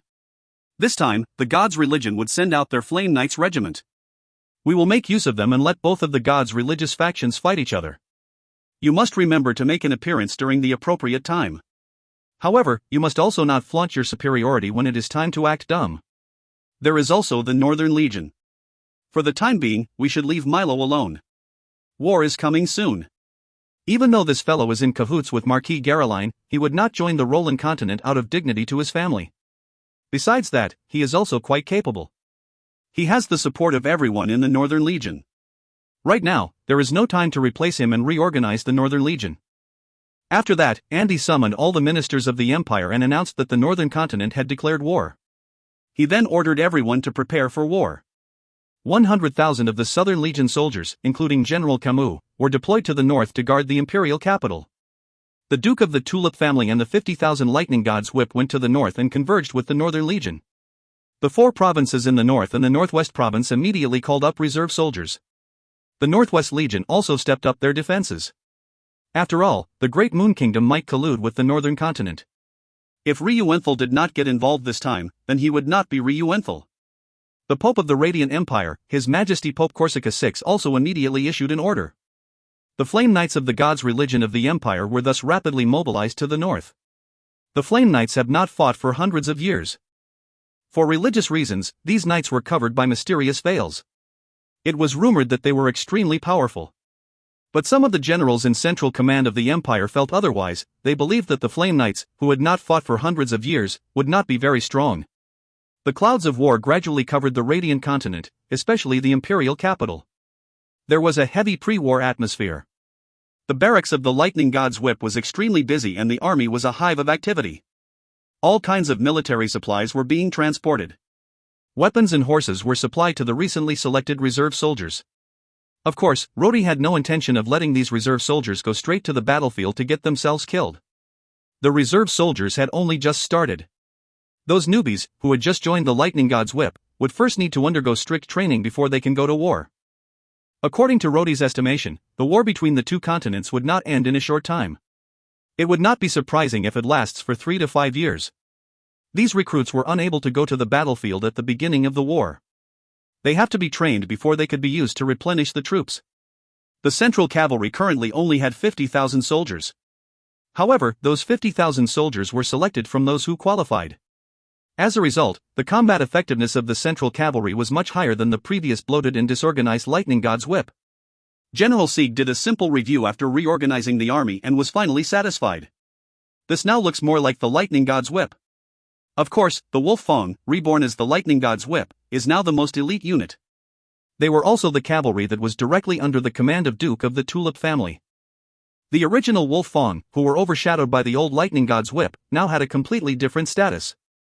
The pride and excitement on the soldiers' faces were genuine. After all, they were the ones, among the Lightning God's Whip, who had actually experienced the Northwest War and had gone through thick and thin with His Excellency the Duke. This time, the situation before the war was different. The coming war did not cause panic in the imperial capital. Before this, wars caused panic and anxiety, but right now, there was excitement instead. The entire imperial capital was filled with excitement and even the common civilians were enthusiastic about the war. That situation was attributed to that thing introduced by His Majesty, the newspapers. For several consecutive days, the newspapers kept convincing the citizens that there would be victory to stop them from panicking. With His Majesty's guidance, the newspaper views are now mostly propaganda. These newspapers were full of stories and other stuff to promote pre-war excitement. His Majesty told the poets and scholars who contribute to the newspapers. What can really arouse the public's faith and emotions? It is not a slogan. It is not an empty declaration. It is a hero. Create a hero, with a great image, to be worshipped by the public. Let the people admire him. Then use that heroic image to inspire the people. The most suitable hero for the Empire would undoubtedly be the young Imperial Commander-in-Chief, the great Duke of the Tulip family. As a result, there was a period when all the newspapers were full of headlines like, "His Excellency led us to victory against powerful grassland enemy," said a veteran soldier in the Northwest. "He is my hero," said a woman, a confidant of His Excellency the Duke in his younger days. Of course, of all the newspapers, the one founded by His Majesty the Emperor, the Andy Express had a column with the highest popularity. The article described in detail some of the secret moments of the Duke of the Tulip family. That included how the Duke, during his younger days, climbed over the wall to meet his beautiful lover, and the number of female confidants he had. That was not all. Even more exasperating was that it revealed a love poem, which the Duke had composed for a confidant. The skirt is raised, for the dance of the monarch. The sword is ruthless, the beautiful woman is without illusion. The voluminous writings created a vivid image of a proud and gentle yet amorous commander-in-chief. Especially, also that the Duke was also young, handsome, had a dazzling background, has heroic deeds and was still a bachelor. The fact that he was not only an invincible commander but also a great poet had made all the women in the imperial capital go crazy. The bravado of a hero and the tender touch of a lover fused together in an idyll. Every time Rhodey went out, he was accompanied by screaming girls. A non-stop flow of love letters was received at the mansion of the Duke of the Tulip family. Every day, the amount of flowers and gifts sent to the Duke's mansion caused the guards who were responsible for transporting them feel extremely tired. There were even thousands of girls who formed the Tulip Red Powder Guards, and vowed to support their idol. Occasionally, there were some drunk playboy nobles who, out of jealousy, spoke maliciously of the Duke. Before anybody else could do anything, the playboy would be strangled by a group of the Tulip Red Powder Guards. An even more frightening thing was, on one occasion when Rhodey went out, he was almost crushed by a crowd of enthusiastic fans. He and a dozen of his bodyguards were surrounded by thousands of excited young girls in the streets. The dozen-strong bodyguards were not able to stop the thousands of enthusiastic and emotional young girls. In the chaos, the Duke's coat was torn off. If Seek had not heard the news and came immediately with the Wolf Fong to rescue the Duke, His Excellency the Duke would probably have created history. He would probably be the first and only Duke of the Tulip family that ran around naked in the imperial capital since the founding of the empire a few years ago. Naturally, Nicole did not view such situations kindly. Rhodey finally found the root of all these problems, the newspaper. He became furious when he read the article. When he saw the signature of the person who wrote the article, he almost drew his sword and stormed into the palace. That was because below the article there was a signature, written by the newspaper's star writer, Andy. Translator's notes. One actually translates to Tulip Lady Guards, but Tulip Red Powder Guards would be more colorful.